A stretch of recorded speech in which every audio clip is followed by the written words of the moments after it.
Part 3. Prologue. As a nation, the Dark Elf Islands consisted of over 100 islands, both big and small, located in the sea to the south of the mainland. The Dark Elves who lived on these islands devoted practically all their resources to researching magic, medicine, metallurgy, and other similar pursuits, so that as a race, they could surpass the elves, who they viewed as bitter rivals.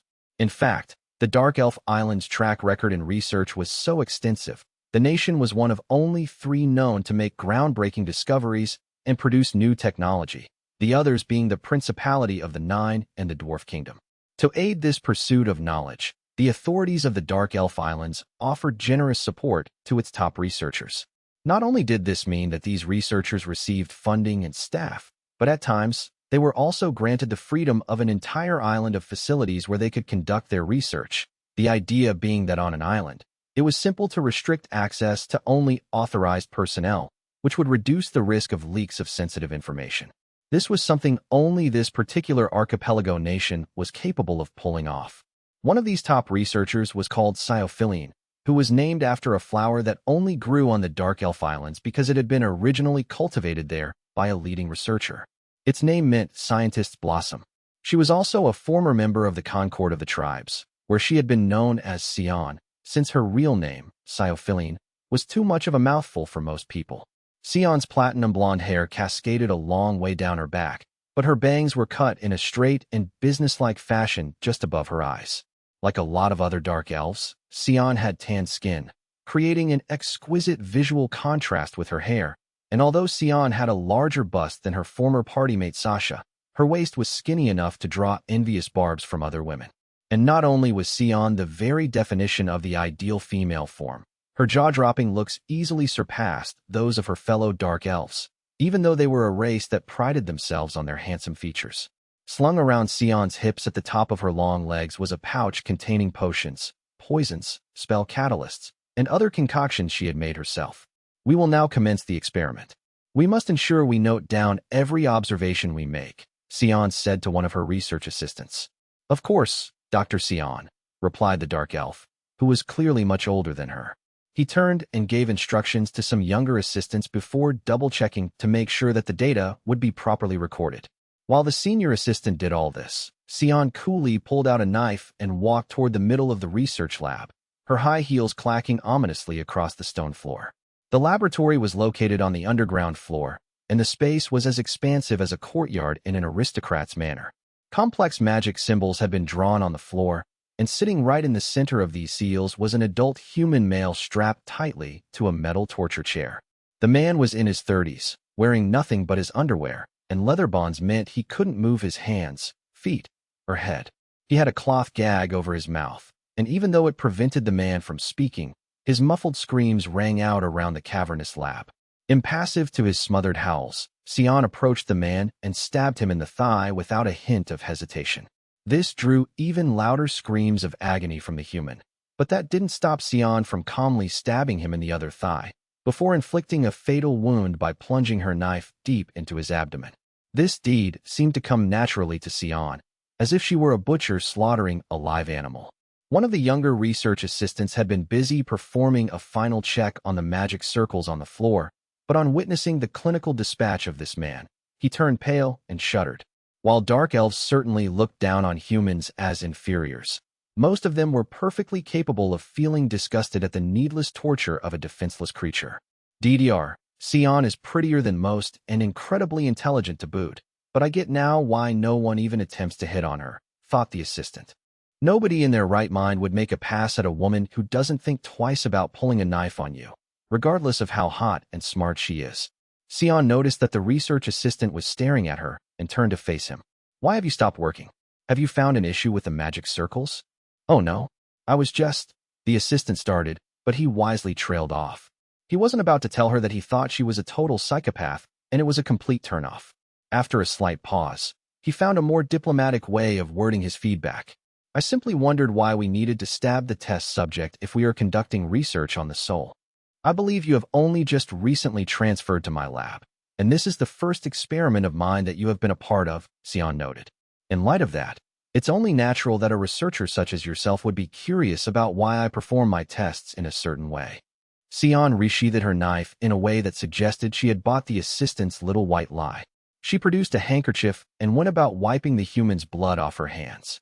Because Sion was every bit as beautiful as a handcrafted doll, the way she handled the handkerchief was so captivating, the lab assistant found himself utterly spellbound. He also mentally breathed a sigh of relief that he had somehow avoided what could have been a rather messy confrontation. As it happens, stabbing the subject is absolutely necessary. Sion continued her lecture as she meticulously wiped her hands.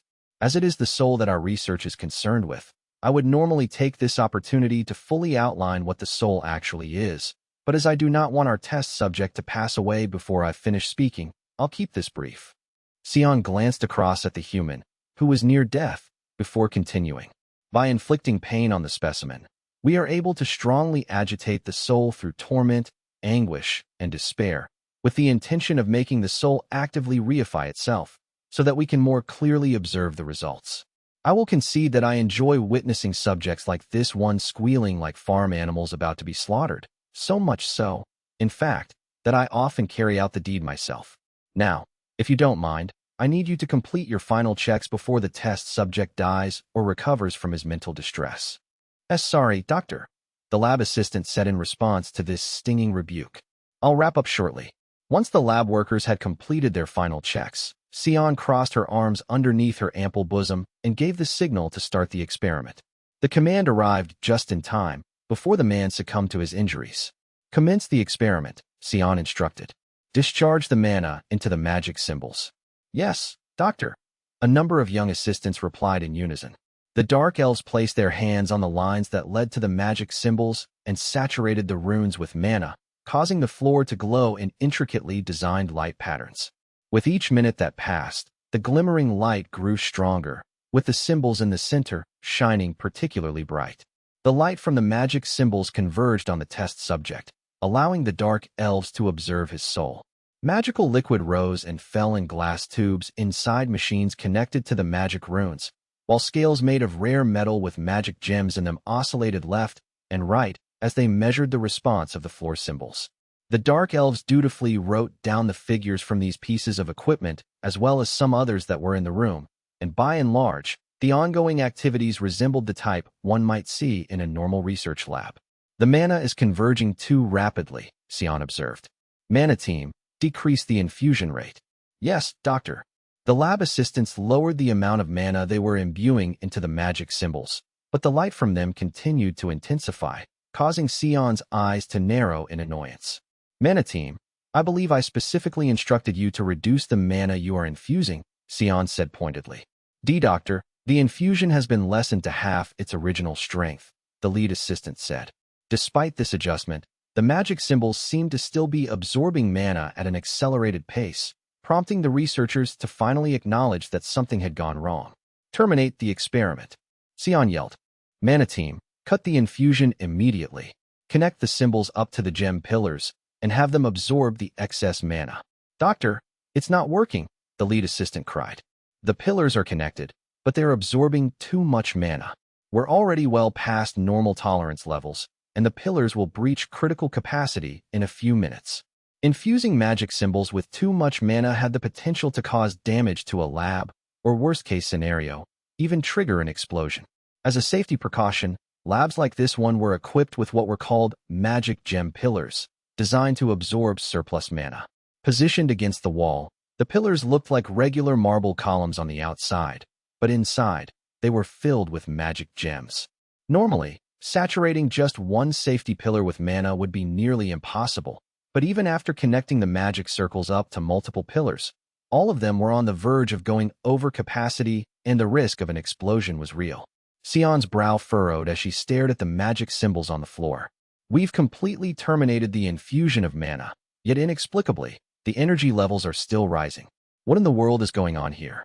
As if in response to Sion's question, the air directly above the center of the magic symbols distorted and quickly grew from a small rift into a dark, heavy mass. For everyone in the lab, this turned out to be a fateful incident. A dragon burst out of the spatial distortion, though the effect was more like it had just crashed through a stained glass window. Its neck was just as long as its tail, and its magnificent wingspan was easily more than 10 meters wide. Each one of its reptilian feet had thick claws that could disembowel any monster that roamed the land, and its fangs resembled stone palisades. This dragon was a fearsome specimen indeed, but a closer look revealed that its body was semi-transparent, though that didn't stop it from acting like any other living creature, and a 15-meter-long one at that. The dragon turned its murderous gaze on the dark elves in the lab before arching its neck backward slightly, as if preparing to breathe instant death over everyone. Sion saw her opportunity to delve into her pouch and produce a container, which she smashed on the ground near the dragon, releasing a spell catalyst for one of her magical attacks. Magic power, hear me now? Curse my foe with death's dark vow. Black Plague. Sion's quick thinking was the result of her many years surviving dangerous quests as an adventurer. Thanks to the accelerant she had thrown, this tactical class spell barreled at breakneck speed toward the dragon, which simultaneously lurched its neck forward and unleashed a protracted, deafening roar that caused everyone in the lab to clap their hands over their ears. This was no ordinary roar, though. The sound ripped the souls out of all the dark elves who heard it, and their lifeless corpses crumpled to the ground. Everyone, that is, except Sion, who was the only one left standing. Oh, who would have fathomed that there existed a being who could resist my deprivation roar? It is barely believable, the dragon intoned in a deep, masculine voice. Deprivation roar? Sion queried, though the shock on her face was more down to the fact that the dragon could talk at all. After all, the translucent creature shouldn't have been capable of speech since it lacked vocal cords, or for that matter, any other physical body parts. I am the soul dragon, the absolute ruler of spirits, the dragon bellowed. All who hear my roar are robbed of their souls. Yet a small creature like you unleashed an attack that canceled out my powers. You must be very fortunate indeed. After commending Sion for her good fortune, the soul dragon opened its mouth wide, causing the souls of the now-deceased dark elves and the human test subject to become visible above their corpses, and even though the souls glowed brightly, they seemed to be made out of the same semi-transparent stuff as the dragon. The soul dragon then inhaled the souls, and once every last one had been gulped down, it closed its gaping mouth and licked its chops. Throughout this whole spectacle, Sion could only stand and watch in stunned silence. If this creature really is the soul dragon, then what I just witnessed was souls leaving dead bodies, Sion thought. I hired lab assistants, drew magic symbols, and expended a huge amount of time, mana, and rare items on manufacturing these measuring implements in order to prove the existence of souls. Yet this beast was able to materialize souls in an instant. This is simply unheard of. There were plenty of monsters who fed off mana instead of the usual flesh and blood diet, but there was no known creature in the world that could feed off souls. Sion herself had been performing research into souls, and she had become something of an expert in magic attacks that affect the spirit. If Sion had attacked the soul dragon with fire or ice magic, those spells wouldn't have canceled out the deprivation roar, but Sion's Black Plague, when mixed with the accelerant, had the effect of eating away at an enemy's soul to cause death. All of this meant that when she used it against the soul dragon, the spell acted as a shield that counteracted the creature's roar. You are magnificent, Sion burst out. Not only was she completely unafraid of the soul dragon, she wanted to learn more about this powerful being that could materialize souls, and she didn't care one iota that the corpses of her associates lay scattered all over the lab. In fact, Sion felt incredibly thankful for this near-miraculous encounter with a creature who could satisfy her thirst for knowledge, to the point where she even approached the dragon like a love-struck maiden who had just found her soulmate. You are a truly astonishing beast, Sion continued. Would it be possible for you to lend me your abilities for my research?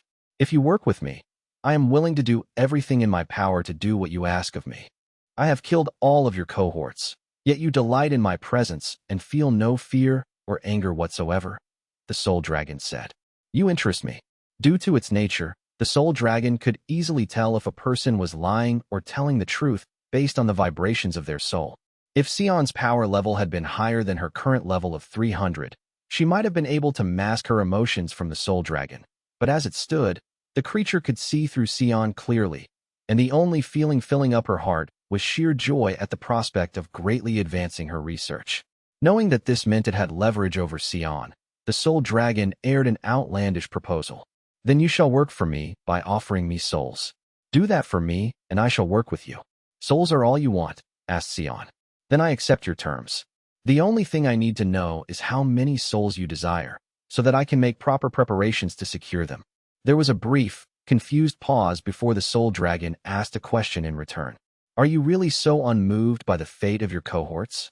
The dragon had basically asked Sion to help it massacre a whole host of dark elves, plus people of other races, so that it may eat its fill, and Sion hadn't hesitated to volunteer herself for the task.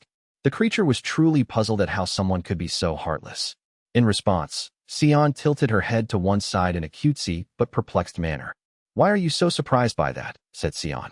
No breakthrough in research comes without sacrifices. I see no problem with our bargain.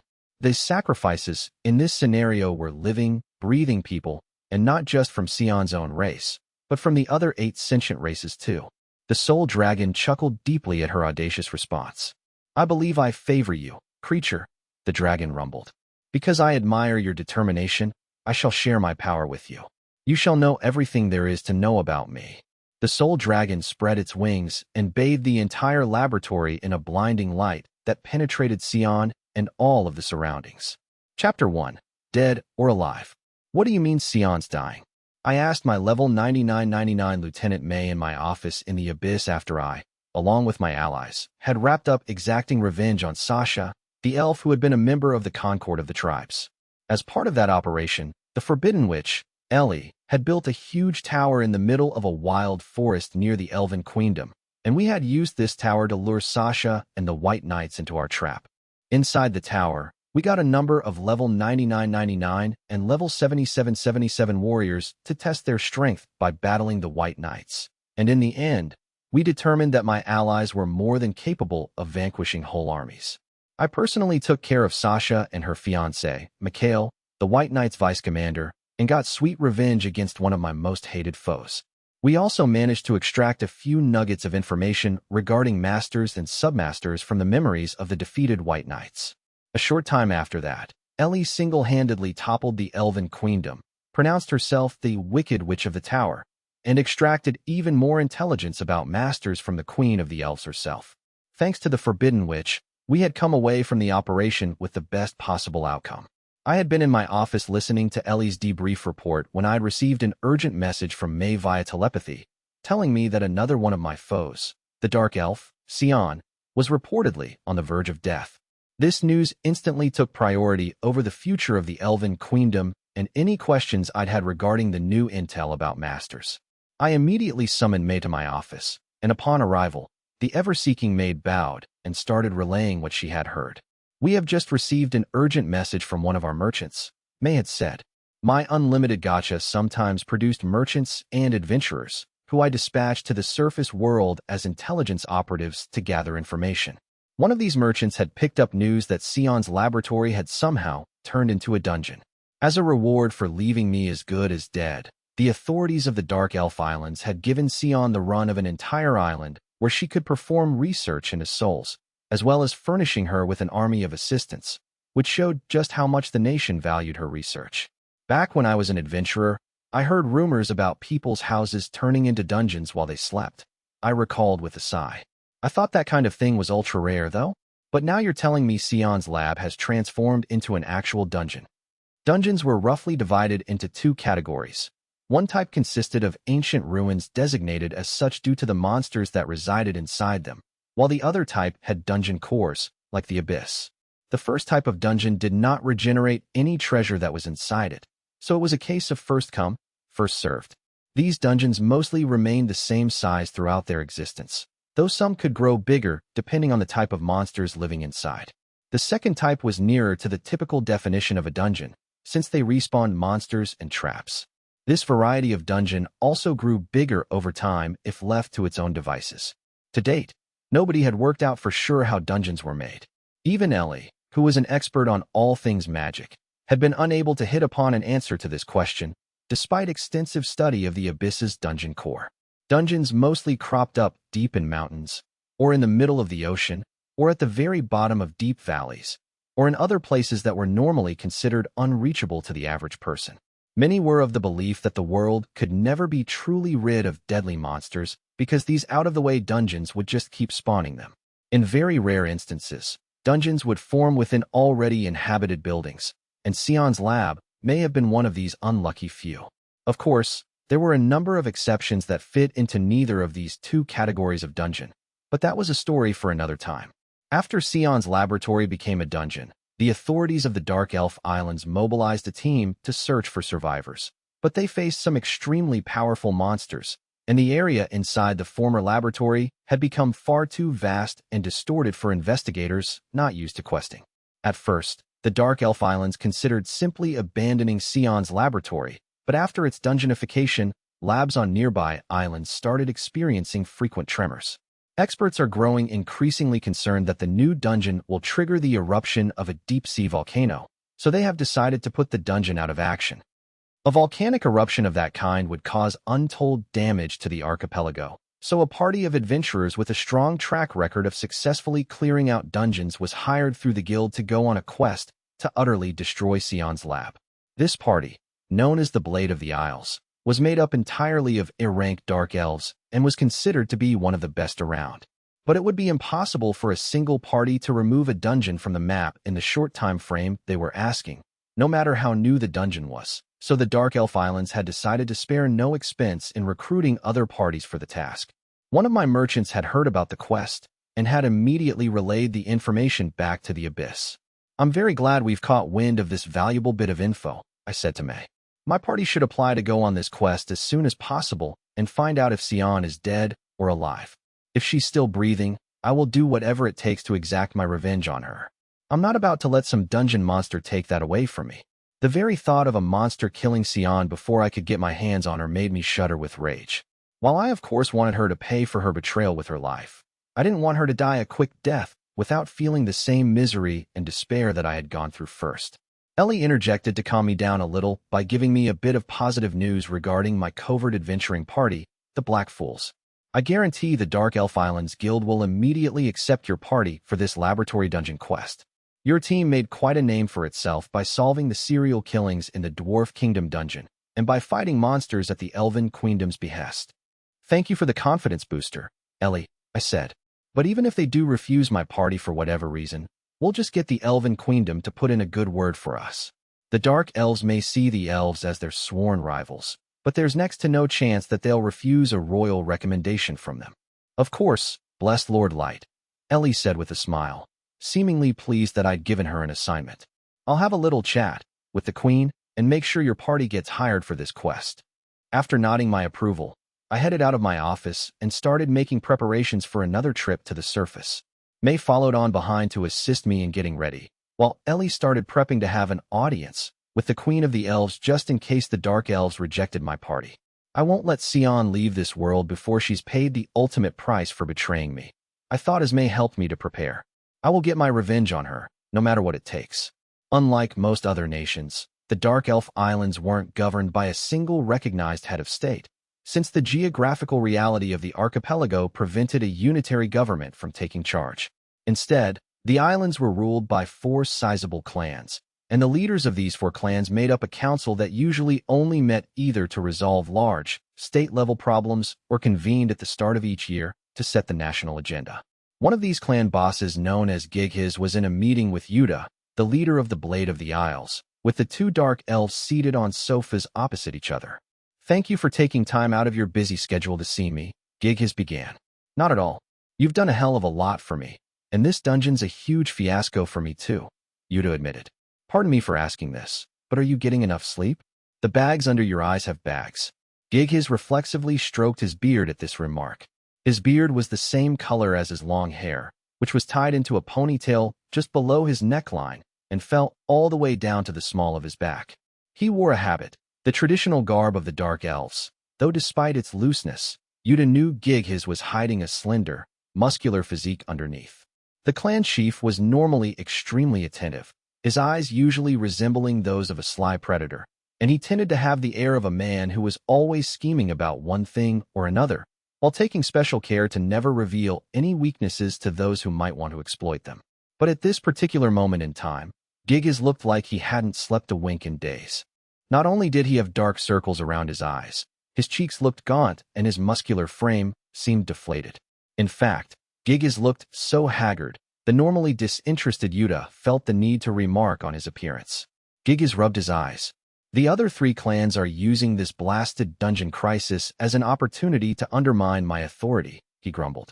What's more, I have to shell out to get some of the locals evacuated, deal with the Adventurers Guild, and handle a bunch of other things I'd rather I wasn't being bothered with right now. The workload has left me with absolutely no time for sleep. The dungeonification of Sion's lab was turning out to be one of the worst things that had ever happened to Gigas. The fact that you've agreed to accept this quest is a huge weight off my shoulders, said Gigas. So you can imagine my relief at knowing the world-famous magic gatherer is on the case. This dungeon crisis is as good as solved. Could you please not call me by that nickname? Yuta muttered. You know it makes me sound like some lowly scrub who can't get by without the help of magic items. Oh, sorry, Gigas said. Blame it on my lack of sleep. I didn't mean to insult you. Under normal circumstances, Gigas would never have dreamed of calling Yuta a magic gatherer, but that just served to show how much his insomnia had dulled his faculties. Yuta's appearance had also played a role in this slip of the tongue. He was 180 centimeters tall with short red hair and several body piercings. And in addition to the breastplate and boots that were normal fare for adventurers, a necklace dangled in front of his throat. This outfit wasn't some kind of fashion statement by Yuta, though. No, everything he was wearing was a magic item that he had obtained in one way or another. Top adventurers were expected to keep a few magic items about their person, but no quester was in possession of quite as many high-quality magic items as Yuta. The Dark Elf leaders hadn't just summoned the Blade of the Isles due to their proficiency as adventurers. They needed this particular party for their expertise of exploring dungeons, which had been finely honed by years of searching for magic items the world over. This activity had earned Yuta a reputation as the magic gatherer, though it certainly wasn't by choice. By this point, the Blade of the Isles were famous enough and had built up enough of a fortune that they no longer needed to risk their lives by questing in dangerous dungeons. Yet still they persisted in their search for magic items, a fact that Gigas touched upon while he stroked his beard. With all those magic items you have, I doubt even the White Knights would be a match for you, Gigas stated, looking to change the subject and lighten the mood a little. Your dad would be mighty proud if he could see you now. Back up.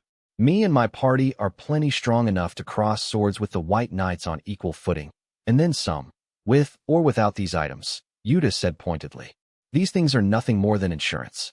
They give me an edge in a fight, but that's all. Both of Yuta's parents had once been adventurers who had teamed up with other dark elves to form the Spear of the Isles, a party renowned for its exploits.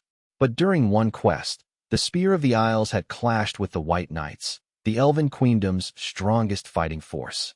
Luckily, nobody died in the battle, but the White Knights emerged practically unscathed, while several of the Spear of the Isles members suffered grave injuries. To avoid the hostilities escalating into a full-blown war in the aftermath of this battle, Elf and Dark Elf officials entered into talks and reached a deal that was acceptable to both sides. However, the outcome of the battle with the White Knights came as a major shock to the Dark Elf leaders. The clan leaders had naturally heard of this Elven Queendom order, but they never believed the Knights could so thoroughly trounce their own jewel in the Dark Elf crown, the Spear of the Isles. At the time, the Elven Queendom had just appointed Hardy as the commander of the White Knights, with Mikhail as his vice-commander. Hardy was yet to become known as Hardy the Silent, but during the battle, no one in the Spear of the Isles was able to so much as draw a drop of blood from the lead knight. In fact, Hardy walked away from the battle without even a nick or a stain on his armor. This setback forced the Dark Elf leaders to take action in the background, away from the prying eyes of the other nations. But that was another story altogether. As a result of this loss to the White Knights, the Spear of the Isles disbanded. Yuta's parents ended up marrying, and it was then that they had their son. When an older Yuta displayed an extraordinary gift for fighting, his parents bequeathed upon him the task of taking down their bitter enemies, the White Knights. Both of Yuta's parents eventually passed away, but seeking a strong opponent worthy of his abilities, Yuta decided to carry on his parents' legacy by forming a party of his own and naming it the Blade of the Isles, in homage to his parents' former party. Yuta led his party on dungeon quests in search of magic items that would boost their collective strength, but he didn't stop at dungeons. No, once he'd attained A rank, he gained access to exclusive shops and auctions, and made connections with some well-known collectors in order to get his hands on even more magic items. Occasionally, he would fund research that produced items, spells, and so on, with the ultimate goal of adding them to his party's arsenal. As a result of all this, Yuta soon became one of the strongest adventurers in the known world. The subject of the White Knights jogged Gaius's memory about a piece of news he'd happened across. You heard about the Elven Queendom? Apparently, this human calling herself the Wicked Witch of the Tower has founded a whole new nation right on their doorstep, and the Queendom now has full diplomatic relations with them. And it's not the human kingdom? Yuta queried. Nope, it's a whole separate nation, even though it's also made up of humans. And on top of that, the witch has supposedly declared that absolute autonomy be granted to humans, of all things. Is it even possible for those prideful elves to be friendly with people like that? Said Yuta, his eyes growing wide with shock. He was trying to wrap his head around how the Queendom could have allowed a breakaway nation of humans freed from bondage to establish itself right in its backyard, let alone to then engage with this new nation on an equal footing. I've been too busy with this lab dungeon to find the time to look over all the information about it, but it seems like the elves have indeed formed diplomatic ties with this new nation, Gigiz said as he rubbed his sleep-deprived eyes once more. Don't ask me why the hell the elves would stoop to that level. I've already got too much on my plate as it is. Thank you very much. But the elves have the White Knights, Yuta pointed out. This whole thing must be part of some grand strategy of theirs. Because Yuta viewed the White Knights as near-invincible rivals, the possibility of the entire order already being defeated and put to death never so much as entered his mind. Instead, Yuta saw an opportunity to steer the conversation in a different direction. We can't say for sure if this new nation really shares diplomatic ties with the Queendom, but this Wicked Witch must have a gift, Yuta speculated. It's the only way an inferior could be powerful enough for us to even hear about them. Inferiors are usually about as worthless as day-old garbage, but on rare occasions, some get granted gifts from the heavens, said Gigiz. These gifts either make them pretty powerful, or they come in the form of appraisal or other useful abilities like that. The head researcher of the Dungeonified lab seemed to think gifts were attached to the soul, and that there should be some way to strip them out of their hosts and transfer them to members of other races. That was precisely why I poured funds into their research, Yuta said circumspectly. Who would have thought that their lab would get turned into a dungeon? I really don't want all of that research going down the drain. So that's why the dungeon is such a huge fiasco for you, Gigiz said, nodding his understanding. Well, I'm here volunteering for the quest, aren't I? Said Yuta with an innocent shrug. By the way, I heard talk of there being special gifted inferiors called masters. Would you happen to know anything about them? Nope, never heard of them, Gigiz said almost instantly. Sorry, that was a dumb question. Forget I asked, Yuta said. Anyway, I think it's about time you gave me all the info you have on the dungeon so I can devise a plan of attack. Always better to know what you're dealing with, at least if you're the safe and efficient type, like I am. I'll also give you my latest intel before I forget. Thanks. You're a lifesaver, said Gigiz, taking Yuta's report. You have no idea how much I owe you for doing this. I scratch your back, and all that, Yuta said, taking the documents on the dungeon from Gigiz. I'll be looking to you for help the next time I need to get my hands on a valuable item, bit of info, or piece of tech. Of course, I got you covered, Gigiz stated. Hell, given this kind of active intel you're always bringing me, I only wish I could do more for you. Gigiz read Yuta's report with an air of excitement that belied his frazzled, sleepless state. The document contained info from all corners of the world, since the Blade of the Isles took advantage of their positions as A-ranked adventurers to do a bit of espionage on the side. This was all possible because A-ranked questers enjoyed access to places that were normally closed off to the wider public, and the party regularly jotted down every nugget of information they read or overheard in these exclusive places, then compiled it all into intelligence reports that they handed over to the authorities of the Dark Elf Islands. In return for this intel, the authorities were contractually obligated to share the latest tech, items, and information with the Blade of the Isles. This agreement had been brokered between the two solely for the purpose of making the party as powerful as possible, so that they could one day defeat the White Knights. Yuta pretended to read the document in his hands while silently reflecting on the conversation he had just had with Gigiz. Thanks to this little chit-chat, I now know for sure that masters really do exist, thought Yuta. However, Yuta glanced up from the pages in his hand to look at Gigiz, only to be met with the exact same stare from the clan leader. The Dark Elves took this momentary locking of eyes as an opportunity to continue their friendly banter, and the pair swapped opinions on their respective documents. After wrapping up his meeting with Gigiz, Yuta returned to the inn he and his party mates had selected to stay at in the island city within Gaius's fiefdom.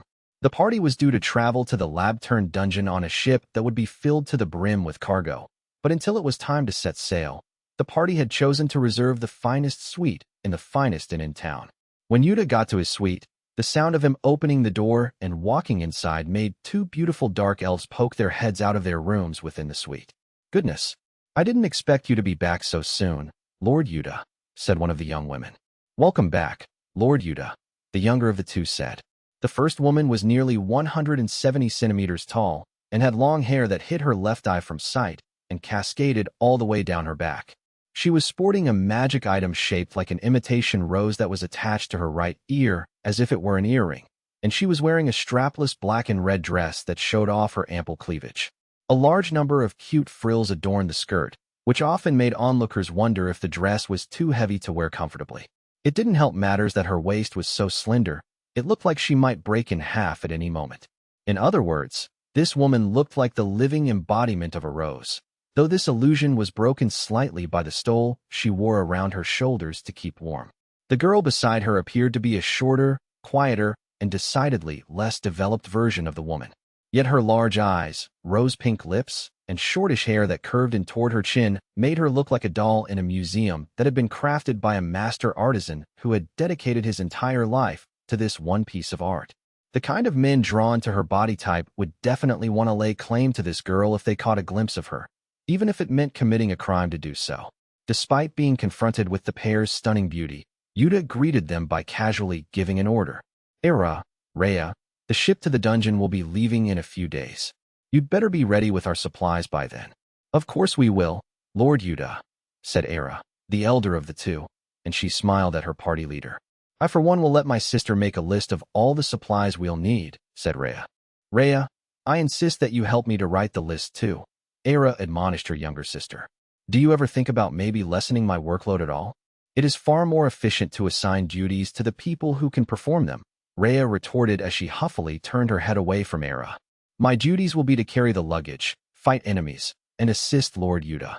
Yuta, Era, and Rhea were the only three members of the Blade of the Isles, but just because the latter two were sisters by blood questing together in a small, tight-knit party, that didn't mean they actually liked each other. "You shrimpy musclehead," Era said, wrinkling her nose. "You always give me more work while you just take it easy and devote all of your free time to trying to win Lord Yuta's affection. In any case, do you seriously think your little twig-like body will satisfy our leader?" "I for one suggest you watch what you say, sister," Rhea muttered, narrowing her innocent-looking eyes. "Otherwise I might need to shut you up by slicing off both of those oversized udders of yours." These spiteful comments caused murderous sparks to fly between Era and Rhea. Fed up with all the sniping, Yuta threaded his way in between the two young women and took a seat on a sofa. "Honestly, don't you two ever get along? Where's the sisterly love?" Yuta groaned. "It's only natural for a woman to desire the favor of a talented man," Rhea said. "It doesn't matter if my rival happens to be my sister." "She's most certainly right on that," Era agreed. "I suppose the vitriol is stronger the closer the two women are to each other. It's still sort of ironic that we both want the same man, despite being totally different in the looks and personality department." Yuta shrugged his shoulders in annoyance and plunked his feet down loudly on the coffee table in front of him. "Rhea, stop being a stupid little brat and help your sister. And Era, stop letting her provoke you into flying into a homicidal rage. I really need this favor from Gighis, so we can't let anything get in the way of us completing this quest." "Does this mean you've hit upon some information on Masters?" Rhea asked. "Nope, at least not yet," Yuta corrected himself. "But when I asked Gighis about Masters, he pretended he didn't know jack about them. Judging from his reaction, he definitely knows something." Yuta grinned fiendishly as he recalled his conversation with Gighis. "You see, normally, if someone asked you what a master was, you'd speculate it was some kind of title or rank or something like that. But not old Gighis. No, not him. He told me straight away that he had no clue what that simple little word meant to him. He didn't even think about it. Zero hesitation at all." "Well, your logic on that certainly follows," said Era. "You're so clever, Lord Yuta.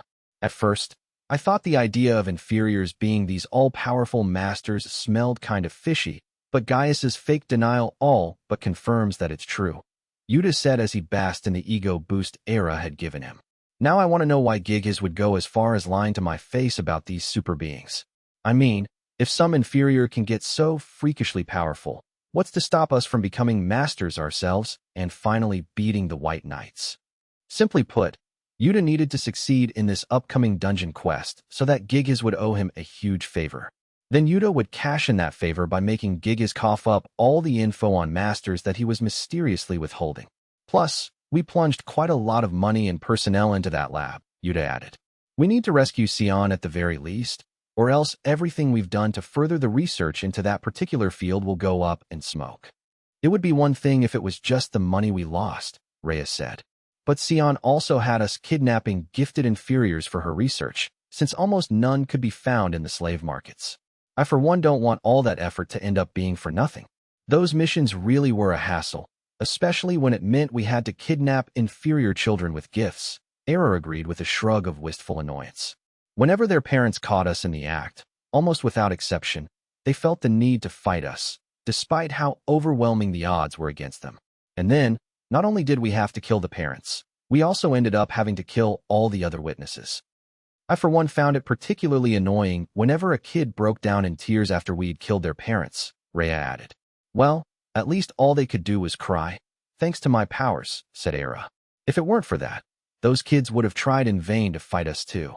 I would have hacked off their legs if they'd tried anything, Rhea stated firmly. Though I'll admit, I would need your powers in that scenario, or else there's a possibility I could end up killing them by accident. Sion's research concerned the relationship between gifts and souls, which meant the dark elf scientist had needed gift-wielding human subjects in order to conduct her experiments. However, gift wielders were rare, and most made a decent living off their powers, so they almost never got sold into slavery.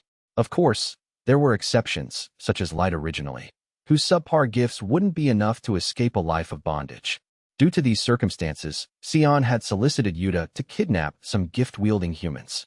The two had kept the arrangement secret because kidnapping non-slaves was a criminal act, though that didn't mean either Sion or Yuta felt any compunction about abducting humans, since they viewed them as little more than talking farm animals. This likely stemmed from the fact that humans tended to be weaker than actual farm animals. Sion's experiments involved torturing humans to death in order to stir their emotions, and her test subjects included children and adults alike. Yuta had no qualms about the number of humans killed in the process, even the ones who weren't actually part of the experimentation, but it was still a chore to go around killing parents who were desperately trying to protect their children, as well as any other witnesses who attempted to flee. We sometimes had to face an entire village of inferiors just because they were trying to defend some kid, Yuta said, chuckling to himself. All those animals had to do was let us do our job, and we wouldn't have had to destroy their miserable little towns. I ask you, what makes those inferiors such absolute morons anyway? I actually found it rather amusing destroying all those inferior villages, said Era. I for one, started Rhea. Yuta's mention of wiping out whole communities had prompted the two sisters to enter into a heated discussion about which particular kidnapping episode had been the most enjoyable when it came to butchering obstinate humans. Although the exact wording of the conversation is virtually unprintable, suffice to say, the Dark Elves quickly got lost in the merriment of their recollections. Back in the Abyss, a few days after Light had headed off on his quest, his subjects were busy sorting through the latest batches of gacha cards in a part of the dungeon known as the card repository. Due to the Unlimited Gacha being jerry-rigged to draw around the clock, fairy maids had been tasked with delivering loads of cards to the repository twice a day, once in the morning and once in the evening. The card repository was the busiest part of the Abyss because the people who were permanently stationed there were in charge of sorting, organizing, and warehousing the heaps and heaps of cards that were brought to them day and night. But this was only half of the job that the repository administrators had been assigned. Please look over this list of food for the cafeteria tonight. Here's a list of items that need replacing in the bathing areas. I have a product list for the dungeon store. A host of fairy maids with various lists and documents in their hands lined up at the repository that morning to collect cards. Some maids even showed up pushing empty carts that could seat multiple passengers. In addition to the personnel who resided in the dungeon, all the food, consumables, and other items that made the Abyss habitable came courtesy of Light's Unlimited Gacha cards. Back when Light started out and only had a few summons, it was possible to just walk up to the young dungeon lord and ask for a specific card if you needed one. But in the present day, the dungeon's population and the sheer number of cards was too high for Light to handle distributing them all on his own. It would have been highly inefficient for Light to try to maintain the old system, since he would have quickly found himself snowed under with all the requests. The establishment of the card repository had come about naturally as a solution to alleviate this pressure on him, and the ones put in charge of one of the busiest parts of the Abyss were a brother-sister team of ultra-rare summons. "Hey, Mr. Alf, can you hook a brother up with some more arrows? Got the request form right here. How have you been, kind sir?" Alf replied, "I see that your band of Mohawks has returned from the surface once again." The Mohawk handed Alf the requisition form, which had been filled out in surprisingly impeccable handwriting. The Mohawks operated up on the surface as covert intelligence agents disguised as adventurers, but they often returned to the Abyss in order to stock up on weapons and ammo. Back when the Mohawks initially began their operations, it was assumed they would just buy replacement weapons on the surface when they needed them, but this idea was largely abandoned on safety grounds. Alf was the repository administrator in charge of handing out weapons, armor, and magic items, and he flashed his usual dazzling smile at the Mohawk as he scanned the list he had just been given. Alf was about 180 centimeters tall with blue eyes, and he kept his blonde hair impeccably trimmed. He was wearing a black vest over a black dress shirt, dark slacks, and a pair of white gloves so that he wouldn't damage the cards. He was the sort of handsome youth who always looked like he'd come straight out of a painting, even when he was doing something as simple as reading a list. If someone had asserted that he was a prince working undercover as an administrative clerk, most wouldn't have doubted it for even a second. While Alf scanned the Mohawk's list, several cards that had been brought in that morning floated around him. He was using his powers to arrange the cards into stacks in midair, categorized by type. Once a stack was complete, one of several fairy maids assisting Alf took it to its assigned shelf. In some instances, a gacha card was too powerful to stay in the repository, so it would be taken to a more secure vault reserved specifically for valuables instead. For example, any mythology-class weapons the Unlimited Gacha produced would be secured in the vault to safeguard against the possibility, however remote, of them being swiped by an enemy that had infiltrated the Abyss. Unlike the repository, which was constantly abuzz with activity, very few people had access to this so-called treasure vault. Alf looked up from the Mohawk's requisition form with a courteous smile on his face. "It appears you are requesting the same number of arrows as last time, but since your team has been using up arrows at a much faster rate lately, I suggest taking 50% more arrows with you this time around." "Yeah, man, we've been going through a whole lot of arrows," the Mohawk said, agreeing with this assessment. "But we don't want it to look like we're out there wasting Lord Light arrows, you feel me?" I sympathize deeply with the sentiment, but our creator is too magnanimous to think badly of you for needing more arrows. I believe he would rather his Mohawk stayed safe up on the surface. "Yeah, Lord Light has been real good to us," the Mohawk admitted. "All right, man, you convinced me. Load me up with more of them arrows." Alf continued to smile in a way that was a little too bright for the Mohawk. "Understood, my good sir. I shall change the amount on the form." Even as Alf was putting pen to paper, his powers continued to bundle together more gacha cards in midair for the fairy maids working for him to file away. "Please wait right there while I retrieve the arrows for you," Alf said once he'd finished making the corrections. "This will only take a second." There was a flash of light between himself and the Mohawk, and an instant later, the arrow cards materialized out of thin air and dropped into Alf's hand. "Here you are. Please make sure everything is present and correct," said Alf. "Sure thing," the Mohawk said as he flipped through the cards until he was satisfied he had all the arrows he had asked for. "Looks all good here, Chief. Thanks again." "You are very welcome, sir," Alf replied. "I look forward to having drinks with you and your Mohawk friends again." "You got it, bud," the Mohawk called over his shoulder as he left the card repository. "We really have to kick back a few one of these days." Once the Mohawk had departed, a fairy maid came in with a requisition form for weapon replenishment. Even though it seemed like Alf was always extremely busy, he wasn't actually the busiest person in the card repository.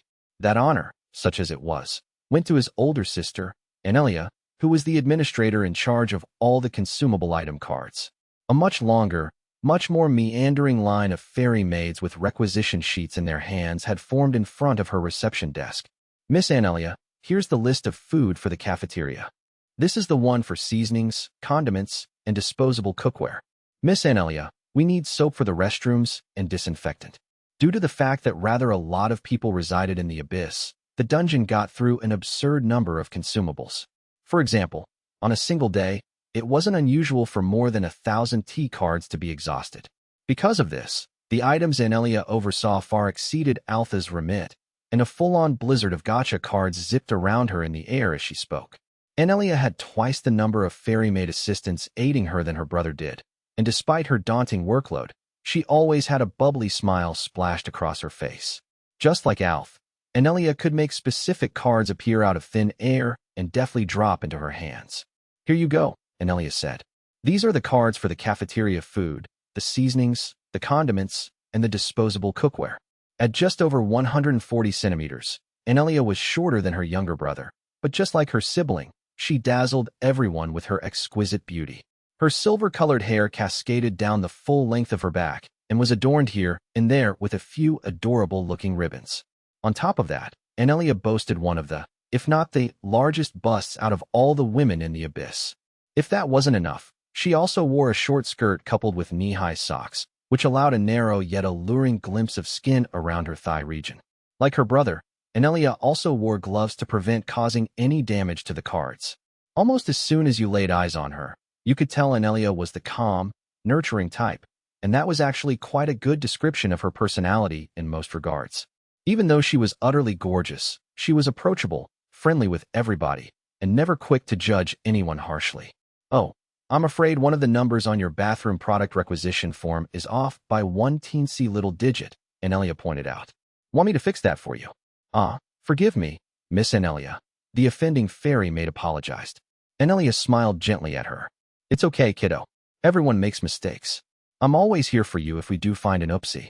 Anelia's one potentially problematic quirk was her habit of calling everyone she liked kiddo, or some other term of endearment that would usually be reserved for younger siblings, which became a slight issue whenever she was around Jack, the level 7777 summon, because her big sister personality clashed with his tendency to call everyone his bro, regardless of age, rank, or gender, and they would pretty much always end up clashing on what to call each other, though they were perfectly friendly with one another otherwise.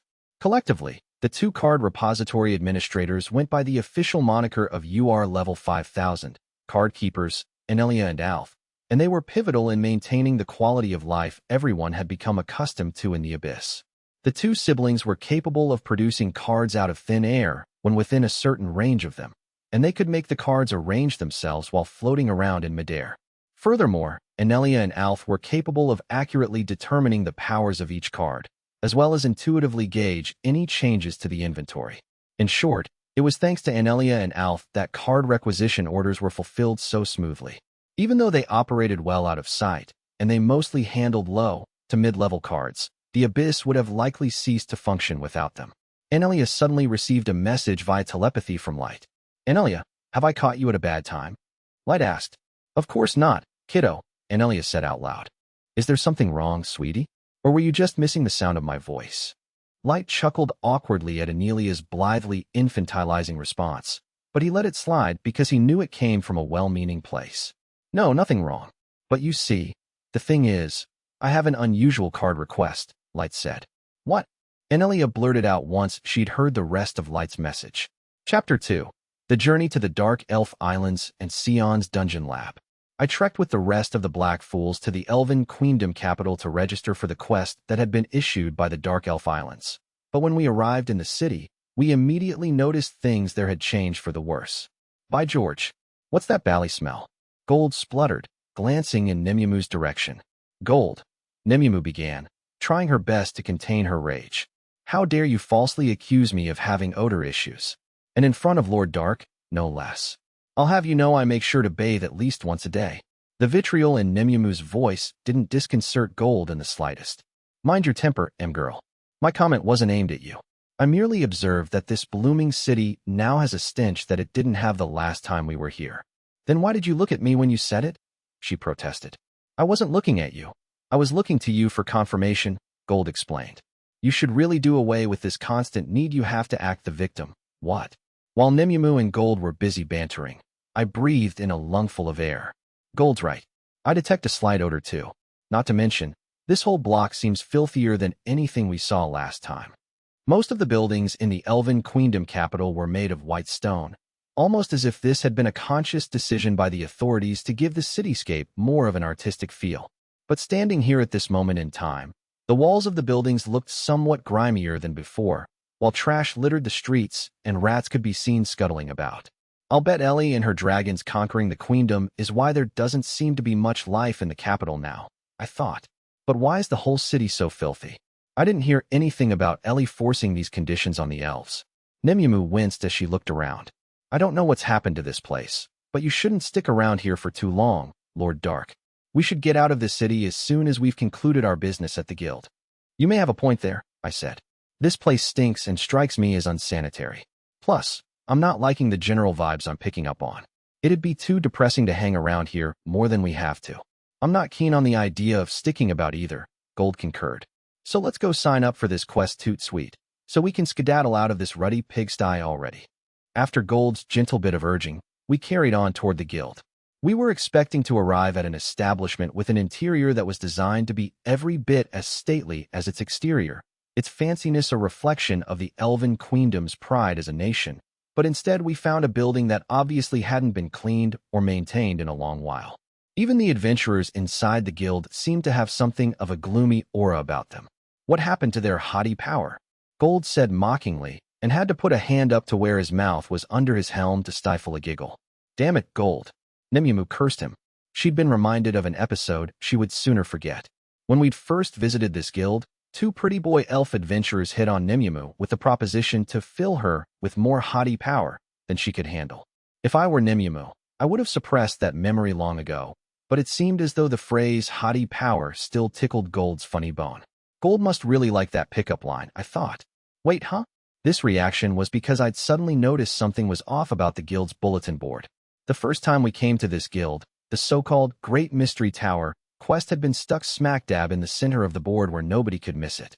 I also remembered there were other quests on there that were typical of the kind of tasks you'd find posted up in a guild. Lord Dark, is something wrong? Asked Nimue. Last time, this board was filled with regular quests, I replied. But now, it's all simple cleaning jobs. Gold ruminated as he approached the bulletin board for a closer look. Waste disposal, corpse removal, garbage retrieval, monster carcass disposal. They all look like bally dirty jobs indeed, if I do say so myself. What? Other guilds advertise these kinds of quests too, of course, but I don't recall whole bulletin boards getting jolly well buried with them. Hello? Might you be adventurers? Would you be interested in attempting one of these quests? A rather haggard, exhausted-looking elf receptionist scurried up to us with a preening smile on her face, like a salesperson desperate to close a deal. As it happens, no, I said to her and flashed her my guild card. We're here to discuss a completely different matter with the guild.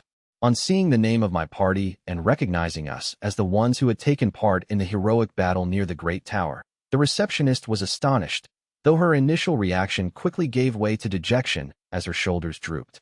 When I asked her what was wrong, she burst into tears and explained why there were so many cleanup quests. Ellie, who was known to the elves as the Wicked Witch of the Tower, had ordered the elves to recognize the absolute autonomy of humans and abolish slavery without delay. However, a side effect of this proclamation was that there were no longer any human slaves the elves could force to clean up after them. That meant they had no one to collect their dead bodies, dispose of their trash, or perform anything else that was remotely dirty in nature. Because the elves were pathologically prideful, they collectively refused to take it upon themselves to do any work that was even the least bit messy, no matter how necessary it was. As time went on, the Elven Queendom capital gradually became a squalid cesspit, and due to the heightened risk of disease running rampant through the city, the Queendom had ordered the guild to issue cleanup quests. However, the rewards the Queendom were offering for these jobs weren't nearly enough to entice elf adventurers to get their hands dirty. Following the overthrow of the Queendom, the coffers were running too low to be able to sweeten the offers, so nothing was getting done. Ordering soldiers to perform cleanup duties wasn't an option either, due to how thin the army was stretched now that the White Knights were no more. So with no money or manpower to spare, the Queendom's authorities had told the guild to take care of the sanitation problem. Of course, the guild really wanted to help out with this, but they also had limited funds and staff to play with, meaning it would be a long while before they could resolve the crisis, though this didn't stop the royal family from urging the guild to clean up the mess immediately. So because of the crisis, compounded by the constant pressure applied to them by the powers that be, the guild was in complete disarray and unable to function effectively. The garbage keeps piling up because those those humans went away. The elf receptionist corrected herself. We don't know how to go about cleaning up the city because they had all the expertise. We're honestly at our wits' end. The elves had been forcing their human slaves to perform all of their dirty work for who knows how many centuries, and with the slaves now gone, the elves didn't know how to do any of the work themselves, at least not in a way that was speedy and effective. To even begin thinking of cleaning up the city, the elves would have to learn everything from scratch through trial and error, or alternatively, beg us humans to do the work for them. I figured elvish pride wouldn't allow them to consider either option. Talk about reaping what you sow. I thought once I'd heard the extent of the situation from the despondent elf receptionist, I could easily get the Wicked Witch of the Tower to send help to the capital, but this is exactly what these elves deserve for enslaving humans. We don't owe them a damn thing. In any case, even leaving aside my own sentiments on the matter, I didn't see what we stood to gain by offering a helping hand. Though this situation did present a problem. We're here to sign up for the quest that was issued by the Dark Elf Islands, I told the receptionist. Would you be able to help us with that? I'm afraid we can't, she replied. Like I said, this guild is unable to function right now, and I don't believe we have the capacity to officially enlist you for that quest. Of course, if the Black Fools were to help resolve our sanitation issue, we might be able to find a way to accommodate your request. In other words, you're telling Lord Dark he has to clean up your mess or you won't hire him for the quest, said Nemumu, the veins in her forehead pulsating as she placed both hands on the hilts of her knives. Do I need to remind you who you're talking to here? Answer me like your life depends on it. The elf receptionist shrieked in fright, compelling me to admonish my bodyguard for her behavior. Nemumu, I said curtly. As soon as Nemumu heard my voice, she swiftly pulled her hands away from her knives and held her tongue, though her rage-filled eyes remained fixed on the elf receptionist. Gold sighed at Nemumu's conduct before turning to me. My lord, if this guild can't help us register for this quest, then I don't see any ruddy point in staying here. Let's make our exit before we cause even more of a scene. Yeah, that's a good idea, I said, then turned to the receptionist. We'll be taking our leave now. Thanks. The three of us walked out of the guild building without even bothering to listen to the elf's protestations. Since the city was too filthy for us to even contemplate spending the night at an inn, we headed straight for the main gate out of the capital. Who would have thought that granting autonomy to all humans would affect us in such a fashion? What? Gold said while we were en route to the gate. So what do you suggest we do about this teensy predicament, my lord? Well, what we do know is it's a waste of time trying to sign up for the quest in the Elven Queendom, I said. In which case, we should just go sign up for it over in the Dwarf Kingdom Guild. At the very least, relations between the dwarves and the Dark Elves are more neutral, so we don't have to worry about any petty race rivalry gumming up the works. And if the Dwarf Kingdom Guild didn't work out, I could always get Ellie to strong-arm the Elven Queendom into appointing us for the quest. Of course, there's always the Dwarf Kingdom. You're so smart, Lord Dark, Nemumu said, fawning over me in a way that was in complete contrast to how pissed she had gotten with the elf receptionist a little while ago. That receptionist had been lucky that the assassin's blade had managed to suppress her anger in that little exchange, because if Nemumu had unleashed her full rage, the dark energy from her level 5,000 powers would have been enough to cause the elf woman to suffer a cardiac arrest or possibly even kill her outright. Once we were out the other side of the city gate, the three of us hurried to an out-of-the-way spot so that I could activate the SSR Conceal and SR Flight cards, which would allow us to fly to the Dwarf Kingdom city that was home to the dungeon we had previously quested in. While we could have used the SSR teleportation card to get to our destination faster, we didn't want to take the risk of spooking any surface dwellers by suddenly materializing out of thin air. Since the city was located on the very edge of the Elven Queendom, it was a relatively short flight, and we reached our destination just past noon. We landed just outside the city gate and strolled down the familiar streets until we got to the guild, where one dwarf receptionist recognized us immediately. The Black Fools. Welcome back, sirs and madam, the receptionist said gleefully. Have you decided to come back here and quest in our proud dungeon? Good to see you again, I replied. However, I'm afraid we're here on a different matter. This receptionist had been the one in charge of cashing out my party's loot when we were active in the city previously. The reason she was so welcoming was because we used to farm a ton of ice gems from the Yetis in the nearby dungeon, and as Yetis only spawned on the 5th floor, which was practically unreachable to other adventurers. Ice gems were something of a rare commodity. When this receptionist first heard we were leaving for the Elven Queendom, she had a look of total horror on her face, as if the end times had come. Now that we had come back, I didn't want to get her hopes up too much, so I immediately waved away any suggestion that we would pick up where we'd left off in the nearby dungeon. Naturally, this reply caused the dwarf receptionist's shoulders to droop, but I cut to the chase all the same. We were actually looking to take on the quest issued by the Dark Elf Islands. We wondered if we could sign up for it at this guild, I said. The Dark Elf Islands? The receptionist echoed. Ah, you mean that quest. Wait right here. Back in a jiff. The receptionist was true to her word, reappearing from the back offices of the guild a few minutes later with a letter of recommendation in her hand. Even though you are still C-ranked adventurers, you not only brought ice gems to us from our dungeon on a daily basis, but you also provided us with the information that led to the serial killer case being solved, said the receptionist. We will provide you with a map to guide you to the Elven Queendom's main port, where you will find a ship sailing under a Dark Elf Island's flag. If you show this letter of recommendation from our guild master, you will be allowed to board the ship to take part in this quest. We at the guild will take care of the rest of the recruitment process in the meantime. Thank you so much, I said, taking the recommendation letter from her. We're very grateful for your help. Oh, no, it's our pleasure, the receptionist said, rubbing her hands together in a deferential manner. This guild is hugely indebted to you kind people in the Black Fools. Of course, if you do happen to find yourself with any spare time on your hands at some point, we would very much welcome you taking on a quest in our dungeon. I never imagined it would be this easy to get accepted for the quest. It seemed the solution to our problem had been right in front of our noses the whole time. I was so moved by this one helpful deed that I even found myself willing to go along with her request to go farming in their dungeon again, if I had nothing else to do, sometime in the distant future. In any case, the three of us expressed our appreciation again and departed from the guild building not long after. We followed the map to the Elven Queendom's main port city, which, unlike the royal capital, was still a bustling place, with ships and tradespeople coming to and fro on a regular basis. Even in the aftermath of the Human Autonomy Declaration, the city was a hive of activity, and the streets were kept acceptably clean. We quickly found the ship belonging to the Dark Elf Islands, which was being loaded with cargo for transport.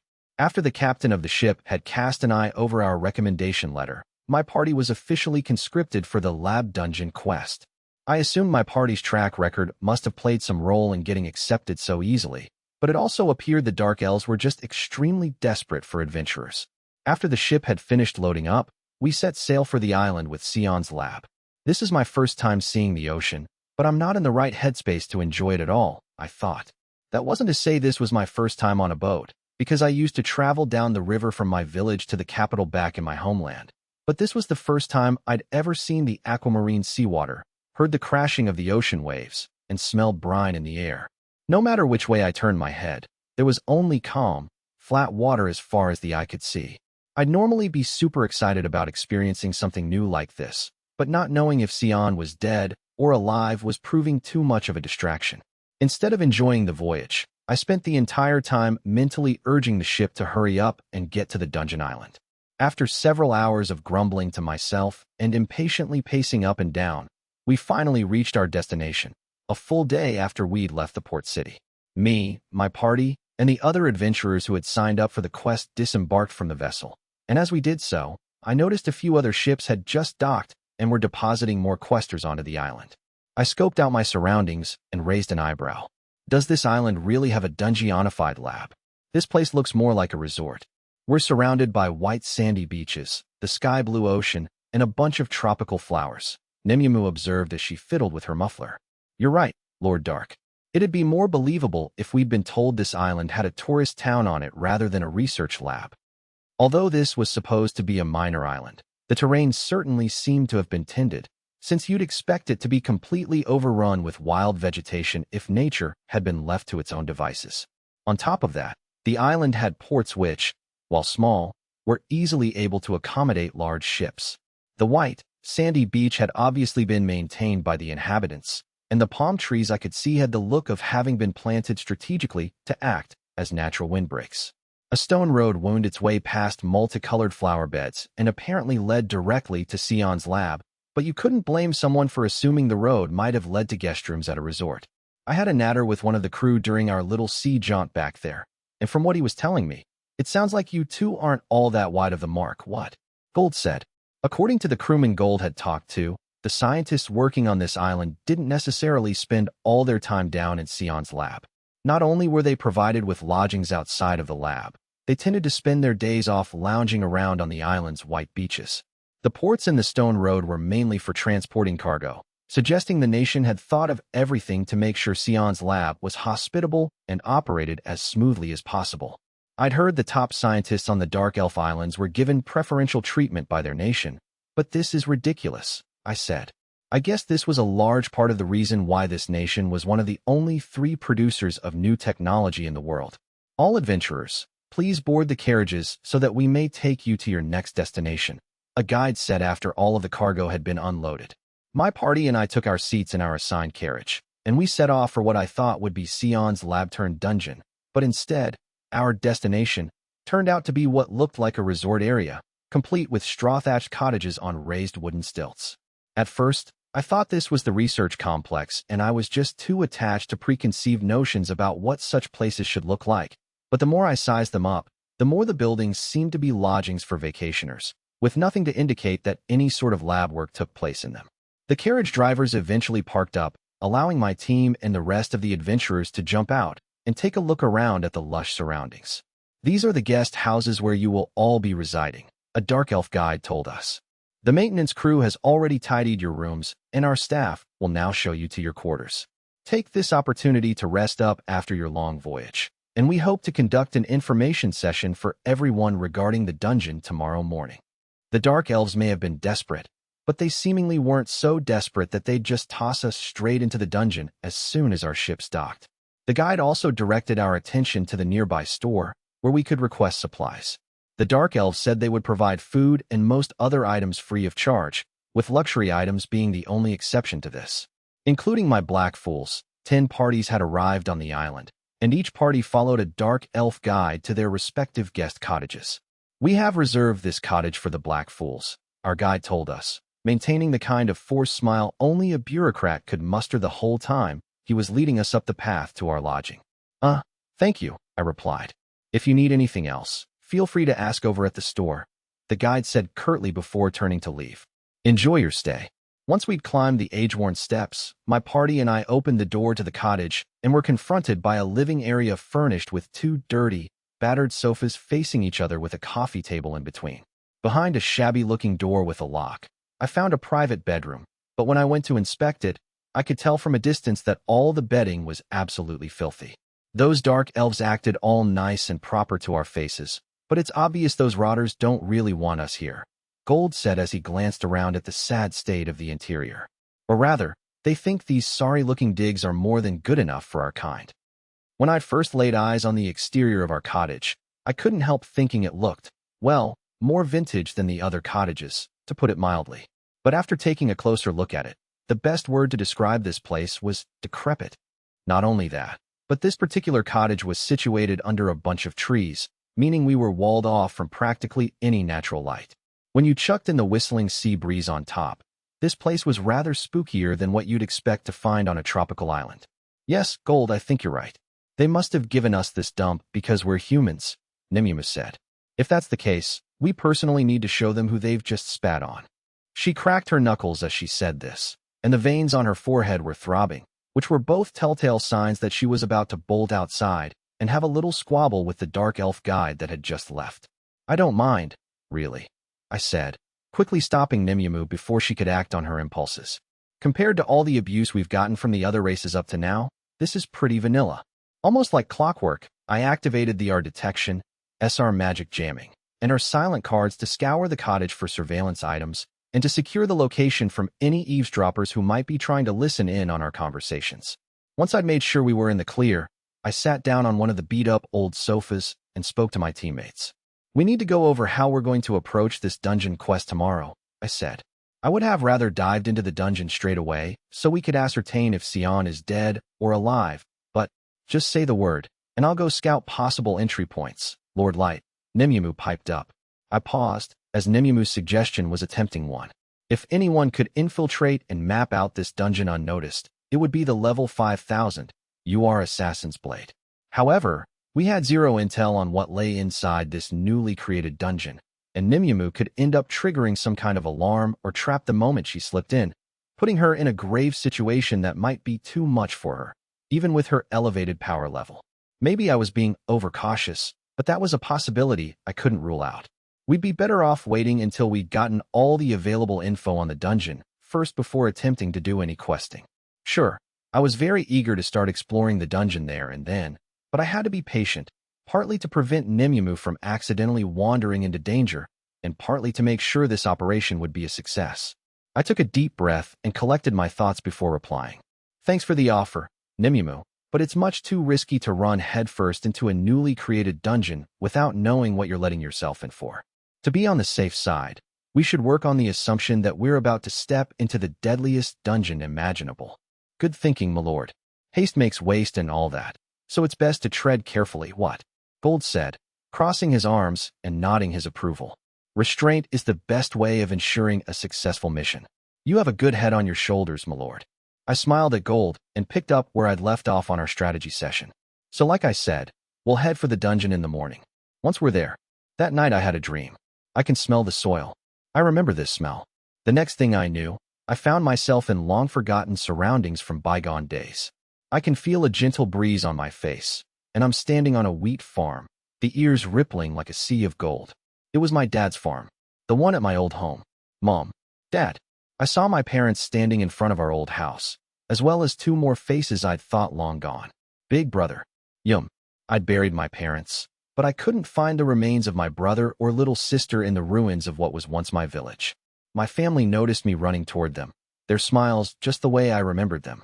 I awoke to find myself back in the rundown old cottage, my eyes gradually growing accustomed to the ghostly rays of the early morning sun. My team had discussed teleporting back to the abyss so we could get a bit of sleep in some better-kept rooms, but I decided against it and opted to spend the night in the shabby-looking private room instead, while Nimyamu and Gold bedded down on the sofas in the living room. Nimyamu had suggested staying in my room all night to keep watch over me while I slept, but Gold talked her out of it, pointing out that all of us would need to be well-rested for the dungeon quest. I sat up in bed, the threadbare blanket falling away from me, and recalled the dream I'd just had. Why did I dream about my old home? I wondered. My entire village was destroyed, so why am I dreaming about my family now, of all times? The dream had left me feeling uneasy, but not so much that I took it as some kind of warning from my gut. In any case, this was neither the time nor the place to start stewing over some weird dream, so I got out of bed and started getting ready for the busy day that awaited me. After we'd eaten breakfast in our cottage, a call went out for all of the adventurers to assemble in the plaza. There were 20 parties on the island, and 10 showed up to this introductory session, with the other 10 apparently already having ventured into the dungeon. We all stood in front of a stage where 3 dark elves, 1 male, 2 female, walked toward the crowd that had gathered. The male had red hair, was the tallest of the trio, and appeared to be the group's leader. He was wearing gold armor and a necklace, had multiple piercings, and some kind of ornament adorned the right side of his forehead. He was also armed with 2 rapiers, which were slung to his hips. I am Yuta, the head of the A-rank adventuring party, the Blade of the Isles. The dark elf introduced himself. I would like to thank you all for participating in this quest. That's Yuta the Magic Gatherer, the mightiest adventurer in the known world, someone in the crowd said. I'd never seen him before, another added. I hate to admit it, but he's way more imposing than any of us, a third person piped up. As the chatter continued from the 9 other parties who'd come to the island on the same flotilla of boats we did, looks of self-importance established themselves on the faces of the 2 young dark elf maidens standing behind Yuta. One of the maidens was noticeably taller than the other and was wearing an elaborately designed red dress, while the other looked much younger and had a smaller chest. This second maiden looked a lot like a doll, especially around the face, although strapped to the back of this doll was a giant battle axe. The 2 maidens were casting passionate glances at their party leader's back as he spoke to the expectant audience. Yuta paid no mind to the chattering from the crowd of adventurers, nor to the longing gazes of his 2 party mates. I'll now go over what my party and the other 10 parties have found out on our previous forays into the dungeon, said Yuta. Please don't write any of this down, since our clients don't want any potentially sensitive information leaking out. I know it's a hassle, but they are the ones paying the bounties. And trust me, I made sure your bounties will be huge. Yuta quickly scanned the crowd to ensure nobody was looking too disappointed before diving straight into the intel. According to Yuta, the laboratory used to be a 2-story building with 1 underground level, but the new Dungeonified lab had 2 confirmed subterranean floors, and there were potentially even more floors than that down there. The lab had grown much larger than what was on the original blueprints, and it contained a number of traps that could trigger psychotic episodes in whoever tripped them. To make matters worse, the dungeon was filled with monsters that had never been seen before, and nearly all of them seemed to unleash magical psychosis attacks. We were warned that some of the monsters took on unusual appearances, so we would need to take extra care against those ones, and we were also instructed to bring back as much additional information as we could if we made it out of the dungeon again. That way, Yuta's team would be able to immediately make another foray into the dungeon themselves, using the previous team's intel to guide them. Yuta added a few additional notes on what he expected from us adventurers, but that was the basic gist of what we were told. After Yuta had finished his briefing, one adventurer raised his hand. "What I mean by some of the monsters take on unusual appearances?" he asked. "You mean one look at him will drive you insane?" "Well, said Yuta, glancing around at a group of dark elves who looked like senior officials. One of the bigwigs grimly shook his head. "The clients don't want me to elaborate any further on that," said Yuta. "But you'll know the monsters when you see them, and I'm sure you'll quickly figure out what we mean by that. What I can tell you is those monsters don't turn you psychotic just by looking at them. Any other questions?" "Something doesn't add up here," yelled a beast man, who looked like a scout. "Me and my party signed up for this emergency quest because we heard a whole lot of lives are at stake. So what are these useless inferiors doing here? If this is some sort of joke, I'm going to file a formal complaint with the guild." Needless to say, my party were the only humans that had joined this quest. Normally, humans would be too powerless to even attempt to take on dangerous, high-profile quests like this one, and that was the very reason other races looked down on us. In the face of this insult hurled in our direction, Gold remained unflappable, though Nemumu stared daggers at the beast man. "Don't worry about them. They're fine," Yuta said. "They're the Black Fools, the party who made it to C rank in record time. They did that in part by farming ice gems on a daily basis in that Dwarf Kingdom border dungeon. They can handle themselves, no problem." "What? The Black Fools?" the beast man yelled, his eyes flitting back to us in surprise. "The party that's currently on the rise?" another adventurer said. "I thought they'd look tougher. Instead, they've got a fairy princess, a gold knight, and some kid in a fool's mask," a third onlooker summed up. "I can't speak to her abilities, but the fairy princess is way hotter in person than the rumors suggest." "I heard they were part of the Elven Queendom's assault on the Great Tower," another adventurer said. "It said they took on a bunch of really powerful monsters, but they all came away from the battle without any fatalities. They may be humans, but if we underestimate them, we might be the ones in trouble." Once the other adventurers started discussing our past feats with approval, Nemumu's anger faded, and she basked in the praise instead. "Well, it appears we have no other objections to the Black Fool's presence here," said Yuta. "So if we are all out of questions, the carriages are ready to take you to the dungeon. Those who are ready now can hop in them whenever they please. You're all dismissed." The adventurers who were already packed and ready for questing filed out of the plaza and headed for the carriages, while the rest went back to the cottages to get their things. Of course, my party was in the former group, since I was desperate to know if Sion was still alive or not. If it weren't for the mask hiding my face, everyone in the plaza would have seen an extremely fidgety preteen itching to get going. I made a beeline for one of the carriages, but was stopped in my tracks by Yuta and his party. "Hey there, Black Fools. Sorry for that little disruption during the session just now," Yuta said. "Thanks for advocating for my party," I said after a brief pause. While it was true I wanted to jump into a carriage as soon as possible, it would be rude to blow off what was essentially the point man on this quest. Yuta gave a casual shrug. "Don't sweat it, kid. I had to intervene back there since I'm the one in charge around here. I heard it only takes you guys a single day to retrieve 5th-floor ice gems from that Dwarf Kingdom dungeon. Even for us, that's an impossible feat, and we're A-rank adventurers. If you're able to do that, you guys should be the first to bring back intel on how to get to the bottom floor of the dungeon." "We'll try to live up to your expectations," I said dryly. Seeing that I wasn't likely to be particularly talkative, Yuta shifted his attention to Nemumu, though in all honesty, It seemed as though she was the sole reason Yuta had approached us at all. I could see you were beautiful when I spotted you in the crowd, but now that I'm seeing you up close, you are so absolutely stunning that it defies belief that you're human, Yuta said to Nemumo. If it would please you, milady, would you like to leave this party and join mine instead? I guarantee you will be well taken care of.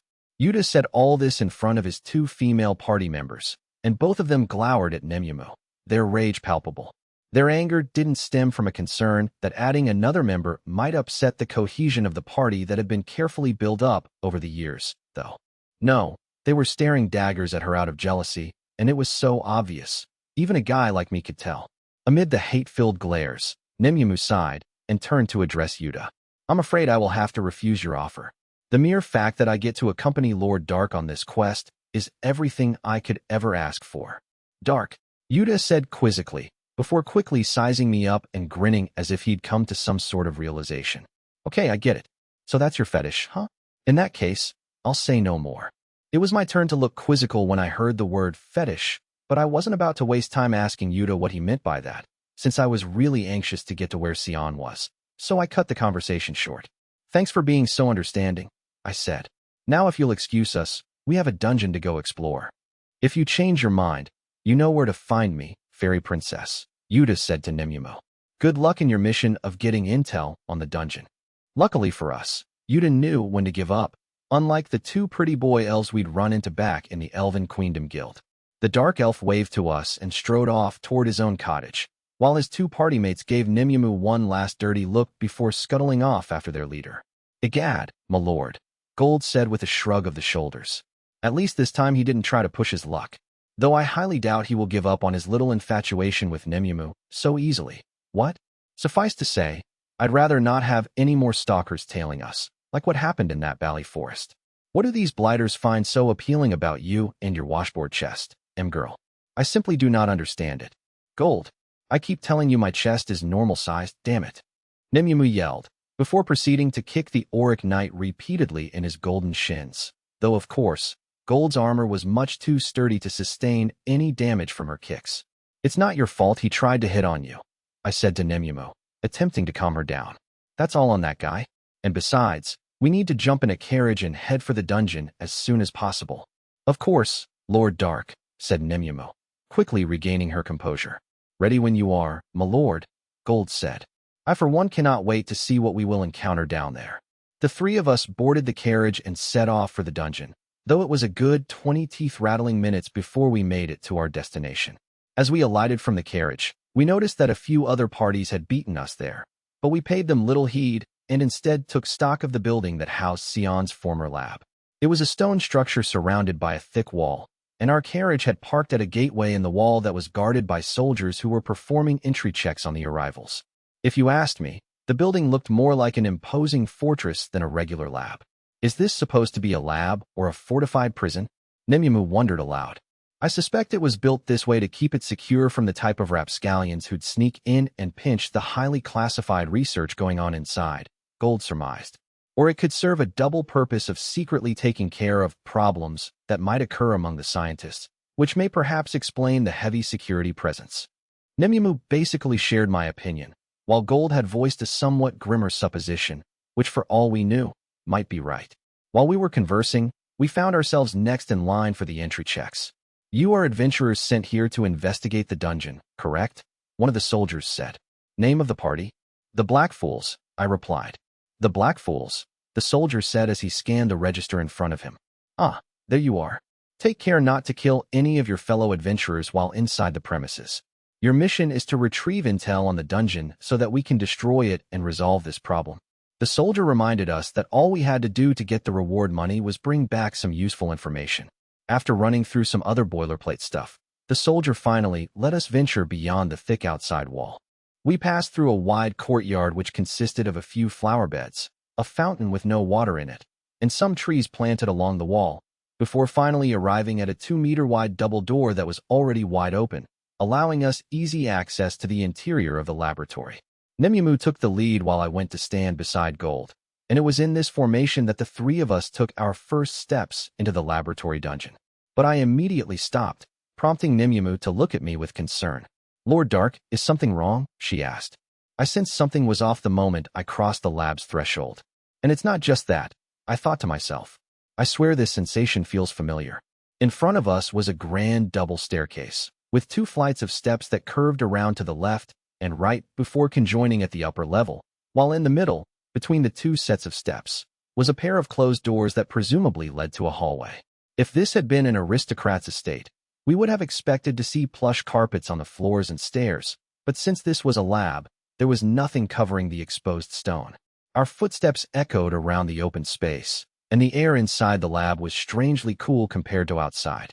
I didn't see any kind of magical apparatus that could be responsible for cooling the air, which meant the air was chilly because of a threat, and therein lay the source of my unease.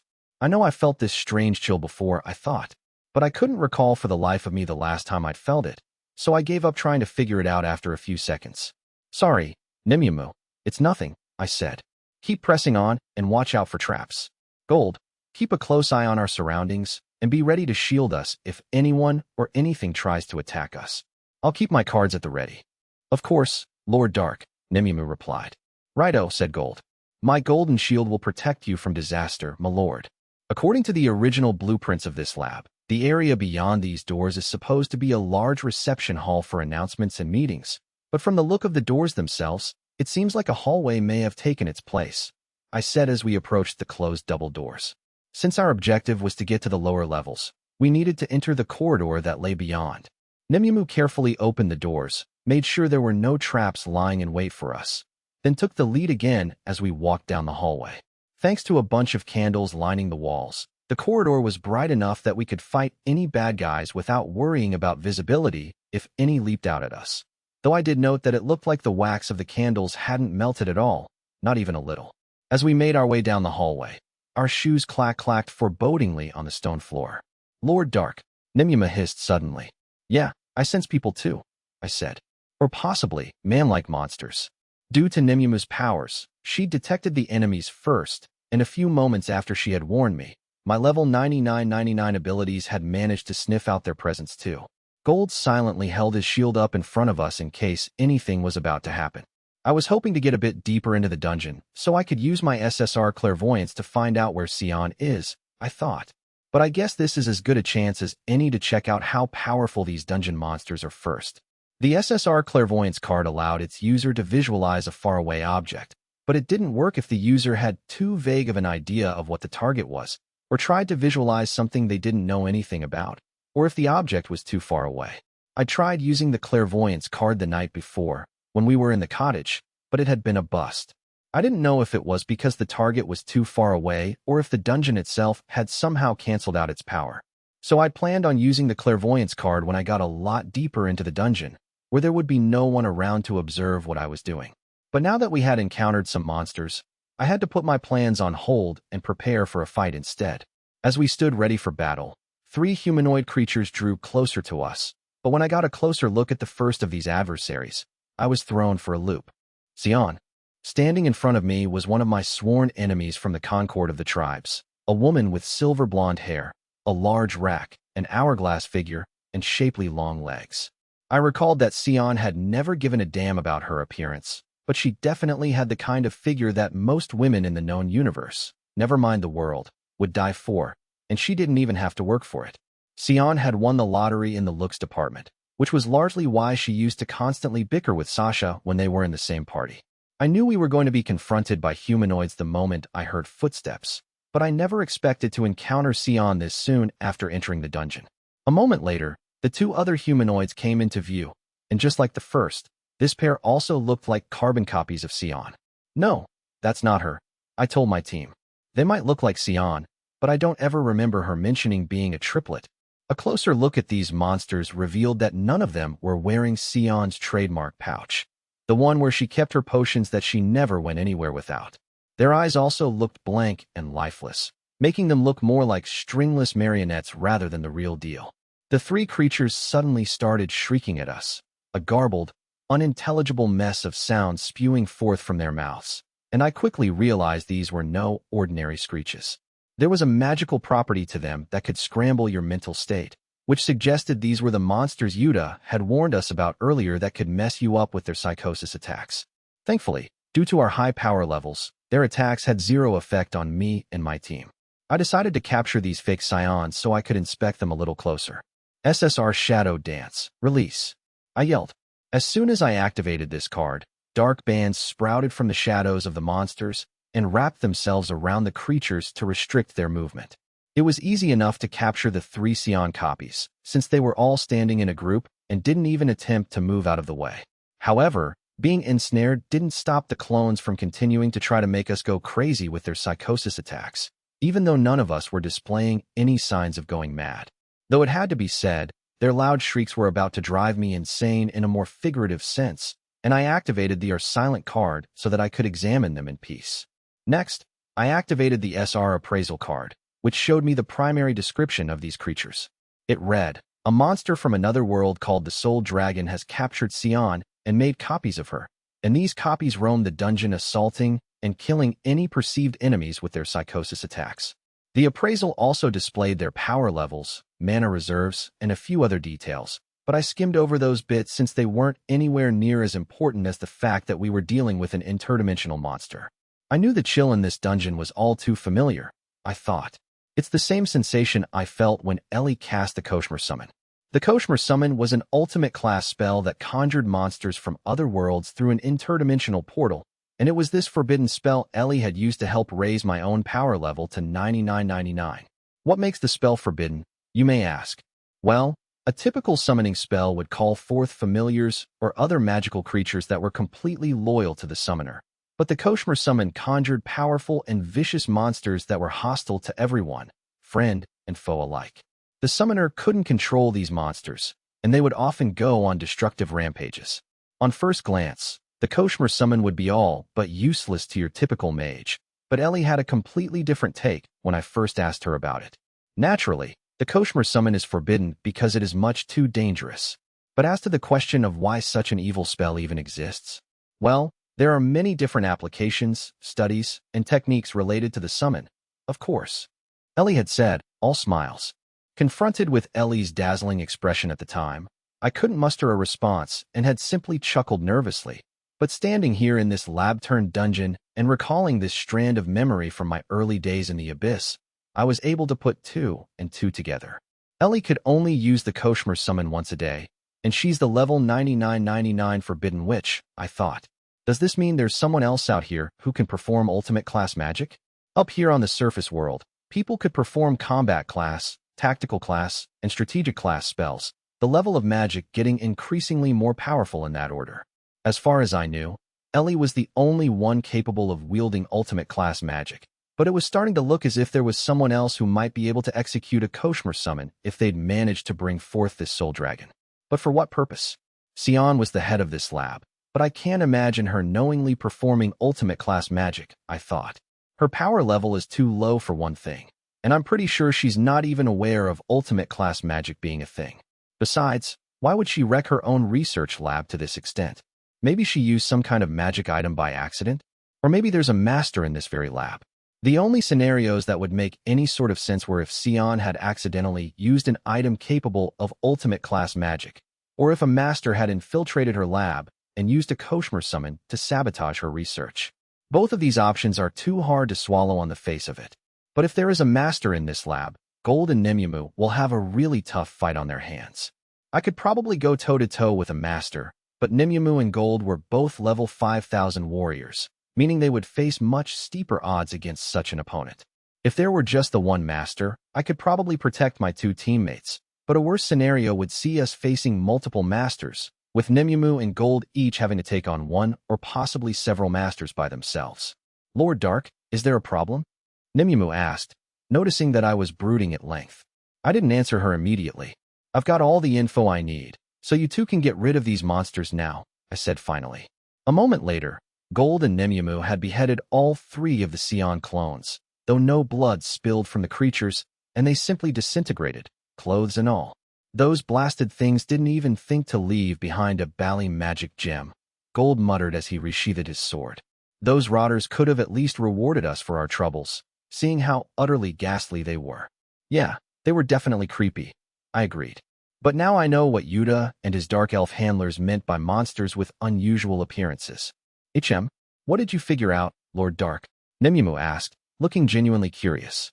Well, it'd be one thing if those monsters had been zombified lab personnel, since that sort of thing happens a lot, and there's no real need to be secretive about it, I began.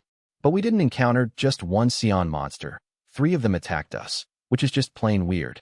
Maybe Sion got caught up in some kind of accident that resulted in clones of her being spat out. Or maybe it's Sion herself who is the one making these zombie clones.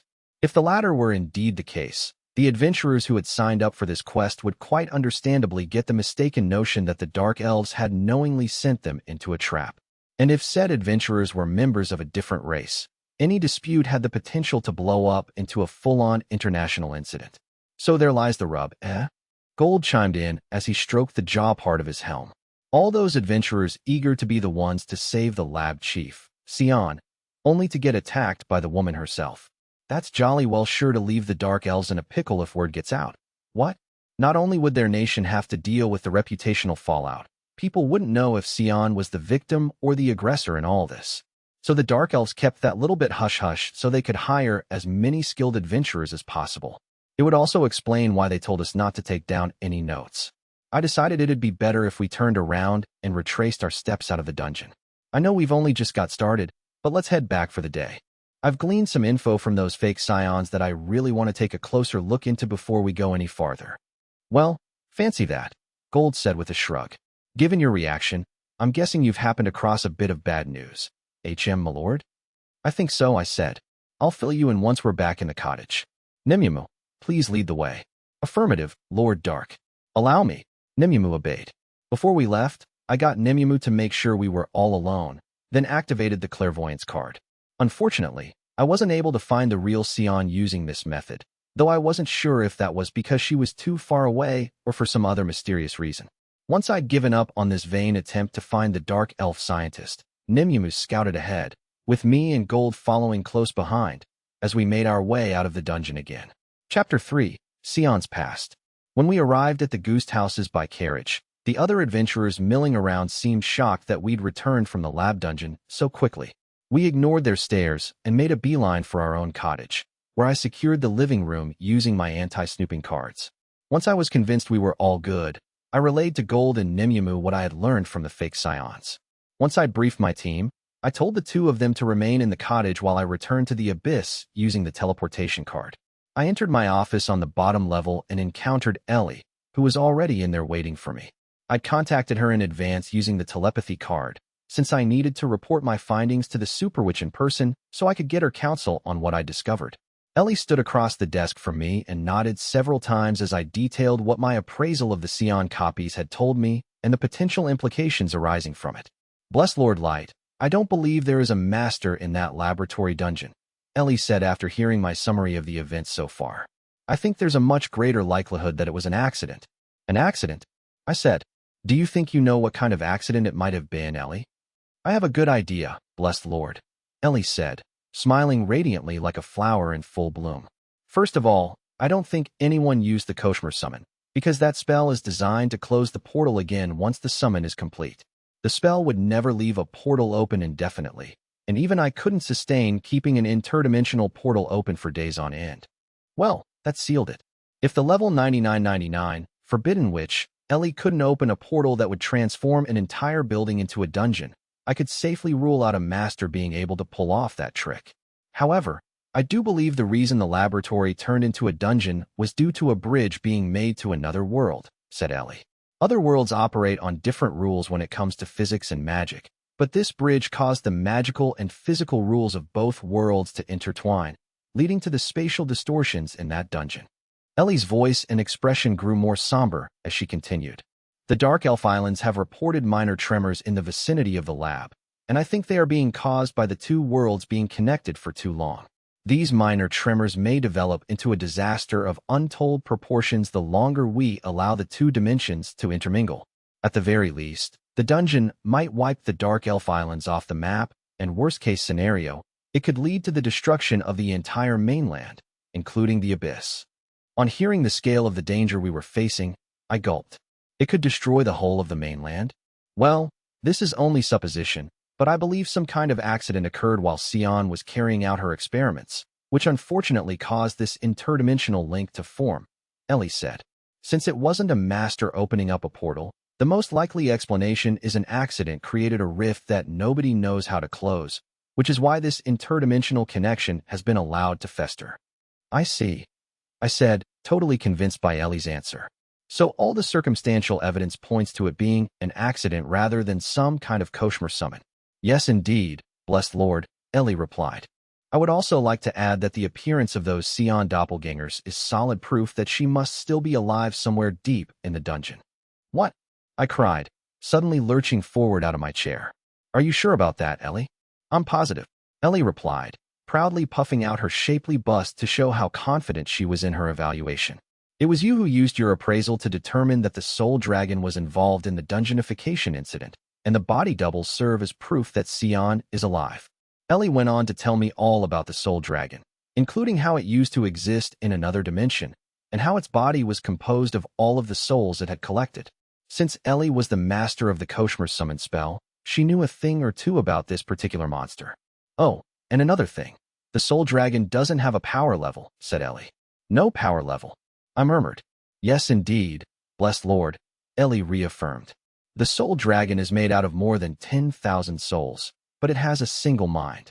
Perhaps that is why doing an appraisal of the soul dragon displays level unknown in its stats. That dragon is a truly peculiar creature, though, actually, creature might not be the best word for it, since it is made out of souls. What I do know, however, is that the soul dragon will be a very difficult opponent. It sounded like the soul dragon was such a special case. Even Ellie was worried about it. Since this monster collected souls, it killed pretty much each and every living creature it encountered, though there were rare occasions where the soul dragon didn't kill a creature it came across. Sometimes, it would keep a creature alive inside its body, and make copies out of mana based on information absorbed from its victim. The fact that the dungeon was spawning copies of Sion meant the real Sion must still be alive and trapped inside the soul dragon. I still believe it isn't too late to get your revenge on Sion, blessed Lord Light, Ellie assured me. And speaking as a sorceress, I also suggest you try to get that interdimensional portal closed as soon as possible. If we leave the portal open too much longer, it could cause incalculable damage. As I said before, it could even end up affecting the abyss, along with the entirety of the mainland.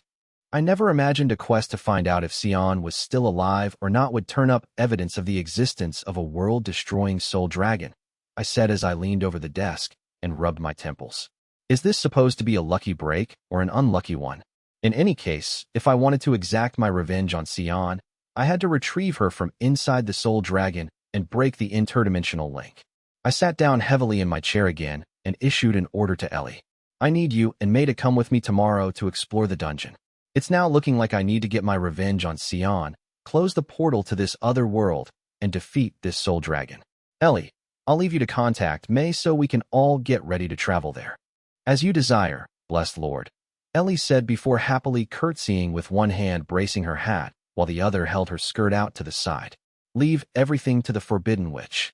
The soul dragon lay curled up in the lowest level of the laboratory-turned-dungeon, a space which used to be the institution's one and only basement level. Sion floated around inside the soul dragon, like a fetus in its mother's womb. At this particular moment in time, Sion was dreaming about her life up until this point. Sion had always been a genius. She had learned how to read at a young age and devoured every book her parents had on their shelves, even while children her own age spent their time playing games. It wasn't long before she had memorized every word in those books, which spanned a wide range of subjects, including magic theory, medicine, and magic circles. As such, Sion gained an internal library of knowledge no regular scientist could ever achieve, which would usually be quite unsettling to a parent. Though because both of Sion's parents were scientists themselves, they were beside themselves with joy at their daughter's precociousness. They poured all of their resources into their daughter's education in order to maximize her academic gifts, because while Sion's parents were often too immersed in their own research to have normal conversations with their child, they saw a rare opportunity to answer the question of what would happen if a fortune were spent to provide the best learning environment to raise a child as a scientist from a very young age. To this end, they bought little Sion the latest books and had her come up with theories she could test in full experiments. Sion's life as a young prodigy was the best, but then tragedy struck. Her mother and father died in an accident while they were researching how to simplify strategic class spells. Sion became an orphan at a young age with no other living relatives who could take her in, but because her parents had been conducting research for the Dark Elf Islands, the nation made sure the little girl was taken care of. The Dark Elves placed a premium on blockbuster scientific discoveries, since they saw these breakthroughs as the most effective way to compete against the Elven Queendom and their custom of maximizing their power through mixing bloodlines. So the authorities rewarded the late scientists for their contributions by granting their daughter death benefits. When Sion first heard of her parents' deaths, she didn't shed a single tear, though that wasn't because she despised her parents. In fact, she thought it was a great shame they had died before they could witness the fruits of their research. But because the little girl had viewed the event from a purely analytical standpoint as a fellow scientist, she didn't display the usual emotions one would expect from a kid who had just lost her parents. Her complete lack of sadness over the death of her parents stemmed from her inability to empathize with other people's feelings or pain, a condition that had been apparent since birth, and it meant that, instead of weeping over the loss of her family, she was entirely focused on building a future without her parents. When Sion was just 10 years old, she took the entrance exam at the Dark Elf Island's elite mage school. Although she was technically still much too young to take the test, she was granted an exception thanks to the death benefits the nation lavished on her. The little girl passed the entrance exam with a perfect score and became the youngest dark elf ever to be matriculated into the mage school. By the age of 13, she had built up an academic record that had earned her the title of being the highest achieving student in the school's history, and to top it all off, the institution had officially run out of subjects to teach her. It was at this point that the mage school decided to recommend Sion for the School of Magic in the Principality of the Nine, the most selective magic school in the world. As part of the acceptance process, the School of Magic had received a report on Sion's new area of research, magic spells that manipulated the soul, which the professors at the school rated very highly, and she was formally accepted into the elite institution. Sion ended up graduating from the School of Magic in record time, after just 1 year, and every single professor at the school wanted the 14-year-old scientist on their staff. Each research team in the school figured they would be able to pursue their area of study to the fullest if Sion was among their number. Although Sion was basically treated like a magic lamp that could grant wishes, she rarely, if ever, expressed any excitement over the special treatment she was receiving. For Sion, any lab that could give her the space she needed to conduct research into her topic of choice without any interference was good enough for her. Eventually, Sion chose to work in a laboratory that would allow her all the time she would need for her scientific inquiries, giving absolutely no consideration to how her decision would affect the power dynamics at the School of Magic. Sion could finally focus all of her energy into researching the soul, in particular, on the theory that gifts were linked to the soul. Most people thought gifts were miraculous abilities granted by the goddess to select humans, and only to humans. And due to this spiritual aspect, scientists believed gifts were inscribed into their souls. Sion began researching ways of artificially stripping gifts from human souls, as well as the possibility of manipulating them to serve other purposes. If such a breakthrough could be attained, it had the potential to make the race that mastered the technique even more powerful than the Dragon Youths. It was possible that new gifts could be created that could, for instance, grant a person immortality, as well as many other coveted abilities along similar lines. This research might even lead to the creation of a new god. If Sion were to be successful with her research, the Dark Elves would instantly gain hegemony over the other races. Unfortunately, Sion was so absorbed in her research, she failed to heed the warning signs that not everyone was okay with her methods until it was too late. Sion, we must ask you to leave, the supervising professor told her after summoning the Dark Elf into his office. There is no longer a place for you in this laboratory, nor anywhere in the School of Magic. Sion stared at her supervisor as if he had just spoken to her in tongues. After all, he was talking about dismissing a top scientist on the verge of a major breakthrough. Up to now, we have allowed you to use animals and monsters when performing your experiments into the soul, the supervisor told his puzzled subordinate. Other labs use monsters as test subjects to gauge the effectiveness of new magical attacks, so we are in no position to condemn you for this practice. However, conducting live experiments on humans crosses a line.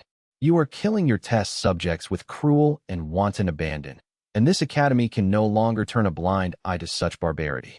The normally very placid Sion's expression hardened, and when she retorted, Her tone was scathing. This decision is grossly incoherent. The human test subjects I have been using are slaves I acquired out of my own pocket, and I was well within my rights to kill them, since they were all convicted criminals. This academy has no grounds to punish me. Sion's self-righteous obliviousness caused the supervisor to sigh. Sion, this is an academy for research, not an execution chamber. We know all about how you needlessly torture your test subjects, because we can hear them screaming and begging for mercy, day in, day out. You frighten our students, and we've been receiving complaints about this issue. If those students get frightened because they hear a few noises made by some lab animals, then they're unqualified to be scientists, Sion said huffily. No breakthrough comes without sacrifices, and inferiors are expendable. Those bothered by my experiments are the ones in the wrong. Please refrain from casting racial aspersions while you are in our academy. The supervisor admonished her. This research institution is open to all people of talent. There are no racial boundaries here. The supervising professor offered to rescind her dismissal if Sion switched to a more acceptable area of research, but she refused the proposal and left the School of Magic. The academy gave her a generous severance package, which also served as their way of saying that their doors were permanently closed to her. After being fired, Sion elected to return to the Dark Elf Islands. If I submit my research proposal to the Dark Elf authorities, I can continue my research with the full support of my nation, Sion had thought. Out of all the nations, the Dark Elf Islands was the most generous in the assistance it offered to researchers. If a project were approved, an entire island would be allocated to it for the purposes of conducting the research, along with all the necessary facilities, funding, staff, and security required. Sion had been confident that the Dark Elf Islands would back her research proposal and give her free rein over how she conducted her experiments, since everything had always gone her way, at least up until her dismissal. When they give me my lab, maybe this time, I should take care not to torment those inferior slaves so much, Sion had thought. It simply amused me to watch them scream so absurdly at the top of their lungs, and I often got carried away with hurting them. And thanks to that, I had to leave the academy, though I did really enjoy making those inferiors squeal. Sion didn't have any hobbies because she devoted her entire being to her research, but while she was conducting experiments on humans, she found out that she had a particular fondness for inflicting pain upon her test subjects before snuffing out their lives. She often inflicted more pain on her victims than necessary just to hear them scream louder, and although she hadn't acknowledged it at this point in her life, Sion had embraced sadism as her secret pastime. However, Sion's plans were dashed when the Dark Elf Islands promptly rejected her research proposal. In fact, it went straight in the trash the moment the gatekeepers saw her name on it. The Dark Elf authorities had already received word about Sion's research into souls from the duchy, including all the complaints that had been lodged against her, plus the lack of progress she had made in producing any findings. After experiencing her second-ever disappointment in her professional life within such a short space of time, Sion spent the next few weeks holed up in a room at an inn on one of the islands. I've accumulated quite a bit of money from my inheritance, the death benefits, my salary as a researcher, and my severance package, Sion had thought to herself while pondering what to do next. But it's not nearly enough to further my research on my own. Ultimately, Sion managed to break out of her funk by plowing all her money into investments, then earning some more by registering as an adventurer. Sion had gained plenty of experience trapping and capturing large animals and monsters in order to carry out her experiments in her time at the Principality of the Nine, so she had little trouble completing quests. She made sure to finish up her quests in record time, so that she could devote the rest of her time to her research, and everything she earned while questing went toward even more investments, because she planned to make money off the assets appreciating in value. Due to her looks, Sion had very few problems attracting males, at least in the beginning. Much of this attention came from adventurers with no hope of making a name for themselves looking to live off Sion's small fortune. But once these males heard the way Sion spoke, they quickly realized they were dealing with a deeply unsettling personality. This only proves what I've heard about the difficulties that come with trying to understand the feelings of the opposite sex, Sion had mused. These men are drawn to my looks, my figure, and my money, yet they quickly distance themselves once I start talking to them. I do not understand this pattern of behavior. Sion spent her days building up her reputation as a highly skilled, highly efficient adventurer, while at the same time gaining notoriety as someone who wasn't quite right in the head. She didn't concern herself with what people were saying about her, instead focusing solely on amassing funds for her research. But even after doing this for a while, all the capital she had accumulated wasn't nearly enough to hire a permanent research team, let alone acquire a facility that would allow her to torture human slaves without interference. One day, someone claiming to be an emissary for the Dark Elf Islands came to visit Sion. "You're searching for a master?" Sion asked. "Yes, Miss Sion," the Dark Elf said. His lips curled upwards slightly into the stiff, perfunctory smile of a bureaucrat. "We require your beauty and skills as an adventurer for a top-secret mission. Will you allow us to use these assets of yours for the good of the nation?" The two dark elves sat across from each other at a table in Sion's room at the inn that she had made her home. Sion flipped through the documents the emissary had given her. "These terms are incredibly generous. This master the Dark Elf Islands authorities were seeking was a superpowered human the nations of the world regarded as a potential threat. Sion was told that if she managed to successfully persuade a master to come over to her side, she would be given the opportunity to marry a scion from one of the 4 ruling clans that governed the Dark Elf Islands. This deal also came with an unconditional guarantee that the nation would give her everything she desired.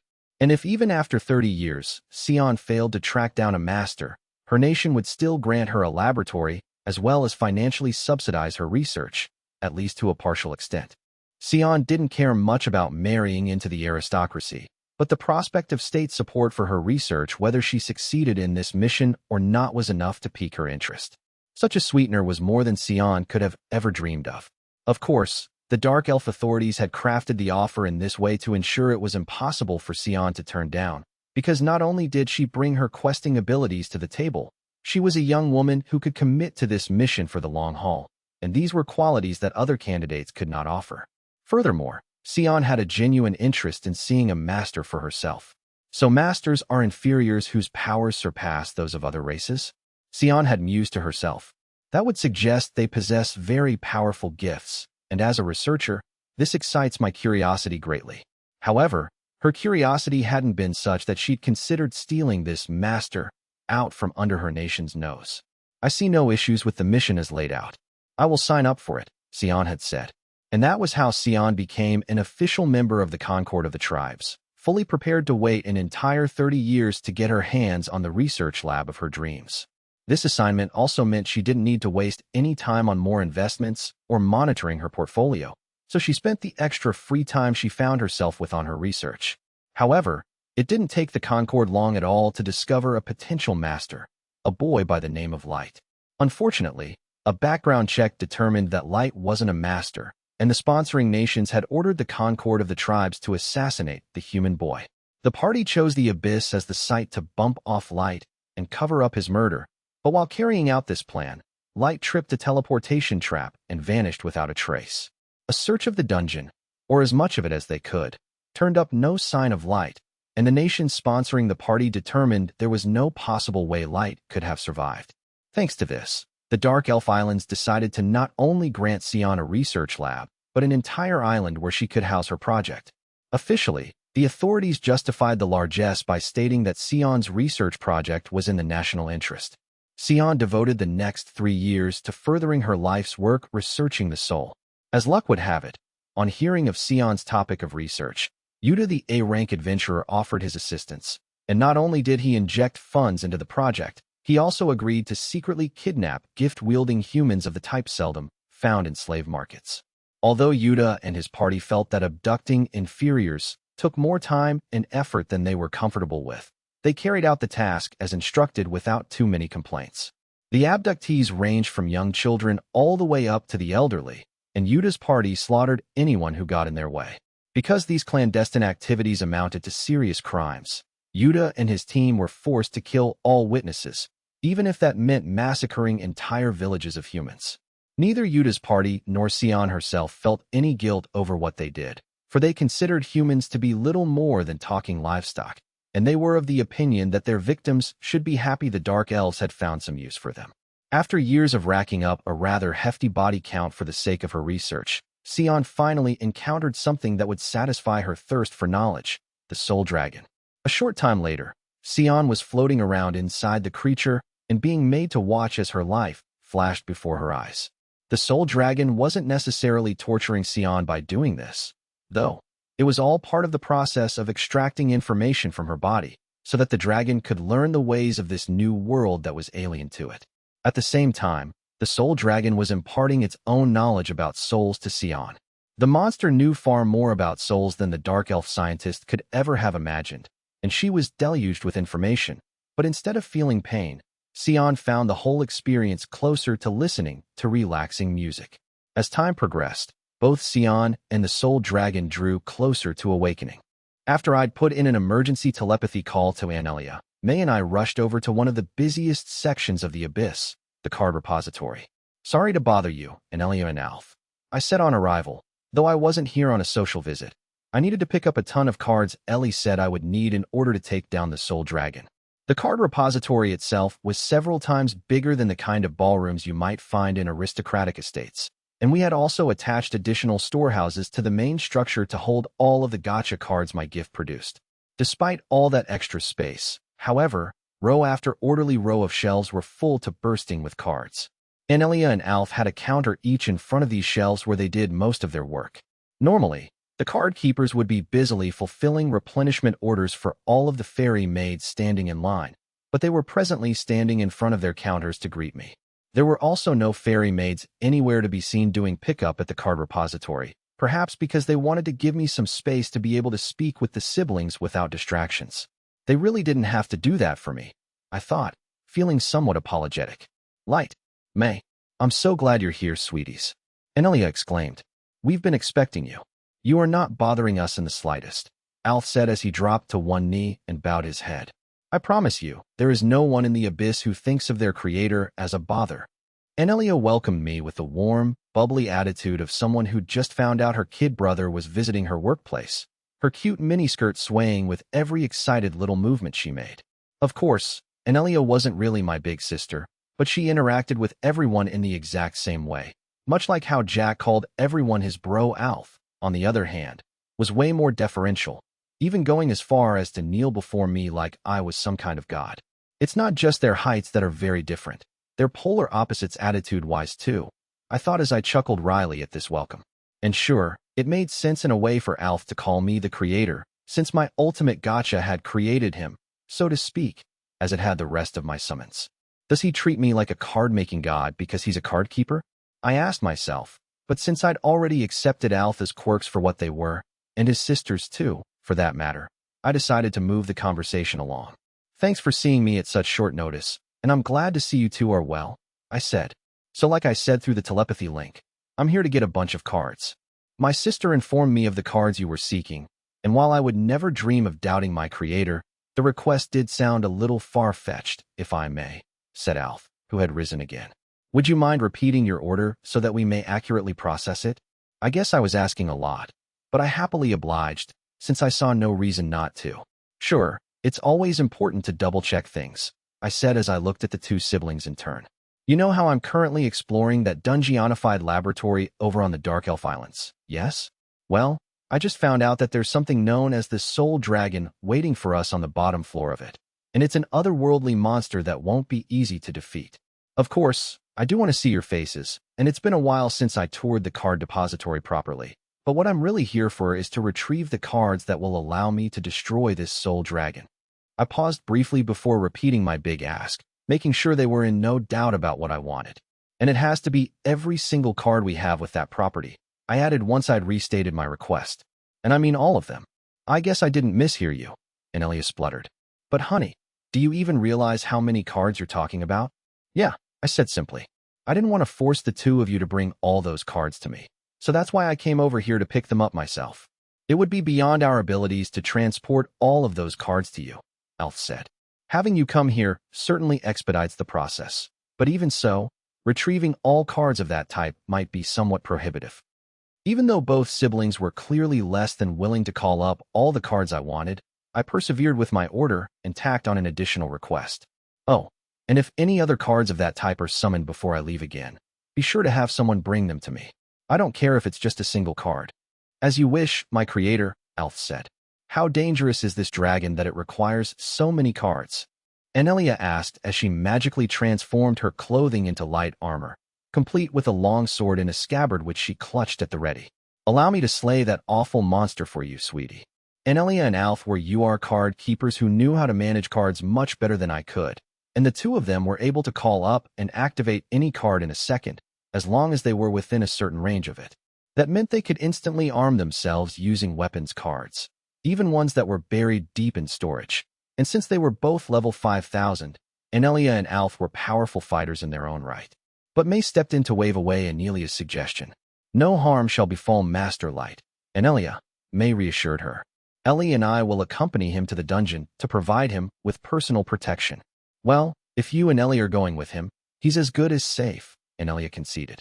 Considering my power level compared to yours, I'd probably just get in the way anyway. But you're still my kiddo, May, so you can always come to me if you ever need anything. A good number of my allies had never once thought of themselves as Anelia's kiddos, for obvious reasons, and May was a prime example, but she also had a good dollop of self-restraint too, which meant she tactfully avoided getting into a drawn-out confrontation with Anelia over the issue. Thank you, May said curtly. I will keep it in mind. It was my turn to step in for May's sake. You see, May here will keep me safe and sound. And besides, Anelia, I need you here so that the abyss keeps running smoothly while I'm away. I hope you understand. Yup, sure thing, Anelia gushed. I'd do anything for you, sweetie. I am also willing to work past my breaking point in order to serve my creator, Alf declared, his overly earnest attitude coming to the fore once more. As the four of us resumed preparations for my fight against the Soul Dragon, I sensed May's relief about no longer being subjected to Anelia's insistence of being the adoptive older sister of the two. Chapter 4. The Night Before the Raid. Huh? It says here the Black Fools left the dungeon practically as soon as they went in. Reclining on the sofa with his feet up on the coffee table, Yuta was busily flipping through the pages and pages of reports detailing everything the parties who had gone questing in the dungeon earlier that day had found out. For the duration of their stay on the island, each party had been given their own cottage to reside in, which had previously served as accommodation for the scientists and their families by the Dark Elf officials. Yuta's own party, the Sword of the Isles, had been given the finest cottage on the whole estate, which not only commanded the best location but also boasted the most lavish furnishings. Yuta took a closer look at the report that had been compiled that same evening.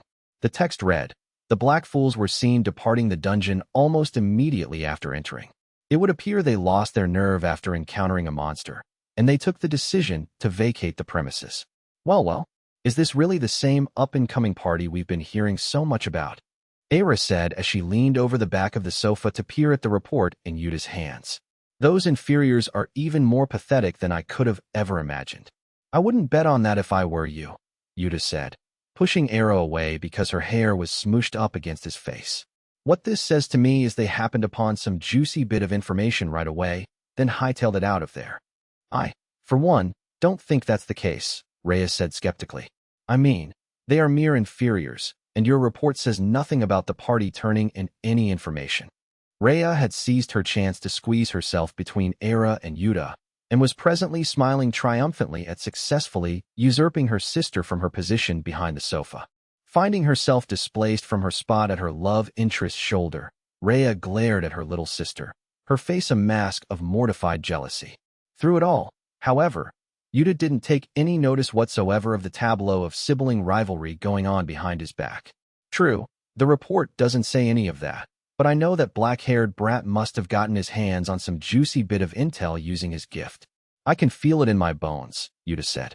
I'm willing to bet he fed our people some cock-and-bull story about what happened on his first day of questing, and conveniently left out the part about him having a gift. Because if he doesn't, none of this makes any sense. Then, if we're lucky, I guess we might find out more in tomorrow evening's report to back up this hunch of yours, said Aira. Though I do have to wonder what makes you so sure this black-haired boy is a gift wielder, Lord Yuta. I saw it in his eyes, Yuta replied, letting out a chuckle. After all, we kidnapped a whole bunch of gifted inferiors before. Remember how some of those savages thought they were strong enough to stand up to us? That kid had the same look in his eye as those assholes who refused to come with us quietly. You saw how that brat stayed totally calm even as people were mouthing off about his party, right? That's because he knew deep down that he was tough enough to hold his own if a brawl broke out. Yuta's mouth widened into a toothy grin as he recalled his personal encounter with Dark's party that very morning. He definitely carries himself like he's got a powerful gift.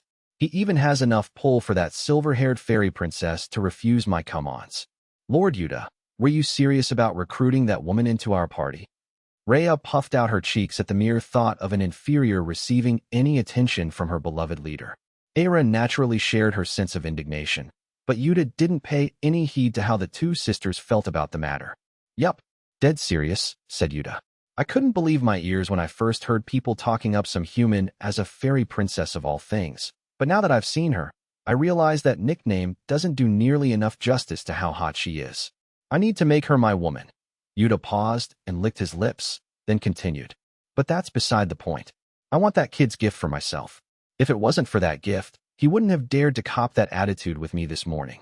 Yuta was completely under the impression that Dark could only display that level of confidence because he had some all-conquering gift he could draw on to prevail in battles. I'm literally getting chills just thinking how much power that gift of his must be packing, he continued. If it's as powerful as I think it is, then it's a damn shame it's being utterly wasted on that inferior. If anyone is to wield that gift, it should be us, since we're the ones who are going to take down the White Knights. But for that to happen, we need to rescue Sion, so that she can discover a way of ripping a gift out of one person and bestowing it on another. I couldn't agree more, Eris said. That boy's gift would be put to much better use defeating the White Knights. If it makes us stronger, no one's going to blame us for killing that inferior and stealing his gift, Rhea chimed in. It makes zero sense not to do it.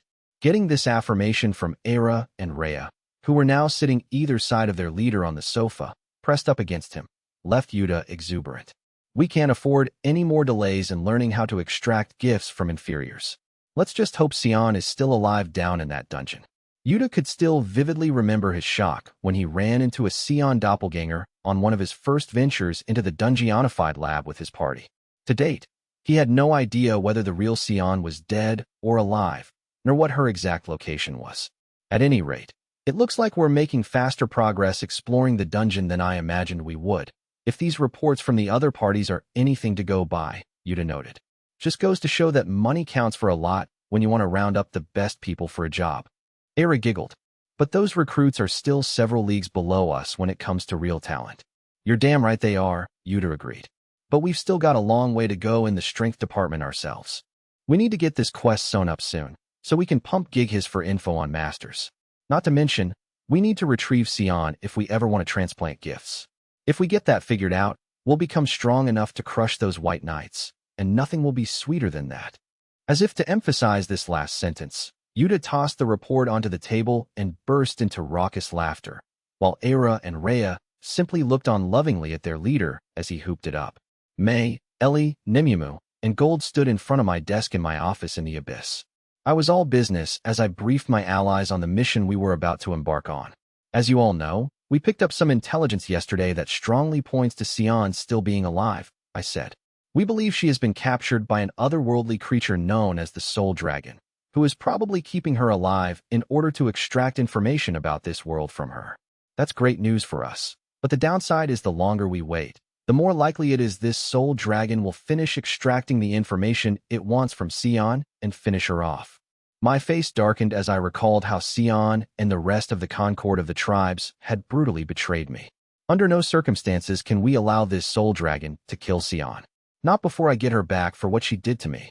Due to my insanely high power level, the rage-filled energy emanating from me in that moment caused Nimumu to tremble all over, and even Gold looked somewhat perturbed, though judging by the reactions of May and Ellie, they were a lot more understanding and sympathetic to my fury.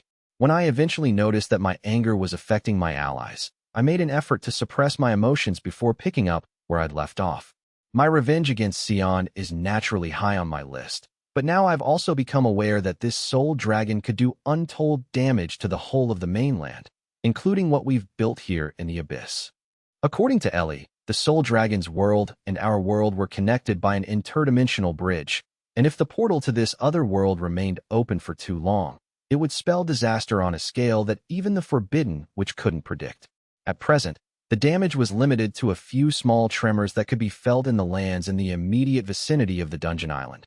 But things could feasibly escalate to the point where the presence of the dungeon could end up destroying the whole world.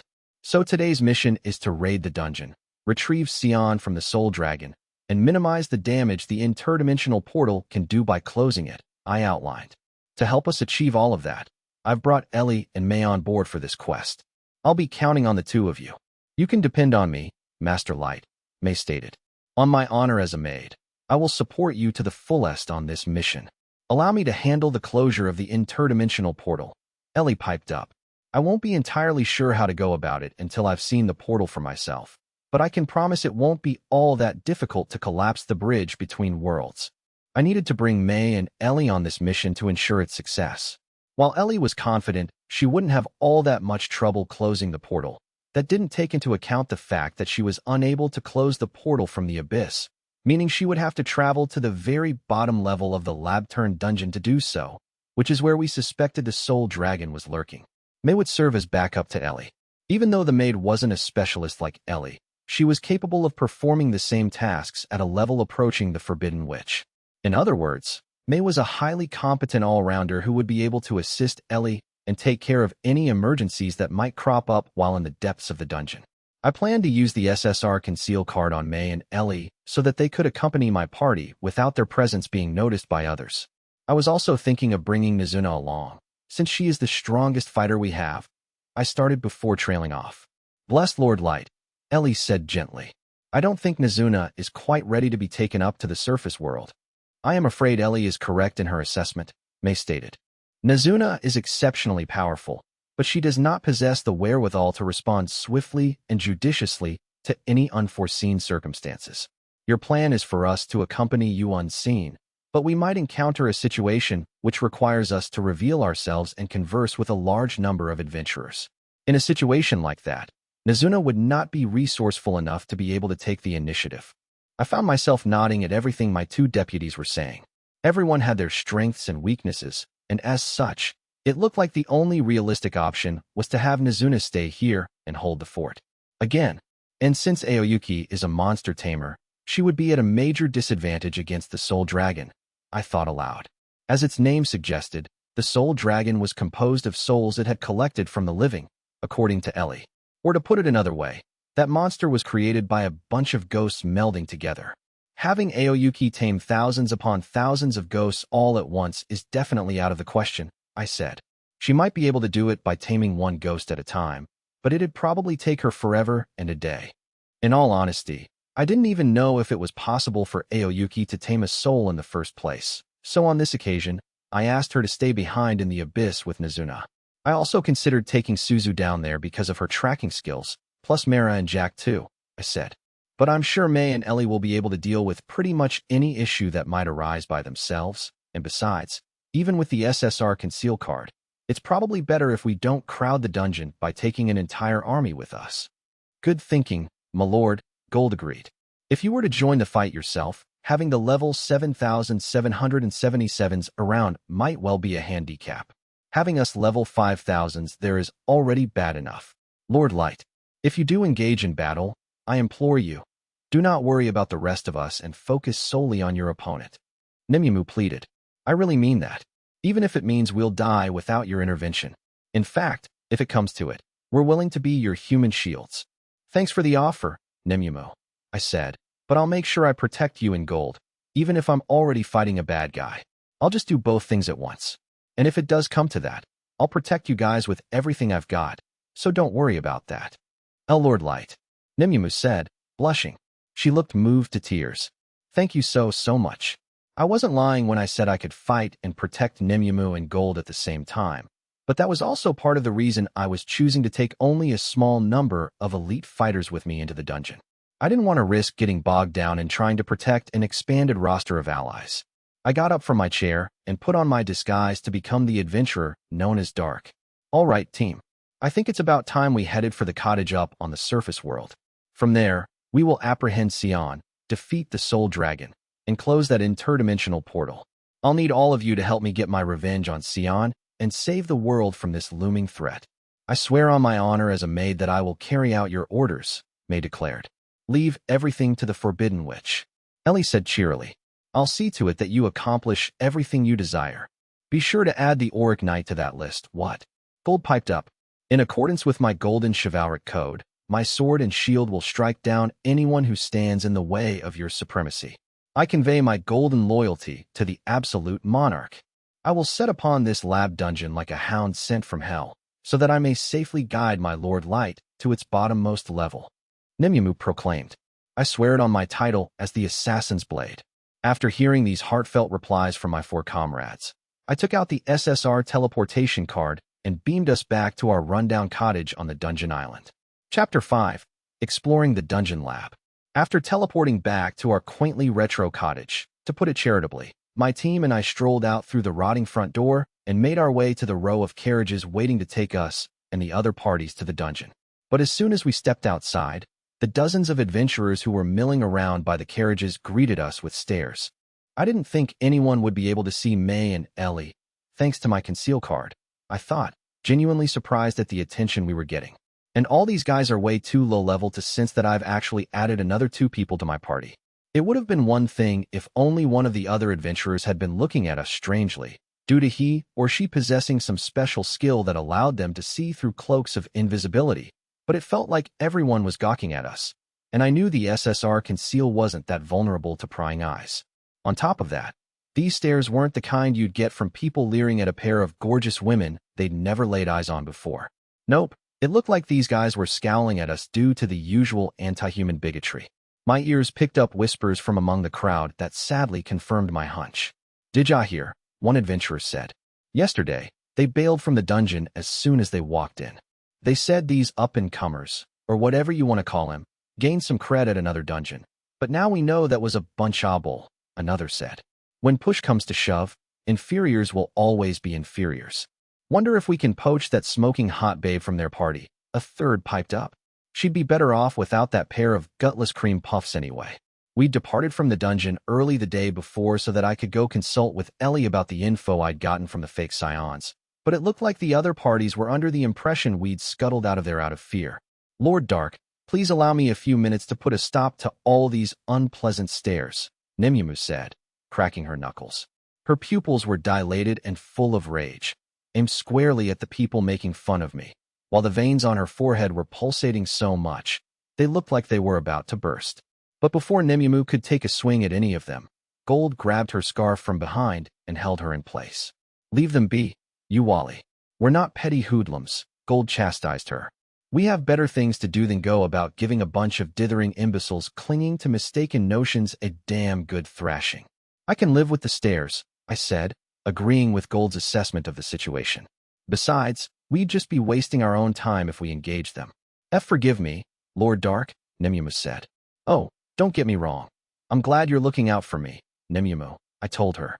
"Lord Dark," Nimyamu exclaimed, her eyes and entire body seemingly glowing in response to my approval of her intentions. "Honestly, my lord, you can be a smidge too soft on our girl at times," Gold sighed with a shrug. My party and I were just about to climb into a waiting carriage when we suddenly heard one of the onlookers cry out, "What the hell did ya trip me for, you Sanuva bitch?" The apparent victim yelled at the person next to him. "What? You fell down all by yourself. There's not even anything to trip over," the accused barked back. "Seriously, how incompetent can you get? What did you just call me?" the first adventurer bawled. "Gah? My stomach's killing me," a third person cried out. "And mine too," came a fourth voice. "Was it something we ate?" If I had to guess, I would have said May had been the one who had stuck out her foot to trip the first adventurer up, and I was willing to bet Ellie was responsible for giving the other 2 guys painful indigestion by casting some sort of spell. It seemed Nimyamu and Gold had also figured out what was going on, if their gleefully satisfied air when they hopped into the carriage was anything to go by, and I couldn't help grinning under my mask myself as I took a seat beside them, though my reaction was more out of embarrassment than gratification. When we arrived at Sion's lab, the Dark Elf soldiers went through the usual entry checks before allowing us into the Dungeonified Research Facility, where we swept across the hallway on the first floor, its exposed stone walls unchanged from the day before. Just as we had planned in advance, Nimyamu went a little way ahead of the rest of the party to scout out the surroundings, and she swiftly led us in the direction of the stairway that connected this floor with the first subterranean one. All of a sudden, Nimyamu encountered a monster dubbed the Ghost Dog that was known to prowl around on the first floor. The creature rushed toward Nimyamu, snarling demonically. "Out of the way," Nimyamu yelled before gliding past the Ghost Dog and slicing it open with one of her knives without so much as slowing down. The monster yelped, then disintegrated into nothingness. The lab-turned dungeon contained monsters that had never been seen anywhere else in the world, and the ghost dogs were one such example. Aside from the fact that their bodies were translucent, they looked exactly like giant canines, and according to the latest intel we'd received, these ghost dogs were capable of causing their victims to experience psychotic episodes by either biting or howling at them. Before now, the only type of ghosts that had been witnessed anywhere in the known world were pale, humanoid apparitions, and personally speaking, I'd never heard of a ghost in the form of a huge dog either. According to Ellie, the ghost dog was another otherworldly being, but it turned out the ghost dog could be destroyed with exorcism magic or with a weapon imbued with the kind of properties found in holy water or other purifying substances, much like the ghosts of this world. Using her skills, Nemumu had added these holy properties to her knives, allowing her to dispatch the ghost dog in no time.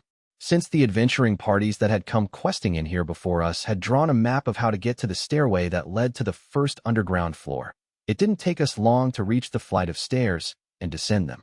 The first subterranean level had the same exposed stone floor, walls, and ceiling as the floor above, with the only difference being a total lack of windows, which was to be expected since we were effectively down in the basement now. Instead of sunlight filtering in, a bunch of radiant magic items had been embedded into the walls to give off a bit of a glow, though they didn't come anywhere near to flooding the space with light. As such, the area was replete with sections in shade, and in them, you could find another species of otherworldly monster, the shadow ogres. As the name indicated, these creatures were made out of shadows, and they were also able to manipulate the shadows around them to bind and capture the hapless.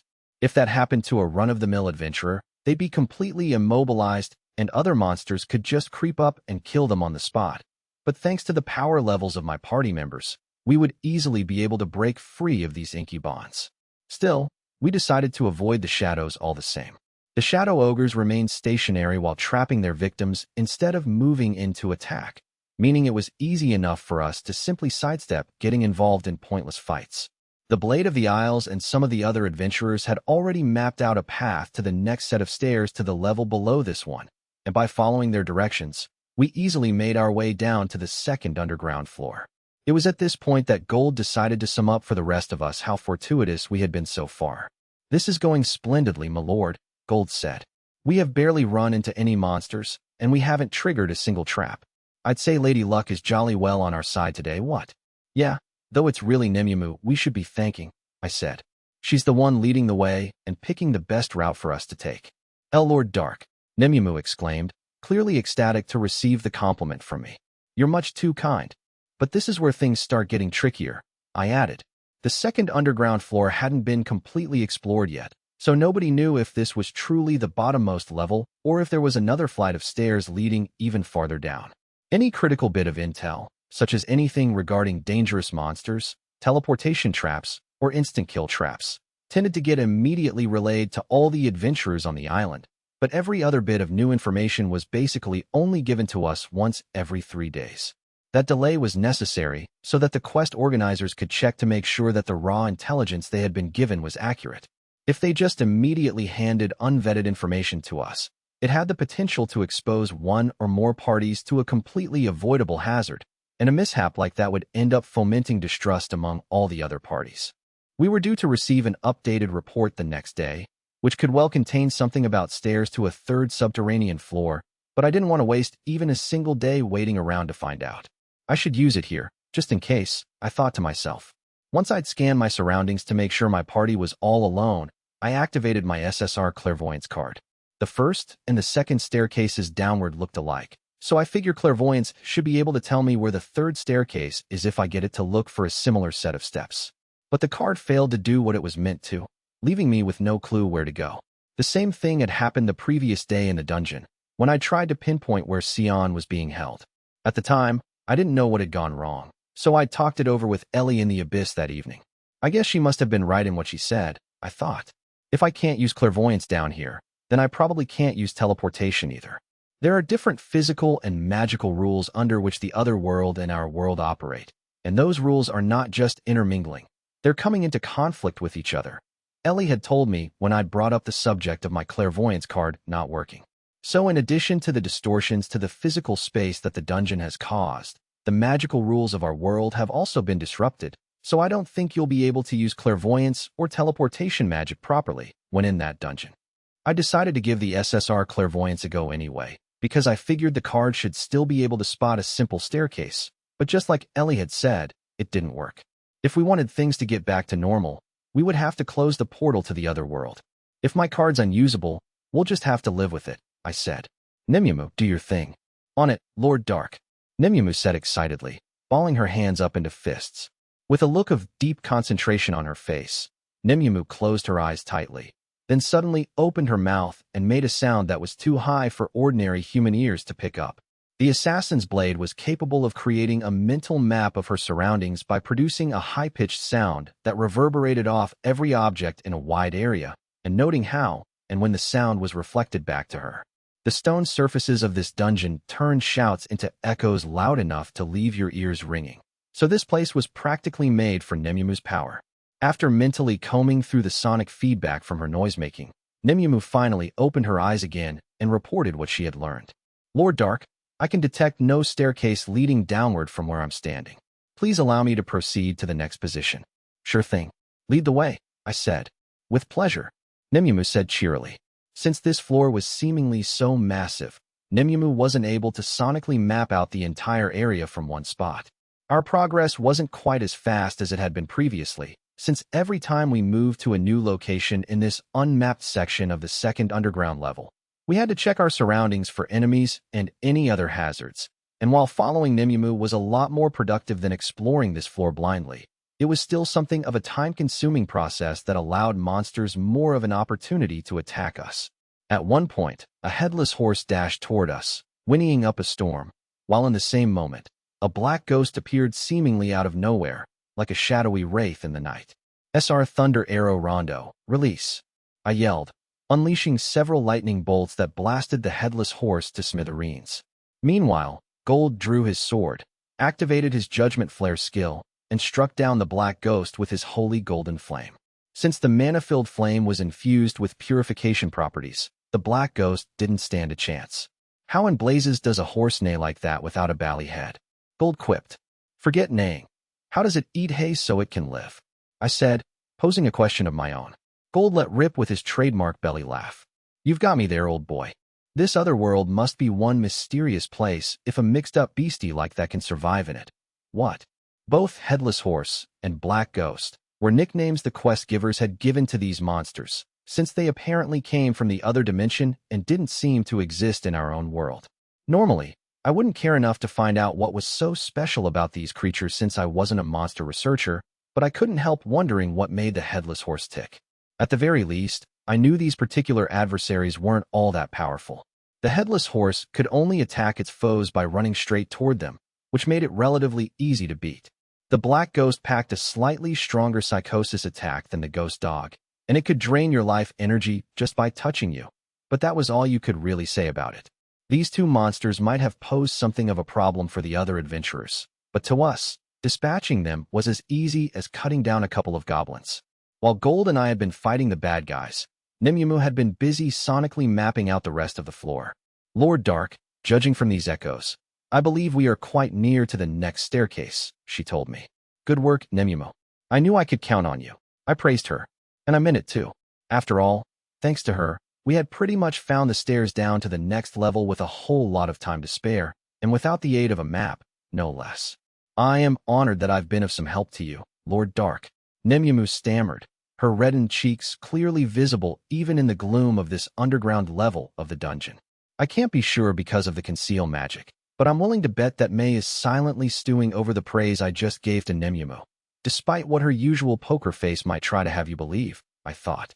And if she wasn't undercover right now, I'm sure Ellie would be making us all aware how her magic could have helped me out just as effectively. I also suspected Nimyamu had kept her reaction relatively low-key this time around because my two lieutenants were in attendance. Imagining this whole dynamic made me grin underneath my mask in spite of myself. At any rate, we soon made it to the next staircase, which led us straight to the third underground level. I thought we could just basically repeat what we had done on the second floor and have Nimyamu echolocate our way to the next staircase, but we ran into an unexpected surprise at the bottom of the stairs. Please tell me I'm not seeing things, said a sardonic male voice. Are these the same black fools who wandered back home stupidly early yesterday, but are now strolling onto this floor in damn near record time? Standing in front of us were Yuta and the rest of his Blade of the Isles party, who had gotten here before us. My party hadn't sensed anything on the floor below while descending the stairs, likely due to the spatial distortions. We'd already known this was a possibility and had been prepared to face monsters as soon as we made it to the bottom of the staircase, but we hadn't anticipated this welcoming party awaiting us. Well, these guys are the lead party on this quest, so they probably got early access to the intel on how to get to the third floor from some of the other adventurers, I thought. Maybe they'd heard about the location of the stairs, or maybe they were given the most up-to-date maps. If Yuta's party did have a map, then it made sense that they'd reach this floor quicker than us, no matter how fast we moved with Nemumu's help. It definitely didn't hurt that Yuta's party were A-rank adventurers who had probably forgotten more about exploring dungeons than I'd ever known. But in our defense, we'd done everything through the proper channels when signing up for this quest, and we hadn't broken any rules that I knew of. So I looked Yuta square in the eye and coolly responded by saying, "We decided to withdraw early yesterday due to unforeseen circumstances. Today, we fully intend to reach the bottommost floor, which is why we're here. I would never put that past a party who's able to make round trips to the dwarf dungeon's top floor in less than a day," Yuta said. "Though I'm pretty sure it takes a bit more than just elbow grease to make it all the way here at the speed you guys did." Huh, what's he trying to imply? I asked myself. Yuta was acting like he could see right through us, and even the two dark elf maidens behind him didn't seem all that surprised by us showing up here. It was almost like they'd been expecting us. Moreover, the vibes I was getting from Yuta didn't seem to be born out of anger at being shot down by Nemumu or from any anti-human bias. It felt like Yuta was fishing for something. But for what? "So are we to assume the Black Fools are going to explore this floor, or what?" Yuta asked. "Yes, we are," I said after a skeptical pause. "Is that okay with you?" "Sure, all fine and dandy with me, kid," said Yuta. "As the man in charge of this quest, I have to give you credit for your hustle. If a boy's gift can lead his party this far down into the dungeon, that works out super for us." Now Yuta had started talking about my gift totally unprompted. These dark elves were definitely angling for something. Are they searching for masters, just like the Concord of the tribes used to? I thought. Those types of parties were typically put together by a group of nations, but that didn't mean other parties couldn't hunt for masters independently. The whole reason me and my allies were operating as adventurers on the surface world was to get intel on the nations that were looking for masters, and to get in contact with people who had the same mission as the Concord of the tribes. If Yuta's party was indeed searching for masters, I really wanted to know what they knew. But our first priority is to get to the bottom of this dungeon so we can capture Sion and close the interdimensional portal, I thought. So I responded to Yuta's fishing by giving him a guarded answer. "I'm not sure what sort of gift you're talking about, but I hope we live up to your expectations." "You sure you're only a boy?" Yuta asked. "'Cause you've got a real cagey way of comporting yourself." Yuta was obviously starting to get edgy about not being able to draw any useful information out of me, either implicitly or otherwise, and my mask was doing a great job of stopping him from getting a good read on me. I ignored the snide remark, gave a quick bow to Yuta, and turned around with the intention of pressing forward to explore this third underground level. I only managed to take a few steps, however, before I was stopped in my tracks. "Or maybe you're one of those masters, like I always suspected," Yuta called out to me. "Though you're way too young to be one in my book." It wasn't just me who froze on hearing this. Gold and Nemuma did too. I guess it had probably shocked May and Ellie as well, though I couldn't see them due to the SSR conceal. None of us had expected Yuta to start talking about masters, and now that it had become clear that he and his party might potentially know something relating to that mystery, we couldn't just let them go. Yuta, who a few seconds before was looking thoroughly peeved at how we were trying to walk away from him, had broken out into a toothy grin at how he had managed to get our full attention. "Ooh, does that mean we do have a master in our midst?" Yuta said, but I just stared at him in silence, so he continued where he left off. "Let me guess, you're currently wondering how I know about masters, aren't you? Well, as you might have heard, we've been traveling the world for years on end in search of magic items, and along the way, we heard a few rumors about these humans who were freakishly powerful. We heard talk of masters out west in the Onifolk archipelago, up north in the Demonkin Nation, and back east in the Dragonuda Empire. More recently, we got word of a master showing up in the human kingdom." Yuta's words hit me like a ton of bricks. A master showed up in the human kingdom? I thought. That means this master could have been near my home. It also means this master could have been the one who destroyed my village. My goals were to get revenge on my former party mates, to learn the truth about this world, and to find out who wiped out my village. Now that I knew the dark elf in front of me might hold some clue that could lead me to answers surrounding these particular areas of interest, I couldn't maintain my composure any longer and blurted out a question. Could you tell me more about this master in the human kingdom?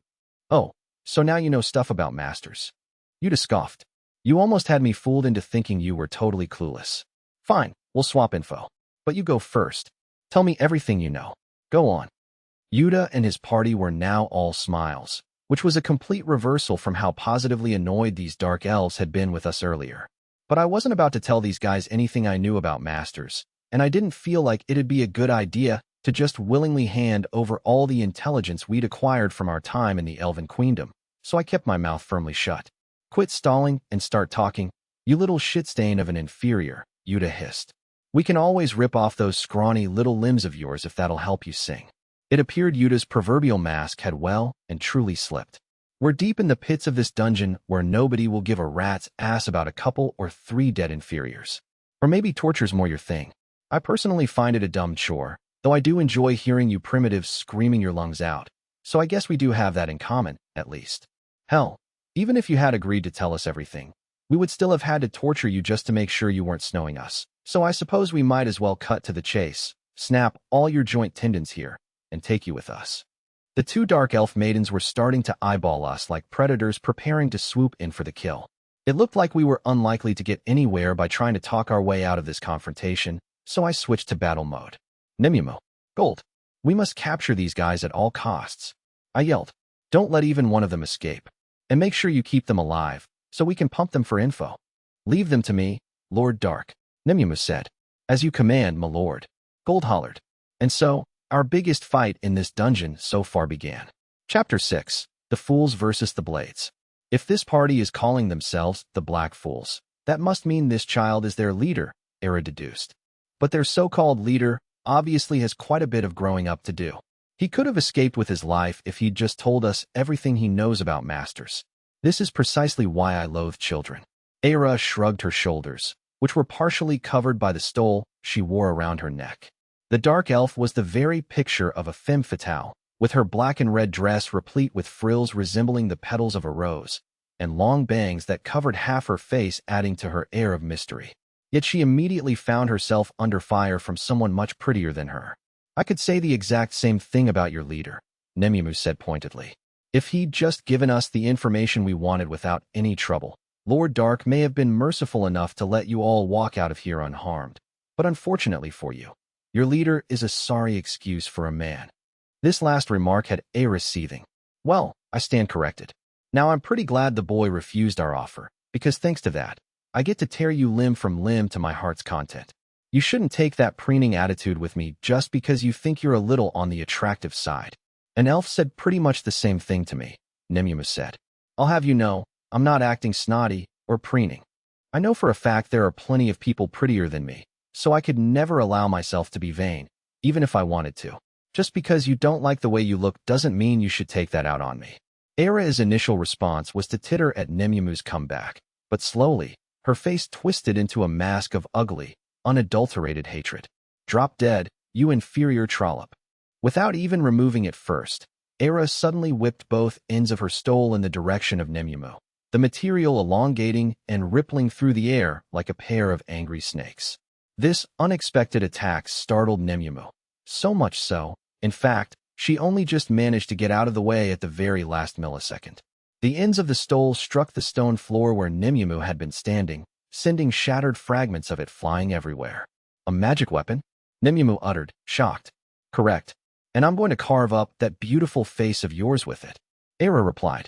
With a full-on sadistic grin still contorting her features, she repeatedly lashed the 2 ends of the stole toward Nemumu, the garment turning out to be a weapon that was stronger than steel and able to cut through stone.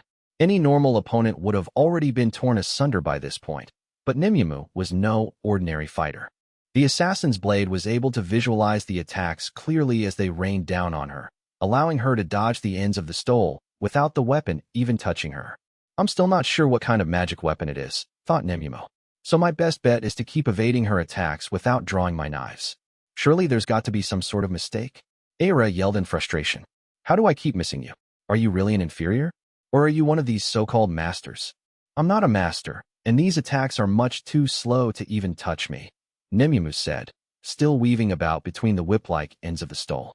Don't belittle me. Eira roared. Let's see how you handle this little trick. Eira whipped one end of the stole toward Nemumu, who expertly dodged the strike yet again, and the cloth weapon buried itself into the stone floor. But instead of the stole getting reeled back like it had previously, it dug in and yanked Eira toward it, with the dark elf leaping forward at the same time to propel her toward Nemumu at lightning speed. Join me in a dance of death. Eira screamed as she aimed a roundhouse kick at Nemumu's head. The assassin's blade managed to duck just in time, but Eira continued to lash her killer stole toward her foe again and again, creating a dizzying whirlwind of flying kicks and blade-like fabric. So you can incorporate hand-to-hand combat into your attacks with your magic weapon, huh? Nemumu remarked, acrobatically ducking and evading each attack. This is really fascinating. For a sideshow act, Eira scoffed. We'll see how long you can keep up your arrogant sneering. She unleashed the same combination of attacks several times over, her legs whirling through the air in a feverish ribbon dance as a rose-scented aroma that grew stronger with each spinning kick overwhelmed Nemumu's nostrils. If Nemumu had been an A-rank adventurer like Eira, she would have succumbed to these high-intensity combo attacks long ago, but none of the Dark Elf's blows were actually landing. Nemumu eventually decided she'd seen enough, drawing her knives and slicing Eira's stole into a third of its length before aiming a well-placed flying kick to Eira's abdomen. The blow sent the Dark Elf flying backward, and she crashed to the unforgiving stone floor with an unladylike grunt. Nemumu looked down quizzically at her opponent, who had landed flat on her stomach but was now struggling to get back to her knees. That kick was supposed to render you unconscious, Nemumu said. Looks like I went too easy on you. Eira finally managed to lift her upper body up off the ground, though she continued to clutch her injured midriff with her hand. How can this be? I'm level 1000, yet you floored me with a single kick without me even laying a single scratch on you. Eira's pained expression suddenly transformed into a wicked grin. But I've still come out victorious in this fight. Ugh. How do you figure that? I don't recall kicking you in the head, Nemumu said, looking dubiously at the Dark Elf. If you really believe you still have a chance of beating me, you toadies take after your idiot leader.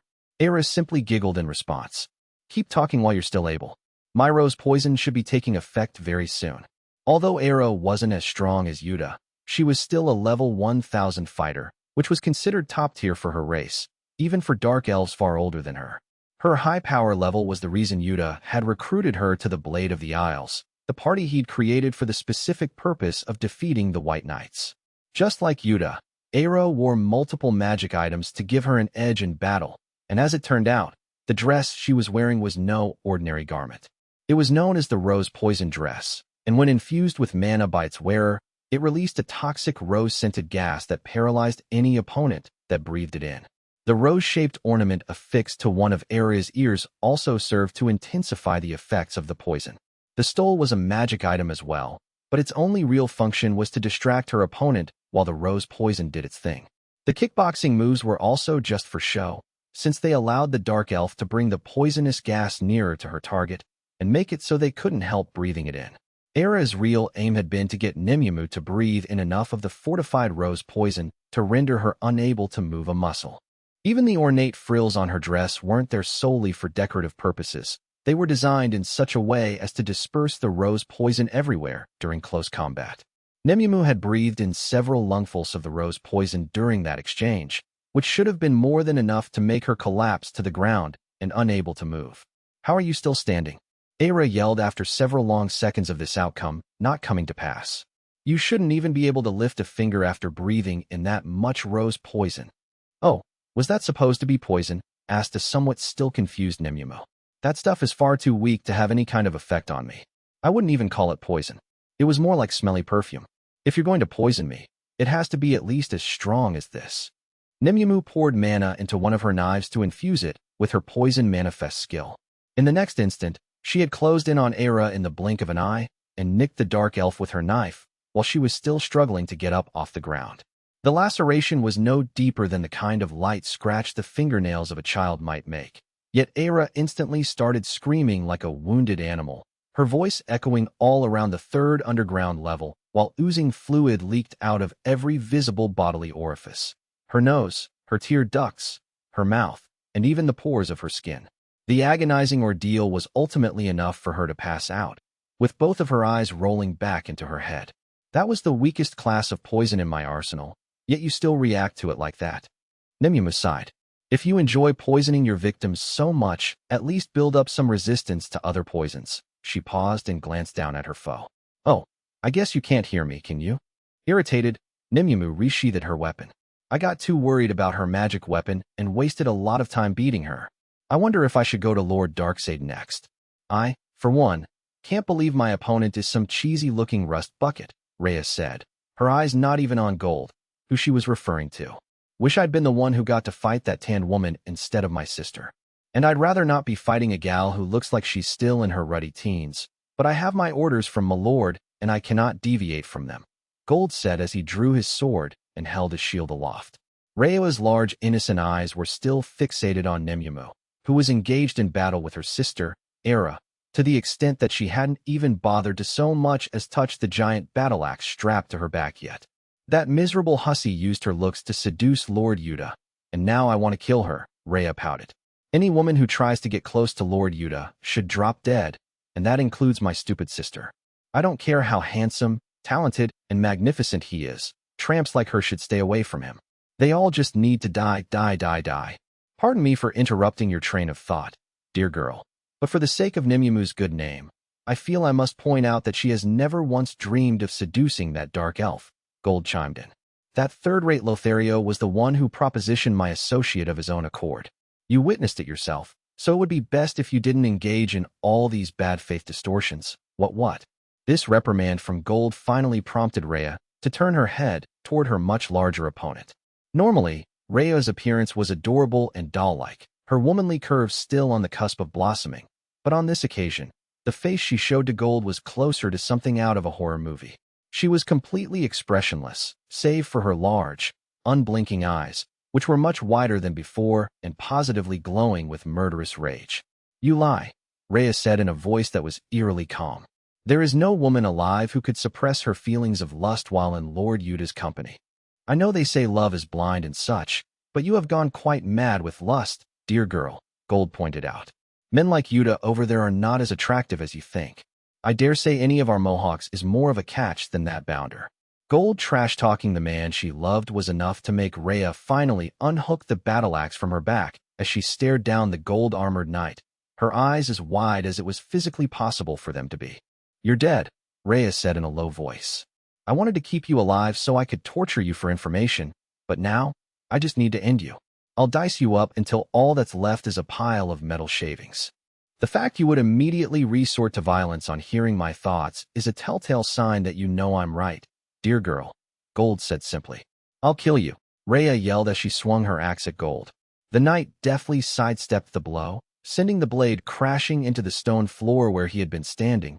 But that wasn't the end of it because Rhea immediately swung her axe around toward the knight again with exactly the same intensity.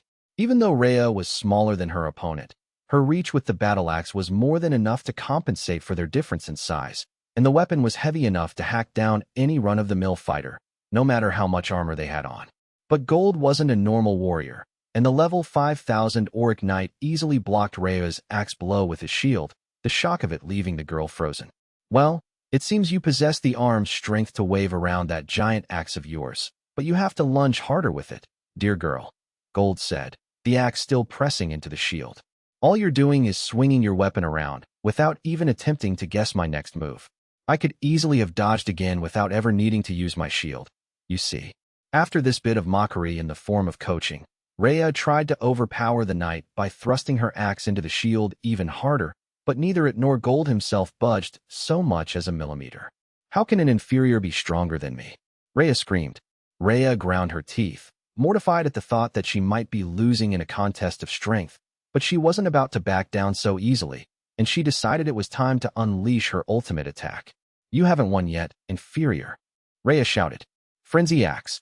Now it was Gold's turn to be shocked as Rhea unlocked the power of her magic axe, causing the blade and the handle to glow a dark red. Since he didn't know what kind of effect this frenzy axe might have on him, Gold quickly backed away to a safe distance. Rhea roared at length, sending flecks of spittle flying everywhere as if she were a rabid animal, and all trace of sanity had vanished from her bulging eyeballs. She hurled herself at blistering speed toward Gold. "You're moving a damn sight faster than before," Gold noted as he relied on his reflexes to just about dodge out of the way of the incoming axe, which whizzed past his head at more than double the speed it had previously. The axe blade even managed to graze Gold's armor, generating a small firework of sparks. "You're like a mad beast that has been let off the leash," Gold shouted over his foe's noisy flurry of attacks. Rhea continued to roar and furiously attempt to hack away at her opponent. But as Gold had pointed out to her, all she was doing was wildly swinging her weapon without employing any sort of practice technique. Basically, Rhea was behaving like an animal that relied purely on its base instincts to catch and kill its prey. The frenzy axe doubled every skill stat of the user, aside from their overall power level. But the buff came at the cost of sacrificing all rationality, thereby sending the user into a state of lunacy. Once the frenzy axe's true powers were unleashed, the user would go on a mindless rampage until the target identified as the enemy was stone dead. So even though the frenzy axe did come with an extremely advantageous buff, losing your senses was a huge drawback, especially when the axe was overly big and heavy in the first place. Due to all of these factors, the frenzy axe was classified as a low-level relic class weapon, but it was just the right weight for Rhea, and it had quickly become her weapon of choice. Just like her older sister, Rhea had hit level 1000 at a very young age, which was why Yuta had also recruited her to his party. Rhea had a better knack for close combat fighting without needing to resort to gimmicks than Era, which was something even Yuta acknowledged. But where she really stood out from her sister was that, using the frenzy axe's powers to their fullest, she had repeatedly proven herself capable of dispatching opponents much stronger than herself. In fact, Rhea was confident she could go toe-to-toe with the White Knights as long as she had the frenzy axe in her hands. At this moment in time, however, she was facing Gold. At first, the golden armor-clad knight was genuinely surprised by the speed of Rhea's axe swings, but after he'd gotten over his initial shock, Gold realized she was still nothing to worry about, and even went as far as expressing disappointment at this anticlimactic stat boost. "It appears this great axe of yours is a magic weapon that boosts your skills, but all it has done is double your power and speed, dear girl," Gold pointed out, raising his voice to be heard over Rhea's animalistic battle cries. "But losing your composure in the middle of a battle is a staggeringly huge trade-off. After all, if you do not have the wherewithal to apply some real fighting skills, your attacks become less varied, and you leave yourself open to countermoves." "What?" Rhea flung herself high into the air with the intention of executing an aerial dive on Gold, where the velocity of her descent would add to the speed at which she swung her axe down toward his helmet. But instead of sidestepping this attack, Gold held his shield aloft and waited for the exact moment for the axe to connect with it. As soon as he felt the axe come into contact with his shield, Gold used the shield to give the axe more downward momentum and speed up its pendulum motion, which not only caused Rhea to miss landing what she'd thought would be the finishing blow, but also made her lose control in midair and do a full 180 flip while still hurtling toward the ground. Without missing a beat, Gold brought his shield around and slammed Rhea deep into the stone floor, like an Aikido master exploiting the force of the opponent's attack against them. The back of Rhea's head took the brunt of the devastating blow, and even though the frenzy axe had doubled her resilient stats, Gold's shield smash was powerful enough to knock her out cold. Gold lifted his shield and looked down disappointedly at Rhea's motionless body lying in the middle of the small crater that had been made in the dungeon floor. "You know how to use a magic weapon, I'll give you that, but it amounts to nothing if you let the magic weapon use you, what? You're in dire need of some more training in the fundamentals, dear girl." When he was young, Yuta's parents used to tell him bedtime stories about all the adventures they had been on when they were in the Spear of the Isles, and because of that, little Yuta dreamed of one day becoming an adventurer himself. This was a fairly common way for people to become inspired to go into the adventuring trade, but Yuta had a unique advantage in that he was blessed with an exceptional talent for questing. The highest power level a dark elf could usually reach was 1000. But Yuta had smashed through that growth limit, and his power level was presently somewhere above 2000. Elves were able to produce submasters who could attain high power levels due to being able to trace their lineage back to masters, but Yuta wasn't anything like that. He was simply one of those vanishingly rare special cases that cropped up all throughout Dark Elf history who were able to reach double the normal level cap for their race. Because he possessed this rare trait, Yuta became prideful and considered himself in a class of his own.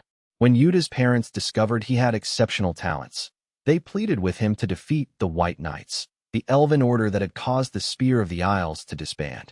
On hearing about this supposedly powerful band of knights, Yuta traveled to the Elven Queendom and got the chance to see the White Knights for himself, albeit from a distance, and came to the startling realization that the members of this order were every bit as powerful as him, if not more so.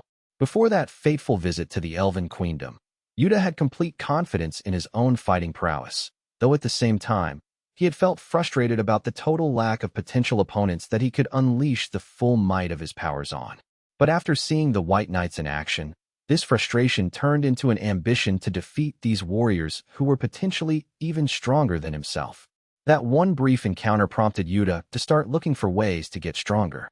He traveled all over the world, defeating monsters and exploring dungeons and ruins in a lifelong quest to collect items and weapons that were magical in nature. He officially formed his own party by recruiting 2 Dark Elf sisters with high power levels, and before long, the Blade of the Isles became known among A-rank adventurers as the leading party of the day. However, Yuta and his party mates eventually realized that defeating the White Knights would still be an uphill battle if they relied on magic items alone, and they weren't planning on losing a duel that would no doubt prove to be eventful, but in vain. They needed something that could guarantee them victory against their sworn enemies, and it was around the time he was wrestling with this conundrum that Yuta heard about the existence of masters, as well as ongoing research that was seeking to find a way to transplant gifts from humans into people of other races. When Yuta heard that humans could become freakishly powerful, he believed this indicated that there was a way for Dark Elves to substantially boost their own power levels too. Yuta started hunting for more information on masters, which was how he came to find out about Sion's research, and not only did he end up providing funding for this research, he also contributed to the cause by kidnapping gift-wielding humans of all ages and killing anyone who witnessed or tried to interfere with the abductions, even if that meant destroying whole villages. He did all of this in the name of eventually defeating the White Knights, once and for all. "So you are a gift wielder," Yuta said menacingly, but I kept my mouth shut and didn't even bother to answer him.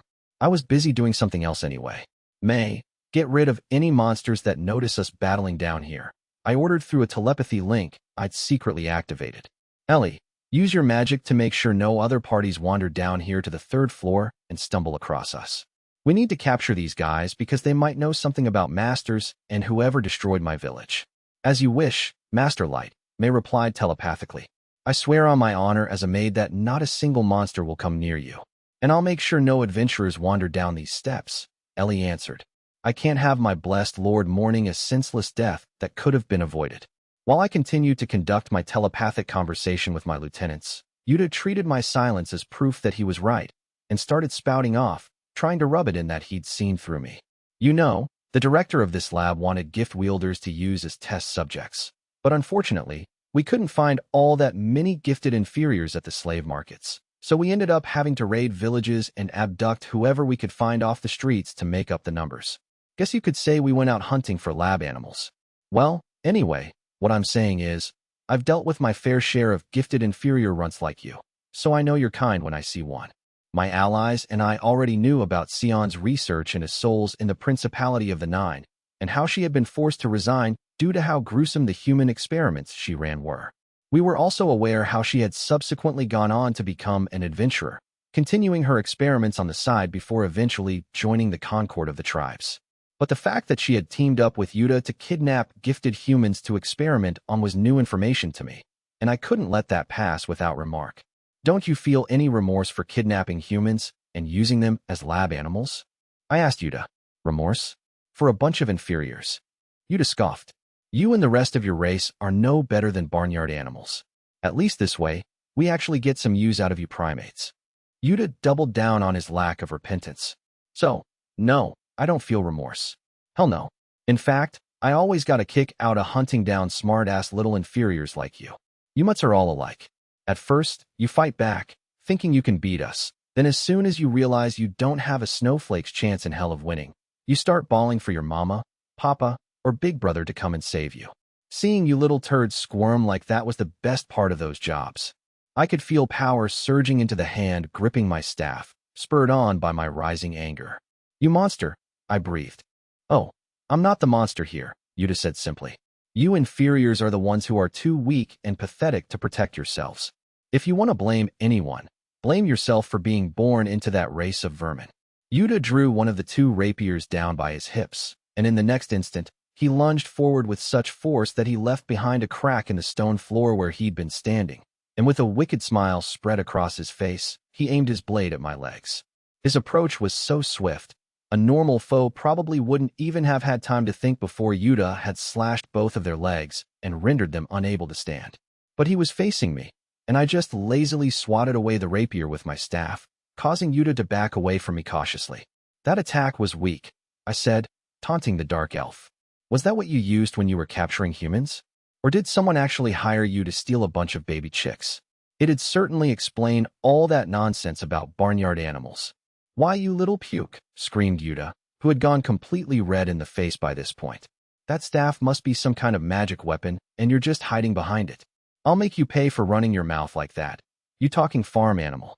Yuta drew his other rapier and swiftly scraped the two blades together, creating a resonant metallic sound, before resuming his battle stance. However, he wasn't quite ready to re-engage. All magic items, activate. Yuta barked. The several piercings in his ears, the multiple necklaces he was wearing, and the thick armor covering his forearms and legs all started to vibrate, emitting a low hum. You ever heard of the White Knights, you shit-eating brat? Yuta asked. I might have, I said guardedly, after a slight pause. I mean, of course I'd heard of them. They were the guys we'd fought in the Great Tower in the Elven Queendom, though I wasn't about to tell him that. Those battles had been set up as a way to test the strength of my allies, but the White Knights had ended up being so easy to beat, they were pretty much useless as yardsticks. Well, at least they lived on in my memory. We executed the White Knights after extracting all the information we needed out of them, I thought to myself. But why's he bringing those guys up? He's a dark elf, so he shouldn't have anything to do with them, right? Even though he was clearly still angry at being made fun of, a fierce smile flashed across Yuta's face at the notion that he now had the upper hand. Well, today's your lucky day. I'm going to give you a little preview of the arsenal that's going to take down the White Knights. It took me many moons to gather up all these items. You plan to take down the White Knights with those things? I said skeptically. Yeah, I finally figured out how to beat them after years of puzzling it over, said Yuta. If you want to put the all-powerful White Knights out of commission, you gotta hit him with everything you've got first before they can hit you back. You've pretty much gotta kill those bastards before they even have time to blink. Yuta's evil grin stretched even wider. You know, my original thought was to just incapacitate you, but I've changed my mind. Now I think I'm gonna slice off your arms and legs, and turn you into a living potato sack. It's only fitting for such a stupid inferior. Or you can beg for mercy and cough up all the info you've got, if you prefer. I might be talked into leaving you with one arm and a leg to get by with. So what's it gonna be, boy? I've made up my mind, I said, then jabbed a finger toward Yuta. Come on then, dingus. I'll show you that you're nowhere near my level. You little prick. Yuta yelled. Once I've made you talk, I'm gonna torture you to death. Thanks to the armor on his legs, Yuta was able to lunge forward so fast, it almost made me think he'd somehow blasted himself toward me. But that wasn't all. A magic item above the dark elf's right eyebrow suddenly started glowing brighter than 100 suns, reflexively forcing me to close my eyes. You dumbass. Yuta yelled triumphantly. He's pretty much announced he's going to hit me before I have time to blink, but I'm guessing that means he's betting everything on literal vision loss, I thought to myself. It was plain to see that all of Yuta's magic items were buffing his abilities, but his real aim was to blind his target and leave them wide open to his ultimate attack. You're wasting your time, I said with my eyes still closed. I could sense that Yuta was puzzled by my reaction, but he still hurtled toward me at breakneck speed with both rapiers swinging. I didn't even try to dodge his swords, however. I simply caught the blades in my bare hands and casually snapped both of them in two. Yuta looked down at the hilts of his broken rapiers and stammered in disbelief at the sight. But before he could form a coherent thought, and with my eyes still shut, I thrust my staff into the dark elf's solar plexus, sending him careening heavily to the ground. Once he'd stopped rolling, he clutched his stomach with both hands and dry heaved. If that was everything you've got, it was too pathetic for words, I said, still holding the broken blades of Yuta's rapiers in my hands. Though I'll admit, trying to blind me was a surprisingly sneaky thing to do, and a cheap tactic at that. But it didn't really matter, since your attack was way slower than advertised. Yuta whispered something ending with you. I said, my look of disappointment quickly turning to one of puzzlement. I'm gonna kill shit. Yuta gasped, still writhing around in agony, but looking completely consumed with rage. I'm gonna kill you, little boy. You're dead. I'm gonna bury you, even if it kills me. With one hand still clutching his stomach, Yuta got to his feet, while his other hand moved around to his back. I don't give two shits what you know about masters now. I'm gonna kill you. Right here, right now? I'll bury your scrawny ass. And in the process, I'll humble you worse than you just did to me. You hear me? From behind his back, Yuta pulled out a creepy-looking scepter with a magic gem the size of an eyeball attached to one end. This here is a phantasma-class weapon I found at the bottom of a dungeon. Yuta yelled. It's called the Eye of Balork, and it's a magic weapon that causes instant death. It can only be used a few times before it breaks apart completely, but it dooms any living creature, no matter how powerful they are. Yuta's mouth widened into a twisted grin as he brought the scepter forward. Once I've killed you with this, I'll chop up your corpse and feed you to farm animals. Then I'll hunt down every single person who knows you and kill all of them too. You've brought this on yourself, and now it's time for you to meet your maker. Light him up, Eye of Balork. Yuta infused the scepter with mana, making the gem twist around and focus on me as if it were a real eye. The next thing I knew, the gem's surface started glowing darkly, and Yuta broke out in a fit of uproarious laughter. Die, you little punk. Yuta roared. Die and go straight to hell. But after a few moments of not a lot happening, with me standing there, markedly alive and still breathing, his sense of euphoria slowly turned into despair. Why aren't you dead? He stammered. That light should have made a cadaver out of you. Well, don't ask me. How would I know? I said. SR appraisal, release. I activated the gacha card and glanced at the Eye of Balorka's powers using the appraisal skill. Oh, I see. It says here that this is a magic item that instantly kills people, but it only works on people who are level 3000 or below, I said.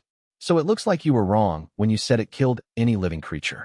It was never going to work on me, since I'm level 9999. But even then, it wouldn't have done much whatever its top level limit was, since I've made myself invulnerable to instant death attacks. A level 9999, whimpered Yuta, who looked like his soul had just departed from his body. I looked Yuta square in the eye.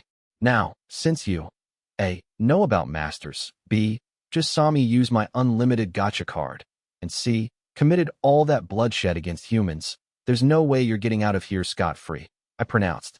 Stay away. Yuta yelled. Don't come near me, you freak. Despite his protests, I strolled toward Yuta, who was still tightly gripping the Eye of Balork with both hands and screaming as if praying to the scepter. You can't be level 9999. That's too high for anyone. Even Hardy, the commander of the White Knights, is nowhere close to that power level. You just can't be 9999. Please, Eye of Balork, kill him now? No. Stay back. Somebody heal. I shut Yuta up with another whack from my staff, though I made sure not to hit him too hard, since I needed to capture him alive. The force of the blow was still enough to send him flying through the air though, and by the time he eventually hit the ground, he was out like a light. You didn't need to scream. It's not like I'm going to kill you straight away, I said to his motionless body. I still need to find out everything you know and what crimes you've committed. Then you'll get the punishment you deserve. I looked down at my fallen opponent for a few seconds and recalled how he had gleefully recounted abducting and slaughtering countless humans, including children like me. It was a painful reminder of how violently cruel this world was for us humans. I really can't stomach the way you guys persecute us, I spat out venomously. I delivered the final blow to Yuta at around the same time Nimyumu and Gold were finishing up their battles. Their opponents were both A-rank adventurers, but it turned out they were only level 1000 or so. Nobody in the Blade of the Isles was a match for us, but their unconscious bodies did present something of a problem. Well, it's great that we defeated them, but how are we supposed to get them out of here? I said, after my allies and I had beaten the White Knights in the various tower battles we'd engaged in, I'd simply use the SSR teleportation card to transport the elves and my fighters to the abyss.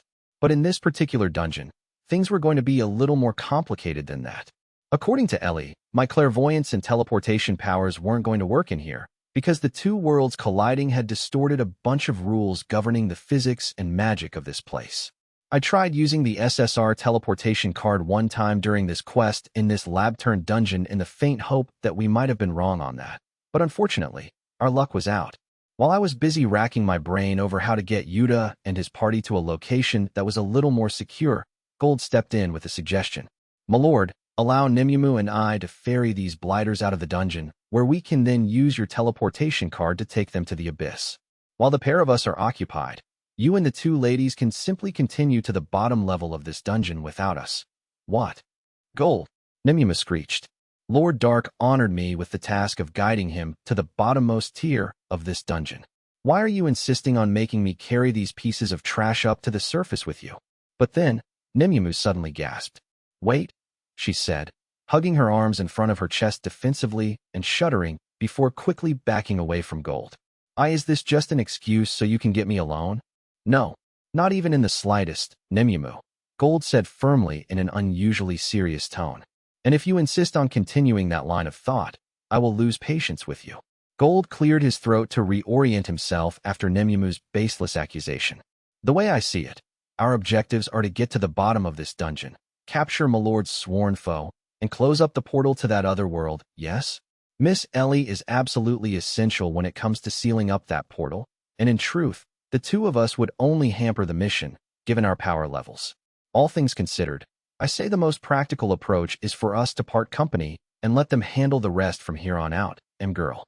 But you could easily carry those three up to the surface by yourself, leaving me to stay here and escort Lord Dark," Nimyamu protested. Gold sighed and shook his head. "You are quite right that I could carry all three of these wastrels by myself in normal circumstances. But in case you hadn't noticed, girl, we are in a dungeon, and if I carried these three up there by myself, my hands would be too badly tied up to fight off monsters or hide them from potential witnesses. If my lord needs a tour guide to get him through this labyrinth, he has Miss May to assist him. I'm sure you and I can both agree that she will do a bang-up job. What?" Gold turned his head to look down at Era, Nimyamu's fallen opponent. "And besides, you poisoned that Rose lady to the point where she's all covered in bodily fluids now. My lord may have a card about his person that can clean the gal up, but I point-blank refuse to touch that befouled creature under any circumstance.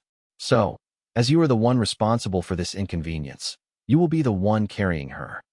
Nimyamu had no comeback to Gold's argument, and just growled under her breath. "I won't have that snarling girl," Gold warned.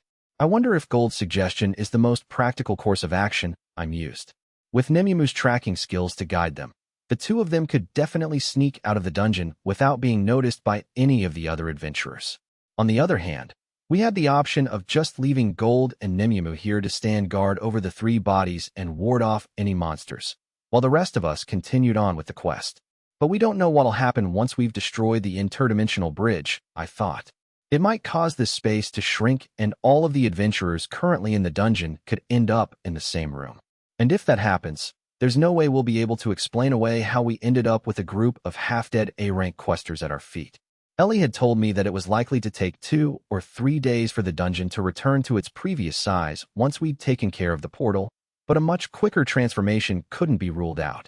Using the SSR conceal card on Yuta's party was also out of the question, so getting Gold and Nimyamu to carry the Dark Elves out of the dungeon and using the SSR teleport card once on the surface again seemed to be the least complicated solution to our little problem.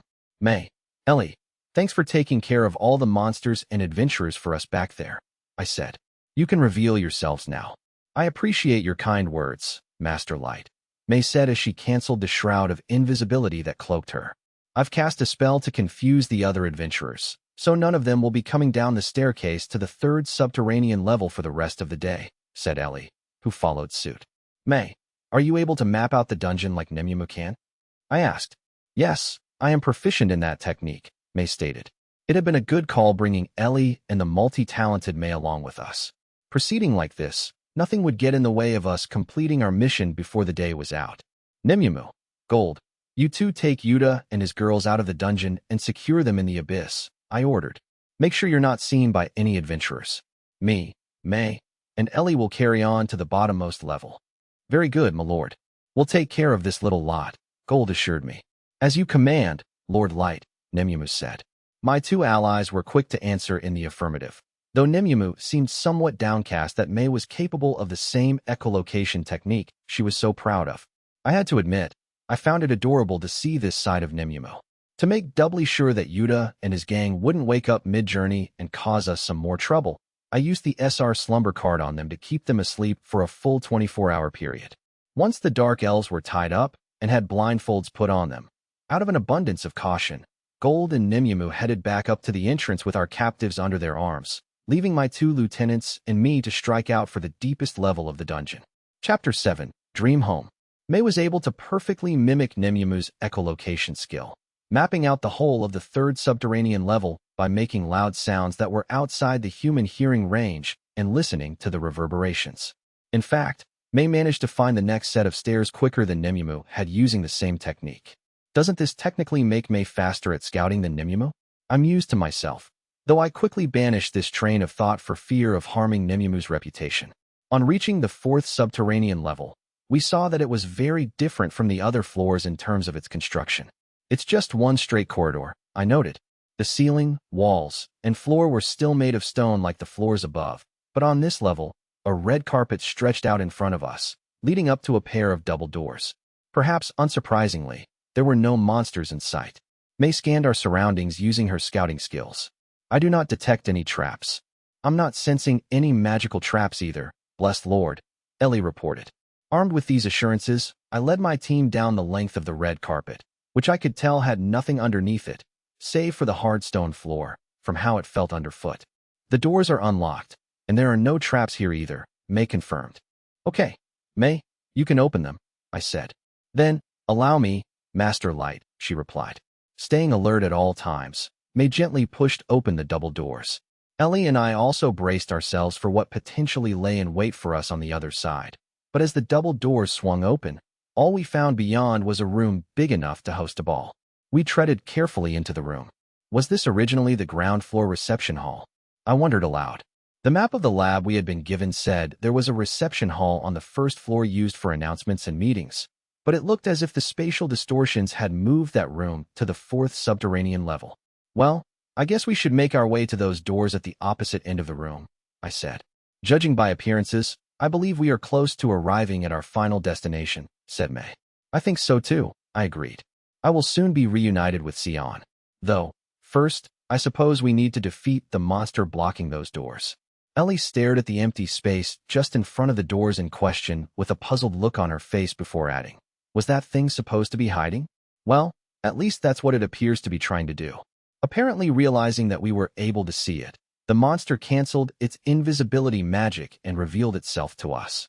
It looked like a giant lion kneeling on all fours, except that it had the face of an old man, and its entire body seemed to be covered in splotches of soot. It gazed down at us with cloudy white eyes. May activated her appraisal skill. The Fallen Sphinx, she read. This is the first time I have ever heard that name. This monster may have originated in the other world. It appears capable of creating powerful illusions, and it is level 2000, which is quite high for a monster. Even though we had figured out the nature of this monster, as well as knowing it had been there all along, despite its efforts to remain hidden, the Fallen Sphinx flashed us a haughty grin and began speaking directly into our minds. I have been summoned to serve at the pleasure of our highest king, the Soul Dragon, the Sphinx said. I reacted with surprise at this. He was summoned by the Soul Dragon? I thought. Does this mean he's some kind of gatekeeper? With these powers that I wield, it continued, I shall make you wallow in the depths of your own souls. As the last syllable echoed around our heads, the Fallen Sphinx unleashed a beam of blinding light that enveloped the three of us. Even though our eyes closed reflexively, we all instinctively assumed fighting stances, though from what I could tell, I didn't sustain any damage. But when I opened my eyes again, I found I was no longer in the dungeon. So I'm now looking up at a cloud-filled blue sky, huh? I said to myself, and I'm standing right next to some farmland. Wait, is this my village? My home? The blue sky stretched for as far as the eye could see, with puffs of pure white dotted here and there, and I was surrounded by fields of wheat that glittered like gold.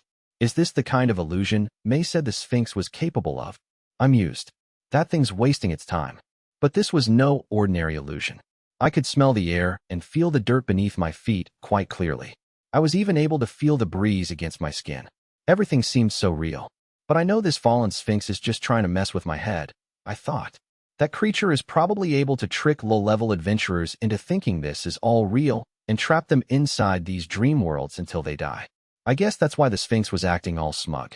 It knows just how powerful its illusions are. But since I had level 9999 resistance to magical attacks, I was able to keep my wits about me where others couldn't. All I had to do to release myself from this dream sequence was to pull out a gacha card that worked against hallucinations. But before I could, I heard a voice that stopped me in my tracks. Brother? What's that you're wearing? I turned to see a little girl with the same color hair as me. Yum. Standing in front of me was my baby sister, who I'd left behind more than 3 years ago when she was still just 7. She looked exactly the same as the last time I'd seen her before striking out into the world on my own. Her bob-length hair fell just short of her shoulders, and she had a red ribbon tied on one side of it. Even though Yum was wearing just your standard-issue farm dress, made of tough fabric designed to withstand all forms of wear and tear, she still looked totally adorable in the eyes of this big brother. But it wasn't just Yum who had come to greet me. Light, what are you doing over there? Said a man with short hair and stubble. Are you done chopping the wood yet, boy?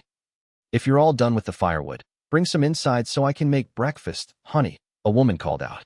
She had her hair tied back, and you could tell just by looking at her that she wasn't the kind of person who took any nonsense.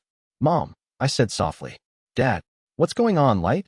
Said a tall teenager who chose that moment to poke his head out of the oversized chicken coop nearby. If you're not done yet, then let your big brother help you out. Else, even though I had jet black hair and my big brother's was darkish brown, people could still tell we were brothers due to having similar eyes and noses. Every morning, back on the old farm, I used to chop wood around the back of the house, while Els cleaned out the coop and fed the chickens. Despite having to deal with the chicken coop by himself, Els always gladly offered to give me a hand too. Not only is this sphinx making me have a vision about my devastated village, it's reunited me with my family, I thought. Thanks to my level 9999 powers, I knew full well I was in a fantasy world. I knew damn well what I was seeing wasn't real, but seeing the family I thought I'd lost forever brought hot tears to my eyes. Brother? What's wrong? Yum asked, her big innocent eyes looking worried. Aren't you feeling well? Yum. Hey, is everything all right, son? My dad said. You got a fever or something? He placed his hand on my forehead to check my temperature. His hand was huge, and while it was hard and leathery from his many years of farm work, its touch still felt kind and gentle. Feeling the tenderness of my dad's hand against my skin again brought a lump to my throat. Dad, I'm so.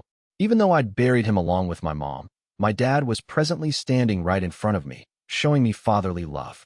I hadn't been able to save him from the disaster that had befallen my village. I hadn't made it in time. All the emotions that I'd bottled up came rushing out in the form of a single stream of tears that ran down my cheek. What's this? What are you crying about? My dad said gently. Come on, Light, you gotta act like a man. My dad lifted his hand from my forehead around to the back of my head and tousled my hair playfully. He then treated me to a huge smile and hugged me in a way that said everything was going to be all right. So you're feeling a little under the weather, is that it, Light? My dad said. You're always taking too much onto yourself. You know I'm always here to lend a hand, so there's no need to carry the weight of the world on your shoulders. If you need anything at all, I'm here for you, son. Your father's right, Light, my mom said. I should note that your father's brute strength is all he's good for. He might tell you stories about how he was a lady killer back in the day, but I only married him because he came begging on his hands and knees. But despite that, I still love your father, and that won't change. Mom, I whispered. My mom was the next to hug me, and she did so very gently, like she was embracing something extremely precious. A man doesn't have to be strong all the time, dear. A man doesn't have to shoulder everything. No matter what happens, your mom will always be there for you. Standing beside her, my dad had started sulking, like he always did whenever my mom reminded him of how he proposed to her, which never failed to get a laugh out of Els and Yum. I get that you feel this huge sense of responsibility when it comes to us, Els said to me. But you should let the rest of us support you, Light. I can help you too, brother. Yum piped up innocently. Seeing these visions cruelly reminded me I would never see my parents again. It reminded me that Yum and Els were likely still out there somewhere, waiting for me to find them. It reminded me of the warm embrace of the happy family I used to have. All of it is right here, just as I remember it, I thought. But in reality, this is all long gone. I recalled a time when I was little and my mom was pregnant with Yum. She said the baby would either be a new brother or a new sister for me. Every night, we gathered around my mom in anticipation and chatted in the warm glow of the lamp. Am I going to have a sister or a brother? I asked her. It could be either, dear, my mom replied with a giggle. I don't really care, as long as my baby is born healthy. In fact, it doesn't even have to be healthy. I'll love my baby even if it's weak and sickly. The best I can ask for is that you, Els, and this baby grow up happy. And it's not just your mom who thinks that. Your dad loves you both very much, as well as this baby we're about to have, my dad added.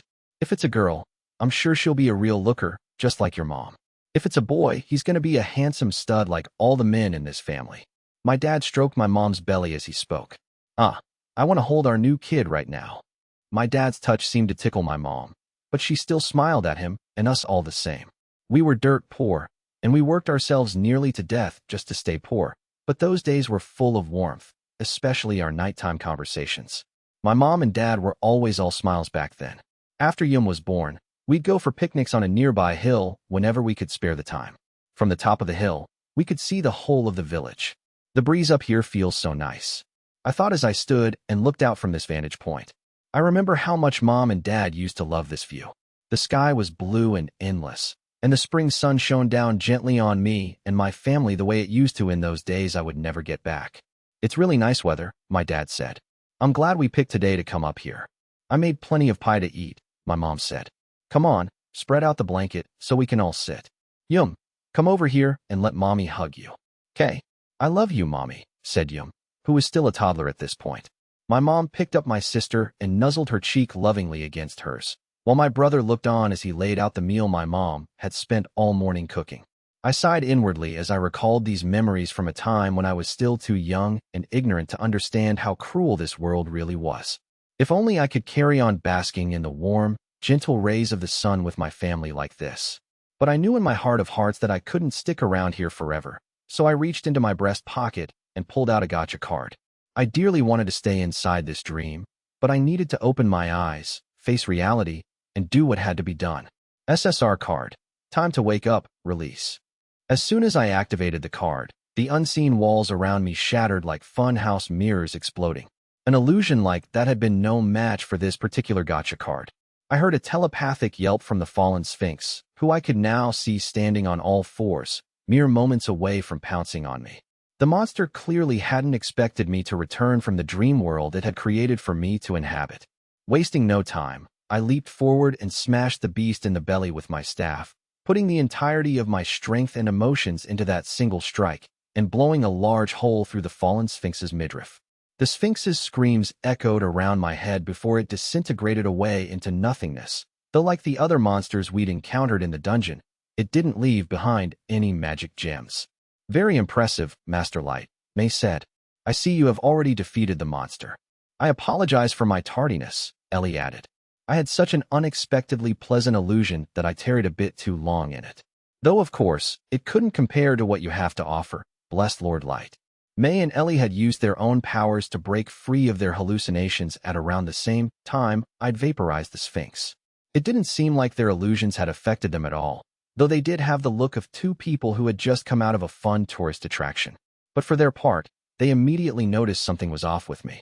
Master Light, is something wrong? May asked. If you've been injured, you must tell me, blessed Lord Light. Ellie said in a serious tone.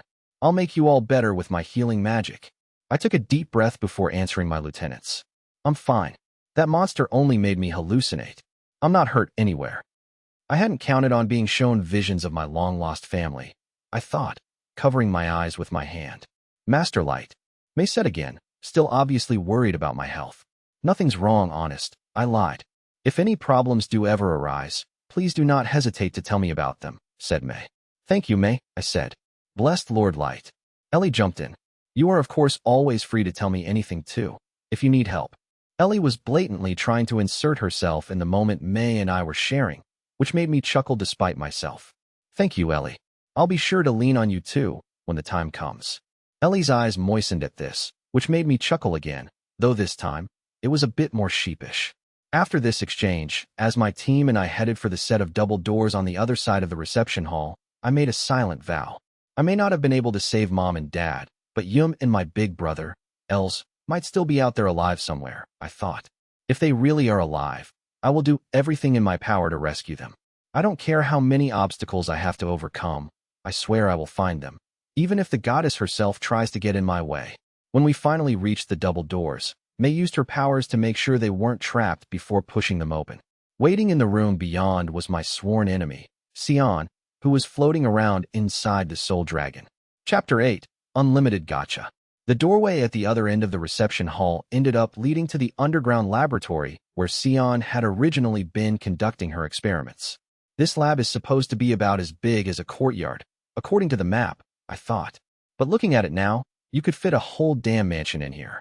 The walls, floor, and ceiling of the lab were bare stone, like everywhere else in the dungeon, and lying curled up in the middle of the room was an icy-looking dragon. It had a long neck and tail, and at a guess, its wingspan was more than 10 meters. Its pike-like claws were attached to paws that seemed strong enough to take down any large creature that came near it, and a mess of jagged fangs jutted out from its mouth. The only thing that really set this creature apart from your typical dragon was the fact that it was semi-translucent, and I wasn't even exaggerating. Its body was made out of some kind of ethereal crystalline material, and as far as I could tell, it had no organs, bones, or blood vessels. None that could be seen, at least. So this is the Soul Dragon, huh? I'm used to myself. I guess it is more of a ghost than a living creature. The only description we'd had of the Soul Dragon had come from Ellie, but now I was able to see for myself exactly what made this monster what it was. Floating in the middle of the dragon was my sworn enemy, Sion, her long silver blonde hair drifting around above her back. She was wearing the same kind of outfit that showed off her ample cleavage and thighs that she used to wear back in her Concord of the tribe's days. She'd never cared how much skin was on show, though I always felt a bit awkward looking at her. Both Sion and the Soul Dragon opened their eyes when they realized that intruders, namely, me and my team, had entered their lair. "Who are you?" Sion said, still floating around inside the dragon. "Only authorized people are allowed in here." I wasn't able to answer Sion at first. Her response was definitely unexpected, yet oddly natural at the same time. Sion had always been all about her research, to the point where she barely cared about anything else, so her treating this place like it was still a functioning laboratory was very true to her character. Thanks to this briefest of brief exchanges, I knew for a fact that this was the real Sion inside the Soul Dragon. Ellie had been right when she'd said the fact the dragon could make copies of Sion was evidence that the dark elf scientist was almost certainly still alive. And although I made sure not to show my feelings in front of Sion, a wave of relief washed over me when I realized we'd made it in time, and she was still safe and well. As I had done with Sasha, I removed my SSR Fool's mask and reintroduced myself to my sworn foe. "It's been a long time, Sion," I said. "After 3 long years, I'm here to take my revenge. I remember you." "I see you are still alive then," Sion said laconically. "Are those 2 girls behind you new party members?" Sion didn't express one iota of surprise that I had survived the assassination attempt in the abyss. Her reaction was the complete opposite to that of Sasha, who had screamed at the top of her lungs on seeing my face again. I felt compelled to say something about Sion's total lack of reaction. "You don't seem all that surprised to see me," I said. "Is there a reason I should be surprised?" Sion said, genuinely perplexed by the notion. "It doesn't concern me either way whether you lab rats live or die. In any case, I have finally met my soulmates." "Soulmates?" I asked, confused by her use of the plural. "Yes, my soulmates. The Great Soul Dragon," Sion replied, indicating that she didn't see the dragon as one single entity. "By becoming one with my soulmates, we are able to exchange all of the knowledge that we possess. We are still only in the first stage of the process, but I have learned so much highly valuable information from them. It is truly magnificent. With the Great Soul Dragon's power and knowledge, I shall soon be able to extricate gifts from inferiors and transplant them into members of other races." Ellie had said that the Soul Dragon sometimes kept a victim alive in order to absorb information from their brain and body. It looked as if the dragon was using that power to transfer all that information into Sion herself, and the info must have been every bit as magnificent as the Dark Elf claimed, since she was more talkative and expressive than I'd ever seen her. Sion's words apparently prompted the Soul Dragon to raise its head from where it had been resting. The creature was easily more than 15 meters long, and although it didn't seem to have any visible vocal cords, it was able to speak to us as well. "In Sion, I have found my perfect half, the the one most suited to me, the soul dragon stated. The day I met Sion was the day I was blessed. Well, it seemed the soul dragon really liked Sion too. On hearing the dragon's words of praise for her, the expression on Sion's face morphed into one you'd usually see on a woman who had come to the conclusion that she was quite pleased with her choice of new man. I have discovered from Sion that a multitude of souls exist outside of these walls, the soul dragon continued. I eagerly await the feast of feasts I shall embark upon soon. Yes, we will collect all the souls you desire, great soul dragon, Sion said. I cannot wait to serve them up to you either. Wait, hold on, I yelled. Are you seriously saying you're going to take this soul dragon outside and let it feed on a bunch of people? You do realize that your fellow dark elves will be its first victims, right? You do know that, right? Is that supposed to deter me in some way? Sion answered flatly. If the great soul dragon desires souls, then I see no reason not to let them dine to their heart's content, whether those souls come from dark elves or you lower animals. I am sure you have heard the phrase, no breakthrough comes without sacrifices. Well, that maxim applies here too. Ellie felt the need to cover her mouth out of pure disgust.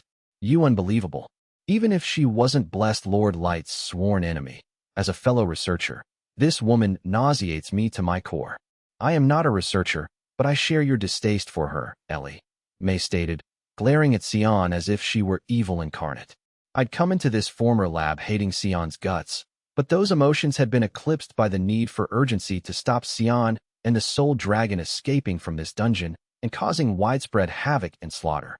Sion had turned into such a supervillain, I had almost forgotten she'd betrayed me. I raised my staff and assumed a battle stance. I came here to capture you and take my revenge, but now I need to defeat you and this soul dragon in order to save countless lives. You think you can defeat us? Sion said, a look of pure scorn contorting her face. You are nothing but a pitiful, grandstanding inferior. Please just end your lives so we can take your souls. Indeed, my chosen one, my bride, the soul dragon concurred. These foul creatures seek to deprive me of my faithful companion, and for that, I demand they forfeit their lives. The soul dragon rose to all fours, which was the signal that battle was about to commence. Knowing I would also be facing my nemesis, Sion, Ellie turned to reassure me that she and May wouldn't interfere. Bless Lord Light, we'll let you fight them alone, like we did in the Great Tower. Oh, there is no need to send someone to fight us, fair maiden, Sion sneered at her. I said we were going to take all your souls, not just Light's. I am going to assume that your soul tastes every bit as scrumptious as you look, young maiden. As soon as Sion had finished taunting us, the soul dragon opened its toothy mouth and roared at the three of us. It was no ordinary roar, because it was clear the dragon's voice was laced with mana, but the noise had zero effect on us, other than making us cover our ears because of how loud it was. Wincing due to the din, May quickly ascertained the nature of the dragon's magic-infused roar. This type of attack robs the victim of their soul and instantly kills them. Of course, it has not worked on us as we are already immune to instant death attacks. We have Ellie to thank for that level of protection, I said before turning to the dragon once more. Now, release Sion and go back to where you came from. The soul dragon laughed at my act of provocation. Foolish creature. Your victory is not assured simply because you are impervious to my roar. The soul dragon spread its wings and swiftly skimmed the ground toward me. Then, when I was within range, it swung an arm as thick as a tree trunk at me. I stood my ground and parried the dragon's claws with my staff, the impact sounding like two metal weapons clashing at high speed, a noise that reverberated loudly around the lab-turned dungeon. With its 15-meter frame, the soul dragon towered over me, but I didn't move from my spot, deciding instead to wave my staff teasingly at the creature. That wasn't just a physical attack, was it? I noted. If you slash someone with those magical claws of yours, you can tear into their soul as well as their flesh, can't you? But it won't work if you don't get a clean slash in. The soul dragon proceeded to rain down hit after hit with its icy claws, but I just casually batted away every attempt to slash me with my staff. But even though I was deflecting all of its blows, the soul dragon was still acting as if it had this fight in the bag. Your conceit is ill-founded, creature, declared the dragon, before opening its mouth as if to roar again.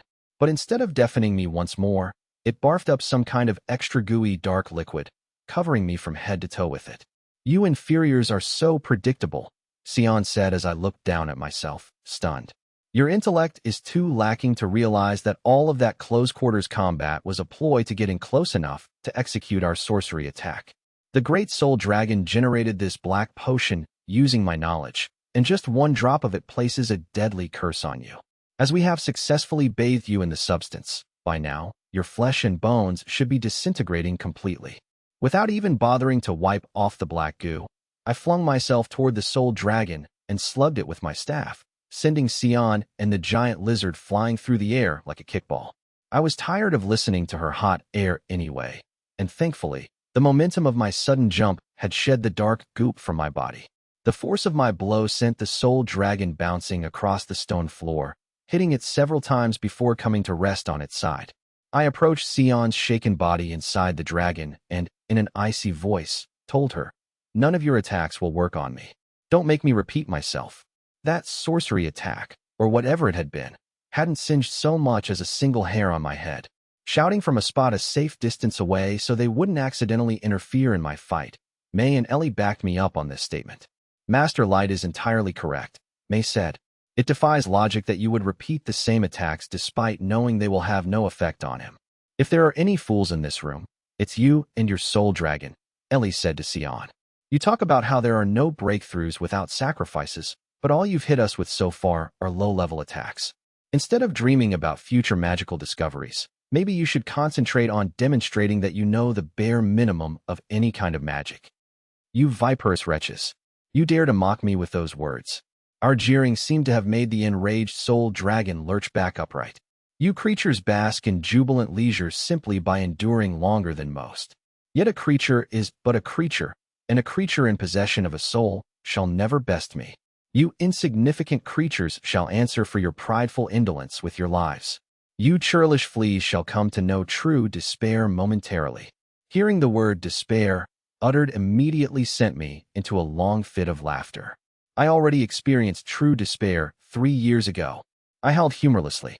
"All thanks to a handful of absolute rats like your bride, Sion, over there." "In that case, you didn't experience nearly enough despair," Sion said, gradually raising her voice.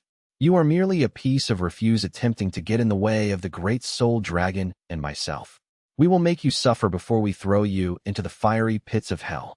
The Soul Dragon roared, and from its body came 3 flashes of color that morphed into 3 separate monsters. The first looked like a bull that was as big as a house, except it had a human face with horns as long and pointy as spears, and it was covered in skin that was seemingly made out of unbreakable metal. The second looked like a 2-legged cyclops so tall, you had to raise your head just to be able to take in the full size of the beast, though a major difference between this monster and a regular cyclops was that this thing had 3 heads instead of 1, each with 1 eye. Although this behemoth was unarmed, it looked like one smash of its giant fist would be enough to kill pretty much any living creature. While these first 2 monsters were nasty enough in their own right, the final one of the 3 looked like something straight out of a nightmare. It had the appearance of a metal dome with a mass of feelers and tentacles stretching out from its underside. It almost looked like a supersized bacteria that was wearing a bowl for a hat, and suffice to say, it totally grossed me out. Even more alarmingly, this thing was floating in the air, possibly due to magic because there was no sign of any wings on it. I couldn't imagine anyone thinking this freak of nature could be cute in any way whatsoever. Of course, none of these monsters existed in our world, meaning they had probably originated in that other dimension. "My subjects, destroy these arrogant creatures," the Soul Dragon commanded. The man-bull and the tri-headed cyclops roared as they charged toward us. The floating bacteria swooped down toward Ellie while squirting some sort of juice from the ends of its tentacles. Using one hand to keep her witch's hat firmly on her head, Ellie deftly dodged the creature's attack. "Why is the grossest-looking one coming after me?" Ellie moaned. "Couldn't the dragon have produced a creature that matches my dignified tastes?" Meanwhile, the man-bull barreled toward May with such force, the stone floor crumbled each time its hooves struck it. "Is the bull supposed to be my opponent?" May asked no one in particular. "In that case, I shall fight it, though unfortunately for this creature, it will never defeat me simply by charging." May leaped out of the way of the man-bull, and as she did so, she loosed her deadly strings. The threads were so fine that no one would have been able to see them unless they were really squinting, so unsurprisingly, the bull monster ran headlong into them. May had made the strings stronger and sharper than steel by infusing them with mana, meaning the man-bull turned into confetti. My opponent was the three-headed Cyclops, who roared in my face and swung a heavy fist toward me. It was your typical blunt force attack, but a direct hit from it would have been powerful enough to instantaneously kill Yuta if it had been him here in my place, even if that dark elf had activated every single buff he had on him. But to me, the incoming punch was so ridiculously weak, I didn't even bother trying to avoid it. I just stood where I was and raised one of my own fists. "Just so you know, you're not going to kill me with that punch," I said. When the Cyclops' right fist connected with mine, its entire arm exploded into a fine powder, causing it to squawk oddly in confusion. The difference in our sizes went far beyond an adult duking it out with a kid. It had been more like a full-grown man punching an ant. Yet I had still come out the winner. But instead of savoring my victory, I silently puzzled over why no blood was dripping from what was left of the tri-headed Cyclops' arm. Speaking of which, none of the monsters we have killed in this dungeon have bled at all, I thought. While I was ruminating on this, May finished dicing up the man-bull, and Ellie barbecued the flying bacteria with some random attack spell. The only monster left alive was the one-armed, three-headed Cyclops in front of me, but for some reason, both Sion and the Soul Dragon still had confident looks on their faces, despite the lopsided outcome of this battle. In fact, they were acting as if they were watching a sad little clown show. I declared that you lowly creatures would know true despair. The Soul Dragon boomed after apparently noticing that I was staring at it. And now, I shall visit such despair upon you. The moment the dragon finished speaking, the Cyclops sprouted another arm, and the man-bull and the bacteria monster both regenerated themselves. "My subjects are beings of souls," the Soul Dragon announced. "Their forms are merely temporary existences. By conferring my powers onto them, they instantly return to their former shapes." From inside the Soul Dragon, Sion giggled. "We will show you uneducated inferiors how deep your despair can go." Sion allowed herself a full-on roar of laughter before continuing with her monologuing. "Thanks to the great Soul Dragon, I've hit upon a truth about the soul, which is, even if a soul belongs to an inferior, it still bears powerful magical properties. To put it in terms even you lesser anthropoids will understand, the great Soul Dragon will never run out of mana because it is made up entirely of souls. So I would advise you to stop engaging in this futile exercise of defeating our monsters." Sion giggled once more, her contemptuous eyes still on me. I was in the middle of seething at this pompous lecture when I suddenly heard the Cyclops say something. "K." The creature spluttered, trying to get its words out. "Gil," it managed. "Gill me. Set me free." The Soul Dragon looked down in amusement at the Cyclops, all three of its eyes seemingly weeping. "Ah, this delights me to the fullest. Souls I have ensnared are powerless to defy me and are only fit for wailing their grief. Hearing their lamentations fills me with so much pleasure. Truly astounding. You are just like me, great Soul Dragon," Sion said excitedly. Hearing my lab animals writhing in pain always thrills me to the core, for some odd reason.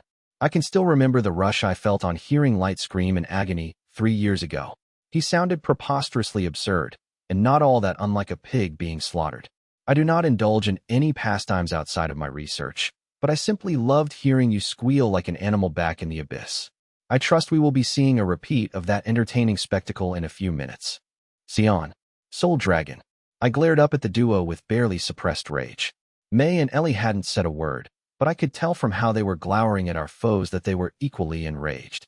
But Sion continued to run her mouth, paying no heed to how much she was provoking us. "Why do you sound so pained, Light?" Sion sneered. "Is this the part where you try begging for your life out of hopeless despair? You can quit while you're ahead, since it would be absolutely pointless.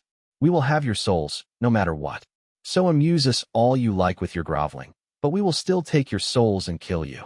There is no escape from it. The only fate that awaits you is to be trapped inside the great Soul Dragon for all eternity, ruining the day that you dared to challenge us. You will plead for mercy like the other souls we have imprisoned.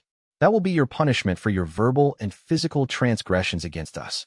Think of it as your divine punishment, filled with agony and despair." "Soul Dragon," I whispered. "What is it, creature?" the dragon asked. "If you deign to plead for your life, my bride has already explained how ineffective such efforts would be. Or do you fear causing injury to your innocent souls by attacking me further? Whatever the case, I will surely kill you. Offer up your souls to me and regret the day you encroached upon my dominion." Completely ignoring what the soul dragon had just said, I declared my intentions to the interdimensional reptile. I only came to this place to capture Sion, and you are only here because of a freak accident. If you weren't planning to do any harm to anyone, I was more than willing to just let you go free. But now I see that you truly are an irredeemable monster that I need to destroy without delay. I activated my UR card holder and retrieved a number of SSR Holy Bouquet cards. I threw them into the air, and each one turned into a glowing bouquet of flowers that released petals above the heads of the three-headed Cyclops, the man-faced bull, and the dome-headed bacteria.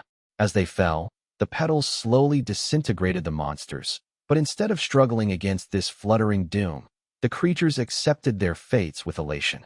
The SSR Holy Bouquet was designed to purify and destroy evil beings, such as zombies and ghosts, but thankfully, it seemed to work on the souls inhabiting these three monsters too. Tang you, the Cyclops mumbled. Tang you, young god. The other two monsters seemingly weren't able to say anything, but they also appeared grateful to be reduced to nothingness. Instead of sounding surprised by this turn of events, Sion calmly analyzed what had just happened. I see. You understood that destroying their physical bodies would be useless, so you used holy magic designed to be wielded against phantom-type monsters instead. An impressive approach to the problem. For an inferior. At this point, both Sion and the Soul Dragon were smirking evilly, as if they had just witnessed something really comical. Or it would be impressive, if it weren't so laughably pointless. Sion cackled. Indeed, the Soul Dragon agreed. Despair once more, creature. The dragon produced 3 more souls from its body, which transformed into the same screeching Cyclops, man-bull, and bacteria from before. Then it sneered through its rows of fangs as it filled in the blanks for us. These subjects are different beings from the ones you purified. I simply released 3 more souls akin to the ones you defeated moments ago. No matter how many times you purify my souls, I shall unleash countless more upon you. The Soul Dragon adopted an expression that made it seem like we were entering the big finale. I am made up of 100 million souls, indistinguishable from a supreme god whose subjects are as numerous as the stars in the sky.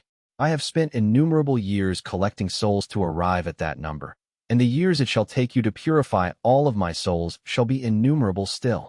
Moreover, my subjects are presently in combat with more of you creatures above us, meaning they shall continue to replenish me with the souls that they reap. The Soul Dragon's mouth widened into a grin that seemed to stretch from one ear to the other. Will a mortal like you be able to purify my 100 million souls?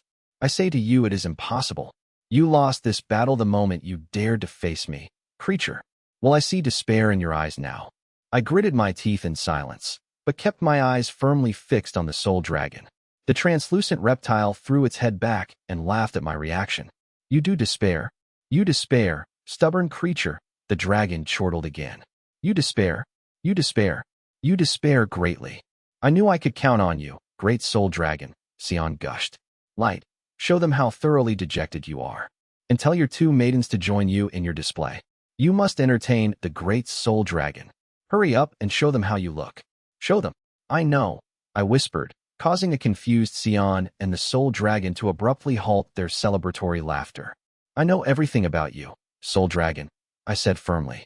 Ellie told me all about how you're made out of more souls than I could ever count. And thanks to that valuable bit of info, I made sure to come prepared. The smiles on the faces of Sion and the Soul Dragon stiffened in agitation.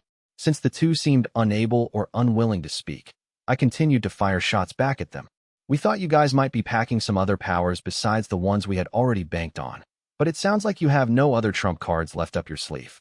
In fact, the only new thing we have learned is that you make every single one of your souls suffer for all eternity once you have captured them.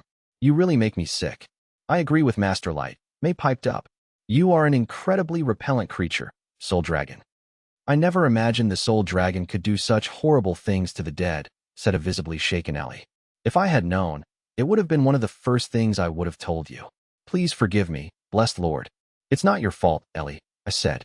Blame the Soul Dragon here for being impossibly grotesque. Once I'd calmed Ellie down, I turned to face the Soul Dragon once more. I'm done playing these games with a horrible monster like you. It's time to end this. I took out the UR card holder again and raised up the gacha item so the Soul Dragon and Sion could see it. UR card holder, release. The UR card holder spat out all the cards I wanted in a seemingly never-ending blur, with each card glowing and zipping about in the air, quickly transforming our surroundings into a snowstorm of light. The display was so dazzling and beautiful. Even Sion and the Soul Dragon were awestruck, though both of them instantly realized this whirlwind of gacha cards wasn't just for show. They could tell that each card had the same property that was harmful to the Overlord of Souls as the previous one I'd used. This cannot be, the Soul Dragon cried. All of these talismans possess the power to purify the soul. There are enough magic items here to cover the whole ceiling. Sion gasped. How many cards have you released? Exactly 99,999,999 cards. I replied, which made both Sion and the Soul Dragon stiffen, as if time had frozen. I found this little trick that made my Unlimited Gacha produce cards non-stop for 3 years, you see. I continued, sounding like the Grim Reaper reading aloud from his scroll of death. And from the collection I accrued, I gathered up all the cards that can purify souls and stuffed them into my UR card holder. Turns out there were precisely 99,999,999 cards that fit the bill. This cannot be happening, the Soul Dragon bawled. This is impossible. A mere creature like you cannot possess this much power. Yeah, you're right, I retorted. No single nation, or even the whole world, could ever have this many magic items at their disposal, let alone one kid. But the thing about my gift is that it makes the impossible possible. I looked Sion and the Soul Dragon straight in the eye before delivering my final order to the blizzard of cards. Witness the power of the Unlimited Gacha. Release. As one. All 99,999,999 gacha cards discharged their powers like lightning bolts toward the 100 million souls that made up the Soul Dragon, causing the interdimensional monster to let out an almighty ear-piercing, yet garbled scream that persisted for nearly the entirety of the combo attack. After each card had exhausted its power, it blinked out like a star vanishing, and when multiplied by millions, this mass twinkling was a sight to behold in its own right. But to the Soul Dragon, these sparks of light were a deadly shower. Take this evil light, the Soul Dragon screeched between roars as it writhed around in pain. It's purging me. Realizing there was no escaping the onslaught, the dragon lunged forward in what was likely a desperate attempt to kill me before the cards could completely vaporize it. Stop this, the Soul Dragon wheezed as it tried to strike me with its claws and tail. Stop your light show now. I can't stop any card once it's been released. I barked back, warding off every attack with my staff. I'm afraid you'll just have to accept the fact that you're being purged to oblivion. As I fought the Soul Dragon that was thrashing about on its last legs, I started hearing voices coming from the creature, and what surprised me was that these voices weren't monsters trying to attack me, but the souls of people thanking me for liberating them from their purgatory inside the beast. Thank you for saving me, one soul called out. Thank you. It doesn't hurt anymore. Came a second voice that sounded like it belonged to a little girl. Thank you. Thank you so much, another soul said to me. This moved me so much. I felt tears welling up in the corners of my eyes. Their words of gratitude felt totally genuine, driven by the years of torment they had suffered inside the dragon. I gritted my teeth and battled the Soul Dragon even more fiercely, the joy emanating from the liberated souls giving me strength. As the seconds passed, the dragon's bravado that had been on display since the start of our confrontation waned away into nothingness, and with each strike of my staff, the semi-translucent creature seemed to shrink. By the time all of the cards had exhausted their power, the 15-meter behemoth had transformed into a creature the size of a dog small enough to pick up and carry. Naturally, due to this extreme reduction in size, the Soul Dragon was no longer able to keep Sion inside itself, and the Dark Elf had been expelled onto the stone floor. But although the dragon was considerably weakened, it hadn't been purged entirely from this world. The Soul Dragon laughed in triumph at its apparent lucky break. It would appear I still live, thanks to the souls being fed to me from the floors above, the Soul Dragon sneered. Now that you have used up all of your 99,999,999 talismans, you have no way of wounding me. I have all the time I need to recover my strength. And I assure you, I shall torment you to death as recompense for diminishing me. Yup, it's true. Those were all the purification cards I had. And without some other weapon that can do damage to the soul, I'm out of options to destroy you, I said matter-of-factly. All the soul-cleansing cards in the UR card holder hadn't been enough to purge the soul dragon out of existence, and I couldn't just kick the dragon to death, since physical attacks didn't exactly work on ghosts. So in a sense, I'd reached something of an impasse against the soul dragon. But this outcome didn't bother me in the slightest, since I'd already planned for it. But why the heck would you go assuming that I don't have some other weapon that can do damage to the soul? I asked before raising my staff high into the air.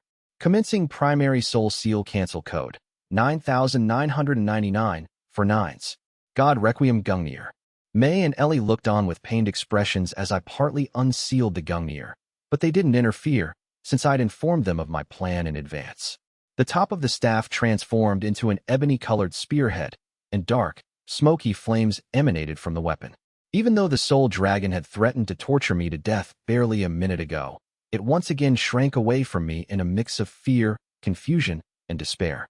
While the 99,999,999 gacha cards attempting to purify the soul dragon may have been a wondrous sight to behold, the Gungnir exuded energy that triggered a primal sense of terror in any who laid eyes on it. There was absolutely nothing beautiful about this Genesis-class weapon. It was the embodiment of hopelessness, and it made the soul dragon's earlier rant sound like a child's temper tantrum. I would have let you scurry off back to your own world if you'd just handed over Sion from the start. Oh, and if you weren't so evil, of course, I said, my right hand gripping the Gungnir tightly as I strolled toward the soul dragon. But not only did you refuse to give Sion to me, you also needlessly torture the souls of innocent people for your own pleasure.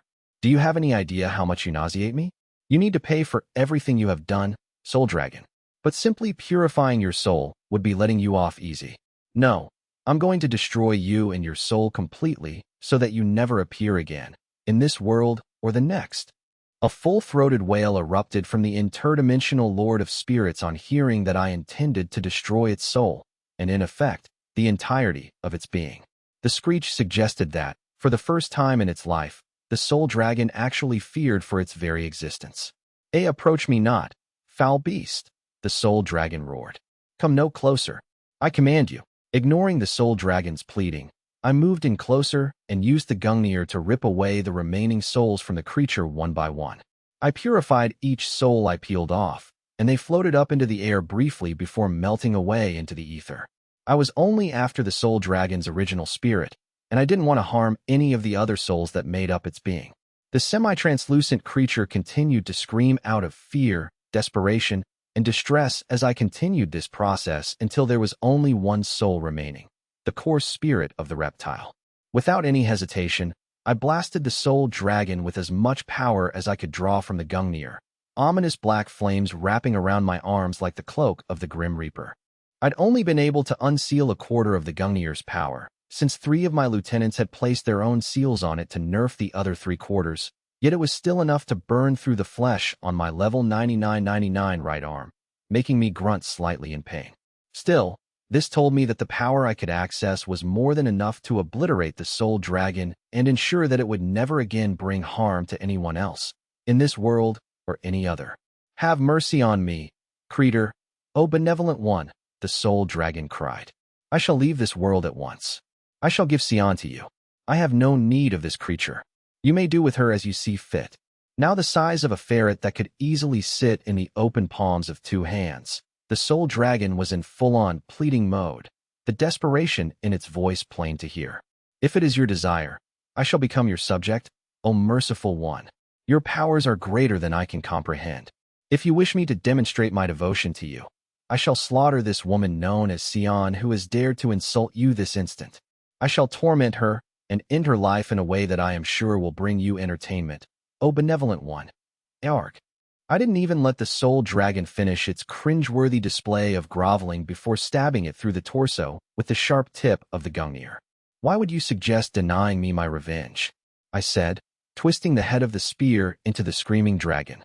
Even to the bitter end, all you do is annoy me. You are expunging me from existence, the soul dragon yelled. No, please stop. I do not wish to die. The dark flames permeating from the Gungnir quickly silenced the soul dragon's ugly shrieks as its soul burned away without leaving behind even a single flake of ash, and I hoped that was the end of it, that the monstrous lizard would never be reborn in any world. Basking in my victory over the soul dragon, I drew back the dark flame the Gungnir had released so that its power could be resealed. Everything was silent for a few seconds, but then all of a sudden, a multitude of spirits that had been freed from the soul dragon drifted up toward the ceiling, all of them expressing their gratitude to me as they ascended. Thank you. I'm finally free. No more pain. Thank you so much. Thank you. One small soul meandered slowly and falteringly toward the ceiling, where it approached two larger souls that seemed to be waiting for it. Mommy, Daddy, the small soul said, and it quickly became apparent that it had belonged to a human girl who couldn't have been much older than a toddler. I'm so sorry, the father soul said. I wasn't able to protect you from all this. All I could do was watch while you suffered in agony, the mother soul added. I'm so sorry I couldn't help you. I'm so sorry.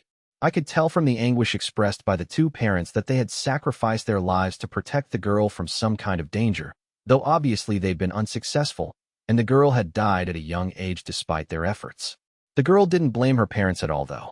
Mommy, Daddy, don't say you're sorry. It's not your fault, the girl said. I know you tried really hard to protect me. I love you, Mommy and Daddy. Now we can be together forever. Yes, we'll always have each other, the father said. We'll always be together as a family. Your mommy will always be with you, sweetie, the mother told the little girl. Even if we are reborn at any point, I'll always be with you. The three souls drifted up toward the ceiling, all of them brimming with happiness at being reunited, and because they were spirits, I knew their feelings were genuine and heartfelt. The girl suddenly spun around in midair to say goodbye to me. Thanks for saving us, mister. Yes, thank you ever so much. Thank you, the father added. We're eternally grateful to you, the mother said. You saved my precious daughter and husband. The three souls turned back around and made their final ascent toward the ceiling. Before I knew what was happening, I felt tears dampening my cheeks. Mom, I whispered. Dad, I'd unwittingly inserted myself into the place of that little girl who had found the parents she'd thought were forever lost. If I die, will I get to meet my parents too? I wondered. If I'd realized the full extent of my unlimited gacha powers sooner, my parents and everyone dear to me would still be alive. Perhaps if I'd never realized I had unlimited gacha powers. If I'd just stayed behind in the village and spent the rest of my days working on the farm like I was supposed to, maybe then everybody could have been spared. If only. If only. You shouldn't be wondering about nonsense like that, Light. That's right, dear. You always overthink these things. I spun around in surprise to face the owners of these two voices. Surely I had to be hearing things? Surely it was just my mind playing tricks on me after witnessing that little girl reuniting with her own parents? After all, I was at the bottom level of a newly formed dungeon that used to be a laboratory on the Dark Elf Islands. They couldn't be here. This couldn't be real. But when I turned around, I found that my mom and dad really were standing behind me, even though I knew they were long dead. None of it is your fault, so stop blaming yourself, my dad told me. You don't have to be in such a rush to join us, son. Just know we'll always be watching over you. Dad, I breathed. Your father's right, my mom said. We'll always be right here by your side. Mom, I couldn't hold in my emotions any longer, and I ran over to my parents. The scenery around me had changed from the dark, bare stone of the dungeon to the sun-kissed wheat farms surrounding my old home. There was no trace of the charred devastation that had seared itself into my memory. Mom, Dad, I said, hugging my parents tightly. I could feel their warmth and smell their familiar scents. It felt like I was bathing in warm sunlight, a feeling I knew I would never get to experience again in real life. I wanted to go back home so badly, it almost drove me insane. I just wanted everyone to be happy, I said. The village my family had lived in had been poor, so I'd left home to become an adventurer in order to make some money and give my parents a better life. I just wanted my parents to be happy. All I wanted was for you and my siblings to spend the rest of your days all cheerful and smiling. I managed to get out between sobs. But it was my fault they'd died. People had tried to kill me because they thought I was a master, and sometime after, my village had been wiped off the map. Whatever happiness my family still had left at that point had been destroyed, and it was all because of me. Light. But my mom and dad weren't angry with me. They embraced me like I was precious to them, and they stroked my back and my cheeks to show how much they loved me. It was as if they were trying to convey their feelings to me for the last time. Light, my dad started. You probably don't remember the day you were born, but I sure do. I'll never forget it. He hugged me tighter. It was a snowy evening, and your mom went into labor in the dead of night. By the time you were born, The whole house was aglow with the light of the morning sun. Right after I'd given birth to you, I held you in my arms and prayed that you would be blessed with a happy life, Mom said. I practically begged for you to grow up happy. I stroked your tiny cheek, and you grabbed my finger and wouldn't let go, Dad reminisced. That was the moment I realized how lucky I was to have you in my life. In spite of the whole world being what it is, I was really glad to be alive. My dad continued to hold me and talk about how much he treasured me. Light, I want you to be happy. For you and for us. I don't care how many times I have to say it. I don't want to see you beating yourself up over anything. Your father and I only care about seeing you happy and healthy, my mom said. You're our son, and we love you so very much. Mom, Dad, I whispered, all choked up. My parents hugged me tighter than ever, so tight. In fact, it was like they were never going to let go of me again. But they eventually did, and they stroked my cheeks as they stood up straight again. It's time for us to go now, Light, my dad said. Els and Yum are counting on you. Both of them are still alive, my mom added. So please go and find them for us, Light. Yeah. My face was streaked with tears by this point. I promise. I swear I will save them. I could feel their warmth steadily fading, which told me my parents were about to leave me again. My mom and dad smiled at me one last time before floating away and melting into the void. Light, make sure you lead a happy life, my dad said. I'll always be by your side, son. Your father and I will always be with you, Light, my mom said. We love you so very much, dear. Mom, Dad, I reached out toward my parents, but the backdrop of my old village drifted away with them, as if someone was stealing my whole world away from me. I wanted to tell my parents I loved them and thank them over and over, but all I could do was sigh inwardly as I watched them float away, knowing I would never get to feel their touch again, no matter how far I stretched my arms out toward them. I tried to call out to them, but I was too choked up with grief for the words to come out as rivulets of tears streamed down my face. My chest felt like it was on the verge of bursting due to the raw emotion coursing through me, yet at the same time, I felt so empty inside, like there was a deep, dark pit trying to suck me in. I wanted to tell my parents how sorry I was, to thank them for everything they had given me, and to tell them that I loved them. I wanted to say it 1,000,000 times, but they were no longer part of this world, so I couldn't. Master Light. Are you back with us, Master Light? May's voice sounded worried as she attempted to rouse me from my stupor. You unleashed the entirety of the god Requiem Gungnir's partially unsealed powers, and it caused you to drop to one knee. Do you recall what happened, Master Light? When I finally came to my senses, I saw that I had indeed dropped to one knee, and it seemed as if I'd had my eyes shut while I was hallucinating. The Gungnir must have caused me to lose consciousness for a moment, I thought. Does that mean the vision I had of Mom and Dad just now was a product of some long-held desires I harbor? But I knew in my heart of hearts that what I'd seen had been all too real. The words of my parents had been so warm and full of love, it was impossible to believe they could simply be a figment of a weak and desperate imagination. May looked down at my arm and immediately turned to my other lieutenant. Ellie, administer your purification magic through me this instant. I'm about to, Ellie said, but I can't believe how putrefied blessed Lord Light's arm is. She let out a sigh as if she was about to swoon, prompting an admonishment from May. Ellie, I understand the urge to faint at the shocking sight of Master Light's injuries, but I ask that you wait to do that until after you have administered your purification magic and help me to reseal the Gungnir. Once May had verbally knocked some sense back into Ellie, the super witch applied first aid to me by infusing May's threads with purification magic, which the maid then wrapped around my right hand and arm like bandages made of pure white silk. This way, the threads would purify the wounds on my arm over time and return it to normal. Once I'd been dealt with, May proceeded to wrap the Gungnir in these purification strings too, in order to trap in its dark flames while she and Ellie began the lengthy process of re-ministering the soul seal. Despite their elevated power levels, both of my deputies struggled to contain the Gungnir's power, and any momentary lapse in concentration would cause the dark flames to turn the snow-white thread pitch black. At one point during the incantation, May grunted due to the strain. May, you need to focus, cried Ellie, who was sweating as profusely as her partner. While the two of them were busy placing the final seal on the Gungnir again, I got to my feet and turned to face Sion, who had spent the entire time sitting on the stone floor in shock, finding it hard to believe that the soul dragon was really gone. I glared at Sion in silence, recalling how she'd left me for dead in the abyss 3 years prior. When Sion finally noticed my eyes were on her, she stood up, patted the dust off her clothes, and turned to face me.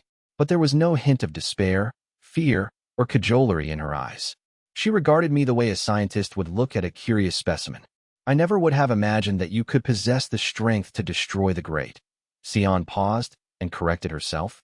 To destroy the soul dragon. They had never known an enemy that could defeat them, making them as close to an immortal being as anything could be. I know because of the information we exchanged.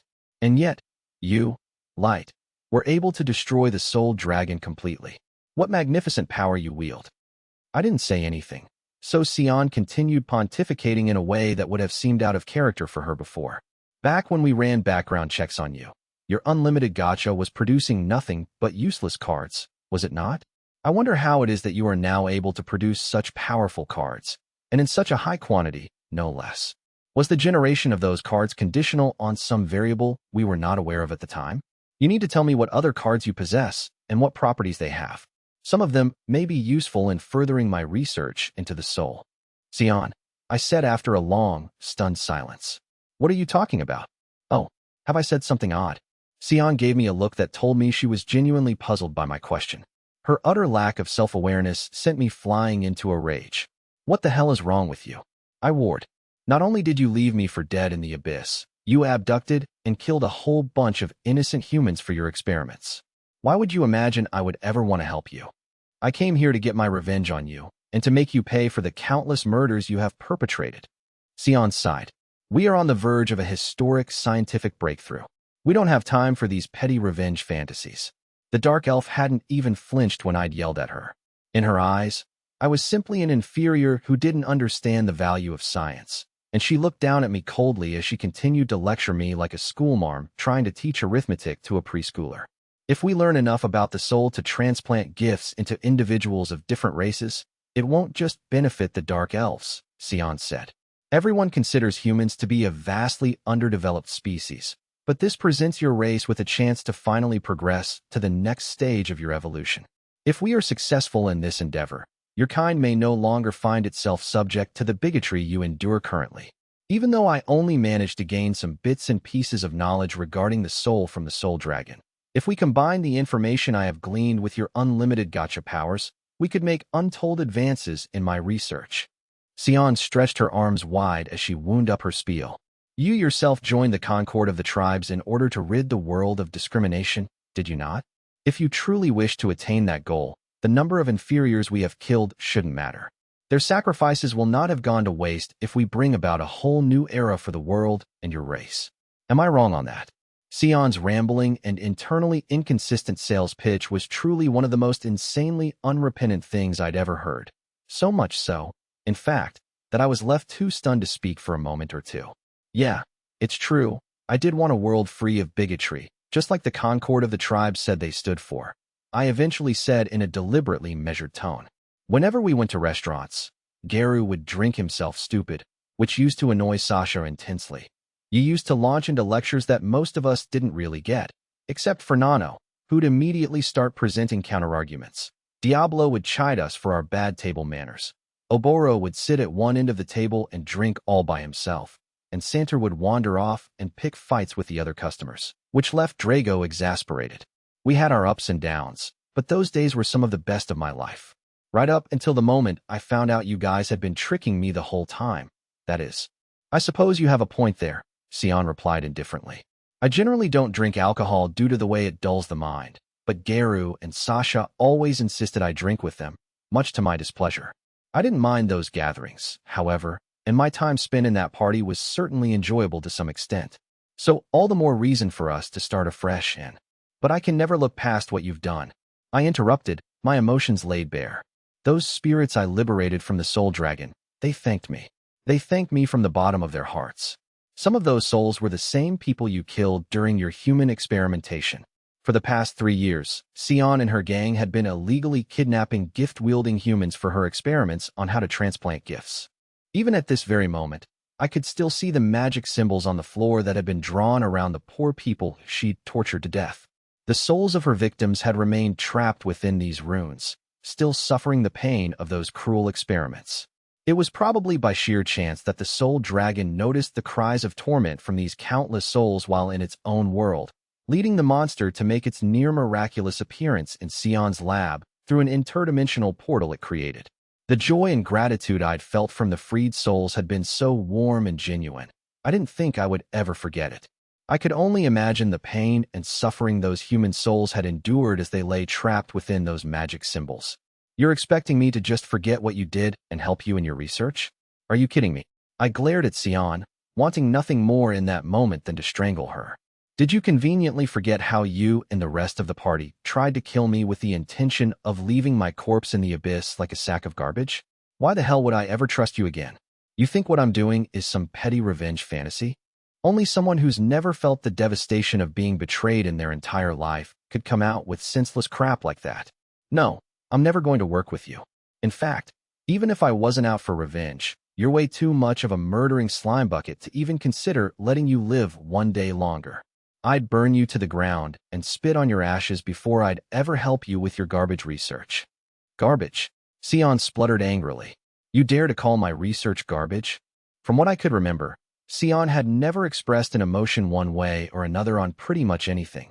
But when it came to her scientific research, that was one red line you never crossed. And what do you know about research, you worthless little lab rat? Sion yelled huskily. You're just a primitive animal who doesn't know the first thing about science. No one from an inferior subspecies will ever understand the brilliance of my research. So for one of you troglodytes to deign to pass comment on it is the height of absurdity. You don't know anything about my research. It would be impossible for the mongrel intellect of an inferior to comprehend it. My research is brilliant, and I am this close to making the discovery of the age. My goodness, do you even hear yourself speak, you imbecile? Ellie called over. She was still struggling to reseal the Gungnir with the help of May. All you did was kidnap some innocent humans so you could torture them to death and take a few measurements. Yet you call that research brilliant? You were more like an infant playing pretend at being a scientist, barely scratching the surface of any real scholarly breakthrough. Ellie paused as she refocused her concentration on the sealing spell before continuing.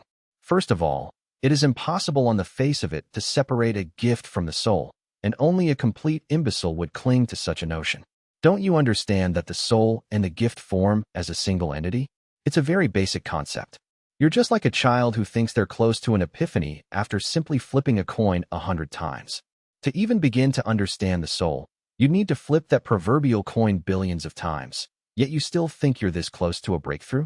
With the way you go about things, I'm willing to wager you will remain a failed scientist for as long as you live, without a single discovery to your name. Are you really that much of an ignoble imbecile? Even supposing I did go about it all wrong, I'm still right. Sion bellowed, and she was absolutely fuming by this point.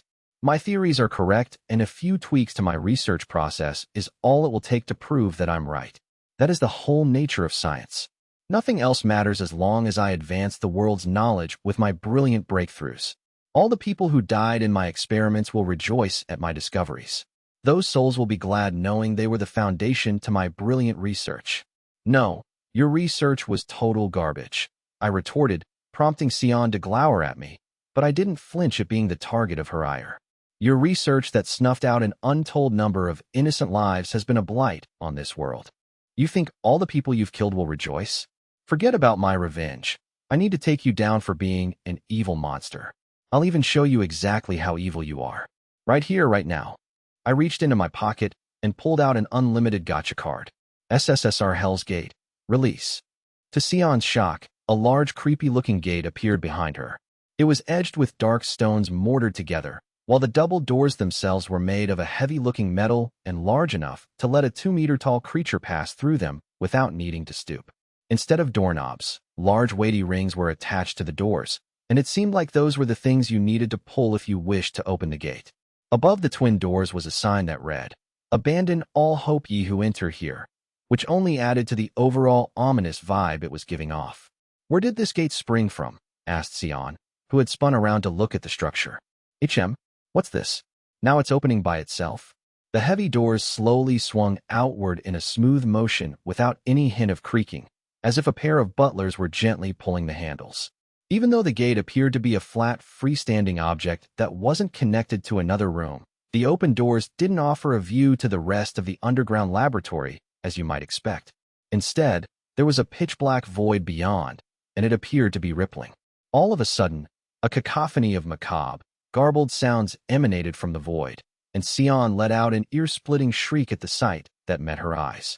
A mass of tar-colored tentacles wormed their way out of the gate, each appendage sporting a bleached skull, a hand, an arm, an ear, a giant eyeball, or some other body part protruding from random places, like mushrooms on a log. Aside from the skulls, every hand, arm, and eyeball affixed to a tentacle was paired with its own mouth, and each one had a set of teeth that came in varying shapes and sizes. Some teeth were perfectly aligned, while others were jagged and uneven. Some were arranged in rows, like you'd see on certain species of sharks, while other mouths looked like the kind you might find on an old person, complete with decaying and even missing teeth.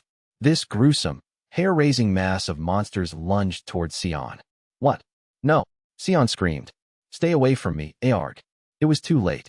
The disfigured tentacles had already wrapped themselves around the dark elf and were starting to tear away at her flesh with their monstrous array of teeth. Enough of the tentacled creatures had set upon Sion for the natural assumption to be that it'd take less than 3 seconds for her to be completely consumed while she was still breathing, but this wasn't the case. Every time Sion lost a chunk of flesh, it would immediately regenerate itself, providing the monsters with even more to feed on. Unfortunately for Sion, however, the pain and the sensation of being eaten alive were all too real, and my foe wailed throughout the excruciating ordeal. "Light, let me out of this. Help!" Sion yelled as she struggled to speak with the growing crush of predatory tentacles choking her and tearing her apart. The appendages began to drag Sion toward the open gate, and while Sion did attempt to struggle against these monsters, it was all in vain, because they just kept chewing off her constantly regenerating arms and legs. The SSSR Hell's Gate unleashed demonic spawn equal to the number of cardinal sins committed by the target, plus it had the added facet of ratcheting up the pain and intensity of the grisly torture based on how deeply the vengeful user despised their enemy. "Sion, you will now suffer this hell of your own making," I declared. Each time an arm was ripped off, she grew another. Each time a monster chomped off her entire shoulder, it regenerated itself. Each time she was disemboweled, her internal organs would get fully restored just in time for another round of evisceration. The carnivorous tentacles were constantly ripping Sion to pieces, their actions fueled by the harrowing malevolence of her past deeds. "Light, stop these things. Help!" Sion screeched. "Let me go, Light." But her pleading was all for nothing. The teeth-filled appendages dragged Sion through the gate as she screamed like a wounded wildcat, and the commotion only ceased when the double doors had slammed shut behind her. As soon as they did, the Hell's Gate automatically shrank and transformed into a palm-sized black cube that sat in the middle of the floor. To be more specific on the nature of this card, the SSSR Hell's Gate was used for detaining and torturing an adversary. A prisoner would spend an entire day trapped inside the box with the monsters whose numbers corresponded to the number of crimes committed by the detainee before their ensnarement. Once the day was up, the Hell's Gate would eject the prisoner physically unharmed, though the newly freed captives certainly wouldn't be able to forget the torment they had endured during that time. To be perfectly honest, I didn't think the Hell's Gate was really all that effective, despite it being a triple super rare card. For one thing, anyone with a high enough power level could easily rip off the demonic appendages to free themselves from their impending punishment. And for another, the doors didn't open instantly, meaning a quick-thinking speedster could use that momentary pause to get as far away from the gate as possible before the monsters had time to crawl out. Even if a detainee did find themselves trapped inside the Hell's Gate, it wouldn't be much of a harrowing experience for anyone with a power level of 3,000 or above with adequate stats for pain tolerance. I honestly didn't really see how this card could be useful when it was churned out originally, but it ended up being the perfect fit for Sion, I thought. When the Hell's Gate spits her out again, I'll imprison her in the deepest recesses of the abyss, where she can suffer the same eternal torment as Geru and Sasha. I picked up the dark cube with my left hand because I couldn't use my right due to the burns the Gungnir had left behind on it. So that leaves 5 foes on the payback list, huh? I thought as I squeezed the cube in my balled-up fist. "Excellent work with Sion, Master Light," May said as she walked up beside me. "As for ourselves, we have finished resealing the God Requiem Gungnir, and Ellie will shortly proceed with the next task of dismantling the bridge to the other world. I gave a casual nod of approval and turned to Ellie. I know you had a tough time sealing the Gungnir again, but I hope you'll be able to shut this portal for good, Ellie. You can count on me, blessed Lord Light, replied Ellie, who didn't seem at all fatigued after her last task. May and I stood guard and shielded Ellie from any interference until the Forbidden, which had finished getting rid of all trace of the interdimensional bridge. Epilogue. I was sitting behind my desk back in my office in the Abyss, scanning the debrief report Ellie had prepared for me, while simultaneously listening intently to the verbal summary the super witch standing across from me was giving me. The Hell's Gate eventually spat Sion back out here in the Abyss, whereupon we imprisoned her in a cell adjacent to the ones occupied by Geru and Sasha, Ellie informed me. As with the other two, we've made sure she suffers the same level of disproportionate torment that she inflicted on her victims. Ellie moved on to talking about the dungeon lab itself. The collapse of the interdimensional bridge in the lab-turned-dungeon caused the spatial distortions to dissipate over the course of a few days, as I'd originally surmised they would. And after you reported back to the Dark Elf Islands authorities that you'd successfully resolved the matter, the Dark Elves acknowledged and thanked your alter ego, Lord Dark, for his exploits. Yeah, once Nimumu and Gold had come back from dropping Yuta and his flunkies off in the Abyss, we went as a party to deliver the news, though the Dark Elves didn't believe us at first, I recalled. It wasn't until the lab went back to normal several days later that the people who'd commissioned the quest came to the conclusion we were telling the truth. I can't believe they didn't take you at your word the moment you told them of the outcome. Bless Lord Light, Ellie complained. Those people up on the surface world really are unbelievable. She puffed out her cheeks in frustration, which I naturally found more cute than menacing. At the same time, I didn't blame the Dark Elves for not immediately taking the word of my party at face value. After all, we just said we'd resolve the problem without offering a single piece of physical evidence to back it up. There was no soul dragon to show them because I'd erased it from existence, which also meant the monsters it had unleashed into the dungeon disappeared shortly afterward. And I couldn't point to the interdimensional portal that had been causing the spatial distortions because Ellie had removed all trace of it. And I wasn't exactly going to produce Sion as an eyewitness either. So in the end, all my party had were our deliberately hazy accounts of what took place. Of course, our report was eventually backed up by Sion's laboratory reverting to its former structure, though there were still a few loose ends that had to be explained away. It seems everyone believes the Blade of the Isles met their end deep inside the dungeon, and that Sion didn't survive long enough to be rescued, Ellie said. The general thinking is that the reason they can't find any trace of them is because monsters consumed their corpses. I had detained Sion in a cell in the Abyss so that she would spend the rest of her natural life in sheer agony, but I had no compunction over ending the lives of Yuta, Era, and Rhea for kidnapping gifted people for Sion's deadly human experiments. After Ellie had probed their memories for everything they knew about Masters, we had executed all 3 Dark Elves for their crimes against humanity. I recalled that, just before Yuta's party had faced off against my own party in the lab-turned-dungeon, the Dark Elf had said that Masters had shown up in the Onifolk Archipelago, the Demonkin Nation, the Dragonuta Empire, and even the Human Kingdom. According to what I could gather from the memories of Yuta and his party, they did indeed have information about a possible master appearing in the Human Kingdom, Ellie reported. But unfortunately, none of the information they had rose above the level of unverified hearsay and rumors. The reason I'd ordered Yuta to be captured alive was precisely because he'd mentioned a master showing up in the Human Kingdom. If true, it was possible that this master was the one responsible for destroying my village and killing my parents. According to Ellie's written report, Yuta's party had indeed heard rumors about a powerful being who looked human showing up in the northern part of the Human Kingdom, and as fate would have it, my former home was located in the northern half of that very kingdom. Did a master really destroy my village? I wondered aloud. But why would a master do such a thing? I thought they were supposed to be humans, just like me. I don't get why one would want to destroy a human village. I'm sorry, bless Lord Light, but I can't provide you with a clear answer to that.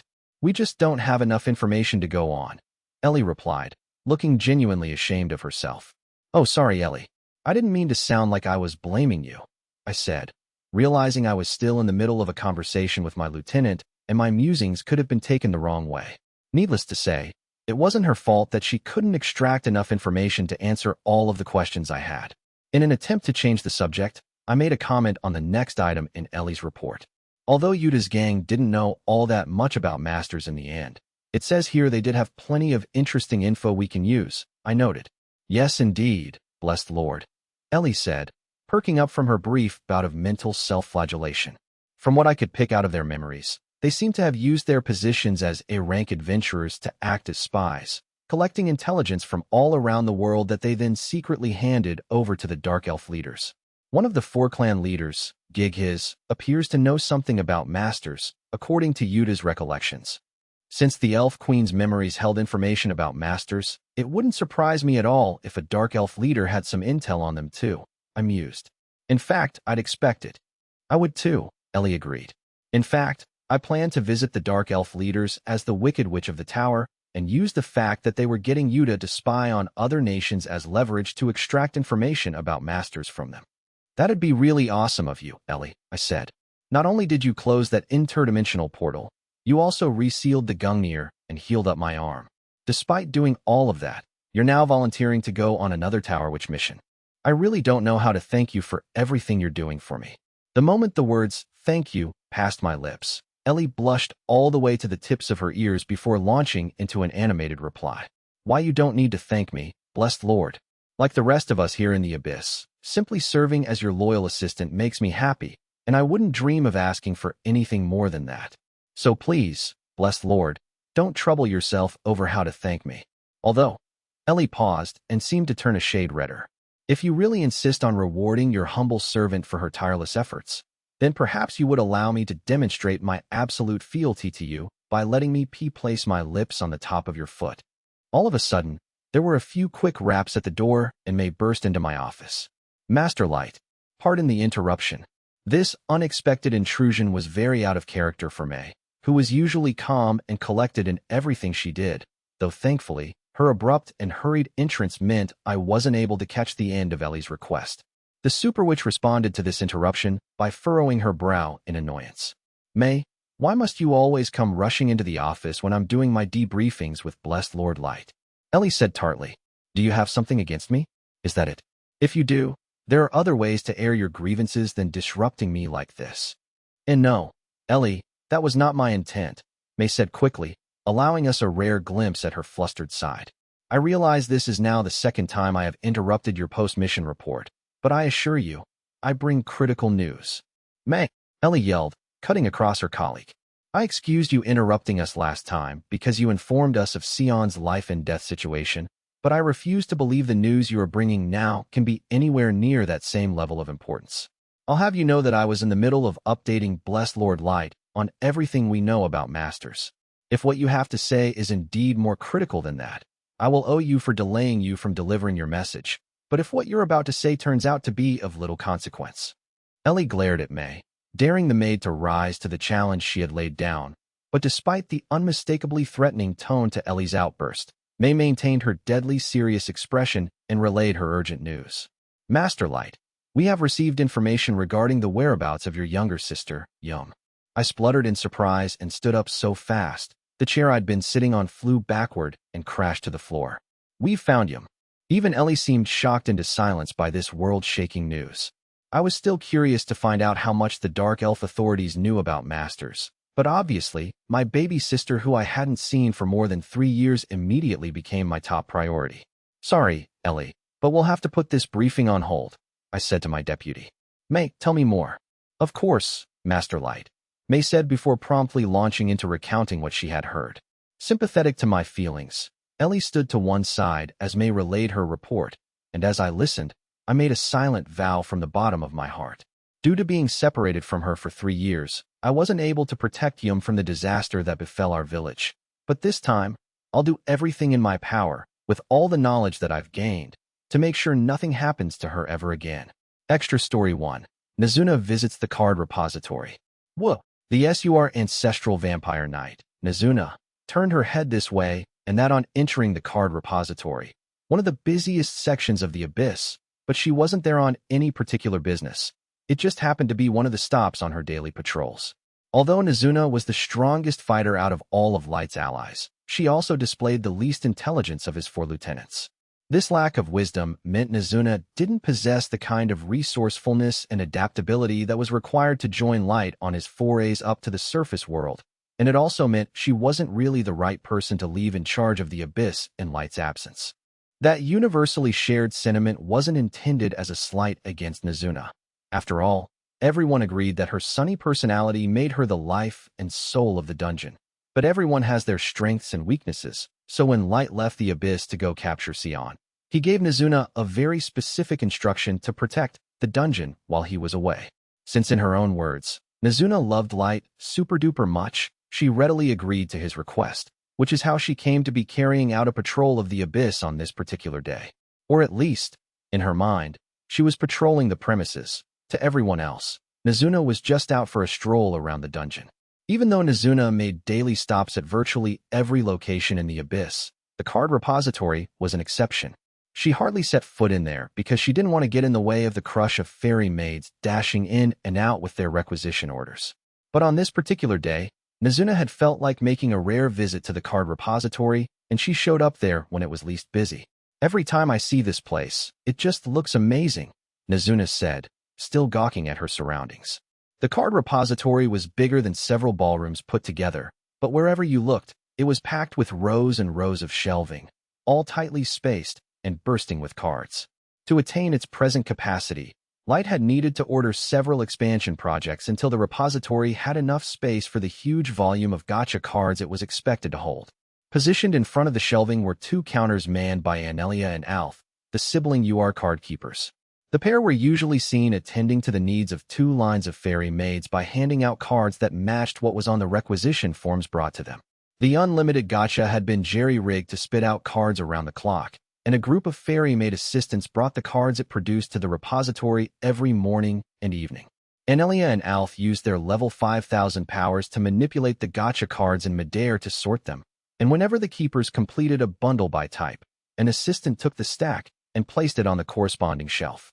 Anelia and Alf were also able to use these same telekinetic powers to retrieve specific cards from the shelving when fulfilling requisition orders. And that is a basic overview of the work that gets done in the card repository. "Oh, is that you, Nizuna?" Anelia said, noticing her walk in. "I almost never see you on our patch. Did you come here just to visit me, sweetie?" "Nope. I'm here on an important job for Master," Nizuna declared proudly. "He told me I had to patrol the Abyss and make sure everyone's safe, 'cause I'm the strongest." Although Anelia was much shorter than her younger brother, Alf, she was still a little bit taller than Nizuna, which when combined with Anelia's general nature to be nurturing, made her appear older than the vampire knight. On top of that, Anelia had a habit of calling everyone she liked kiddo, sweetie, and other monikers in a similar vein, regardless of age or rank, and while Nizuna most definitely outranked Anelia due to her level 9999 powers, she never let this seemingly infantilizing language bother her at all.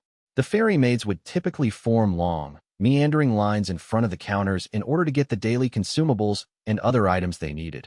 But since this wasn't one of the repository's peak times, Anelia and Alf were using their downtime to sort through the mountain of cards that had been retrieved from the Unlimited Gacha that morning and the evening before. But both siblings still had plenty of spare mental capacity to converse with Nizuna even while performing their other duties, so neither Anelia nor Alf were particularly irritated by Nizuna making a social call, or rather, for making the repository a stop on her patrol. "You're doing a chore for Light? Oh, I'm so proud of you, honey," Anelia said, flashing Nizuna a smile before rummaging around in her pocket. "Want a piece of candy?" "Yup, thanks." Nizuna took the hard candy, popped it in her mouth, and rolled it around inside her cheek, her eyes closing in delight at its sweetness. Anelia and the fairy maid assistants placing the cards on the shelves looked on with affection, as if they were watching an innocent little kid. As the only man in the room, however, Alf had a completely different reaction. Should she really be patrolling the dungeon with such a flippant attitude? He thought, though he wisely kept his opinion to himself and managed a strained chuckle at the sight. Nizuna opened her eyes again and gazed in wonder as the card keepers busily worked through the constellation of cards floating in the air above them, though she failed to pick up on Alpha's somewhat unimpressed body language. "I don't come by the card repository all that often, but I'm guessing it must be super tough keeping track of all these cards," Nizuna said. "You guys gotta go through each card and put 'em into that shelving, huh?" "Hundreds. Perhaps even thousands of cards circled above Anelia and Alf like leaves whipped up by an autumn breeze. Cards that belonged in the same category seemed to automatically bunch themselves together and float down to the fairy maid in charge of that particular card type, who would then file the stack away in an empty space on the corresponding shelf. Even though the repository was pretty much devoid of any fairy maids waiting for their requisition orders to be filled, Anelia and Alf appeared to be reasonably occupied all the same. But Alf flashed Nazuna a genuine smile and waved away the suggestion that they were too busy. "Oh, we do not find it stressful at all. We are card keepers, after all, so this type of work is highly rewarding for us." "Wow," Nazuna breathed, visibly impressed. "I don't think I've once thought that this job was too much for me," Anelia said, echoing her brother. "In fact, I'm delighted I get to help out my little sweetie, Light, and everyone else in the abyss by doing this work." Anelia took a deep breath before launching into a lengthy, yet lightning-fast rundown on all things gacha. "And that's not all. I get to touch a whole bunch of cards produced by Light's Unlimited Gacha, and let me tell you, I simply love looking at his cards. They all have these cute little pictures on them, and there's just so many of them. I never get tired of looking at them. I love reading their descriptions too. They fit in your hand easily, meaning they're really convenient to carry around, and I keep my most favoritist ones on me at all times so I can look at them and cheer myself up whenever I'm feeling a bit blue." Light's cards also have rarity levels, like Error, Normal, R, SR, and so on, which makes it fun to sort through them and organize them, and I get genuinely excited when I read what kind of power a super rare card has. Though that doesn't mean I like super rare cards more than any other kinds. Oh no. I love each and every card produced my precious little Light's gift equally, and as Anelia prattled on, Nazuna stared at the administrator open-mouthed and unable to even get the odd, or for that matter, any other verbal acknowledgement that she was following the conversation in edgeways. Seeing this, Alf felt compelled to step in to halt the torrent of words flowing from his sister's mouth. "Dear sister, this is all too much for Miss Nazuna, so let us end the conversation there, shall we?" On hearing Alpha's voice, Anelia seemed to regain her senses, and she offered a frantic apology. "Oh, I'm so sorry, Nazuna, honey. I always end up yip-yapping away whenever I start talking about these cards." Nazuna shook her head. "Don't sweat it. I wasn't bothered by it. In fact, I thought you looked super pretty when you were talking about the thing you loved more than anything else in the world.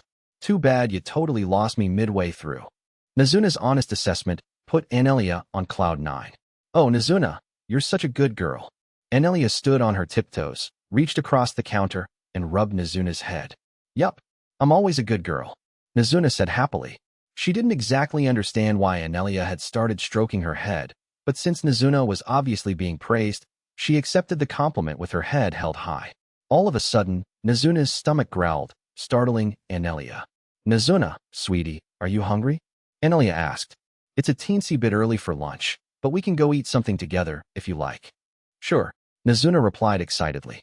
"I want to chow down on a large helping of curry rice." Anelia came around the counter. "I should eat something now anyway, before the evening rush of requisitions gets going. Plus, I think this is as good a time as any to take a break. You should come with us, Alf." "Of course, dear sister," said Alf, who saw no reason to refuse the invitation since he could easily pause his card sorting. Alf came out from behind his counter and joined the two women. Then they all headed off to the cafeteria, with Anelia holding Nazuna's hand. Nazuna was so wrapped up in her excitement at getting to eat curry rice. She didn't care that someone was guiding her by the hand like she was some kind of wayward toddler. "Now, Nazuna, never forget that you'll always be my special little kiddo," Anelia told her. "Was it?" Nazuna asked. "Why am I a kiddo when I'm a grown-up?" "Well, you're my kiddo, because that's what I want to call you," Anelia replied, drawing another puzzled look from Nazuna. This back and forth had become something of an established routine between Anelia and Nazuna whenever the two encountered each other, so much so, in fact, Al found himself reflexively chuckling awkwardly behind the pair as they all made their way to the cafeteria. "I'm all done with lunch," Nazuna announced. "The food was certainly delicious, wasn't it, Nazuna?" Anelia said. "Yup," Nazuna agreed. "The curry rice was extra super tasty today." Nazuna and Anelia were sitting on one side of a cafeteria table, while Alf sat across from them, still finishing up his meal. Even though the two maidens had wolfed down their main courses, their appetites were still not sated. "Nazuna, honey, would you like something for dessert?" Anelia asked. "Can I really?" Nazuna said, her eyes sparkling with excitement. I want ice cream. Anelia turned to her younger brother. How about you, buddy? Would you like some ice cream? Thank you, but I must decline, Alf replied, flashing her a handsome smile. This meal has sufficiently filled me up. Well, I'm going to get some tea. So Alf, can you be a sweetie and watch our seats for us? Nazuna, you can come with me to get your ice cream, kiddo. I'll take my dishes back too, Nazuna declared, before saying ice cream, in a sing-song voice. Nazuna picked up her tray and headed for the front of the cafeteria, with Anelia following close behind with her own tray in hand. Alf stayed at the table, intending to drop off his own tray once the two women had returned. People are most certainly right when they say women always have room for dessert, thought Alf. Suddenly, two familiar faces appeared in front of him. Alf, old boy, fancy seeing you here at this hour, what? Mr. Gold, Mr. Jack, Alf said, immediately recognizing the blindingly glistening golden armor of the Auric Knight.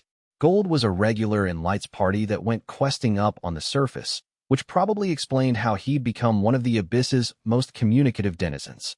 Jack was the next to speak. Alfmeister. Long time. No see, bro. Yes, it has been a while since we last saw each other, Alf agreed. I have heard a great deal about your exploits up on the surface.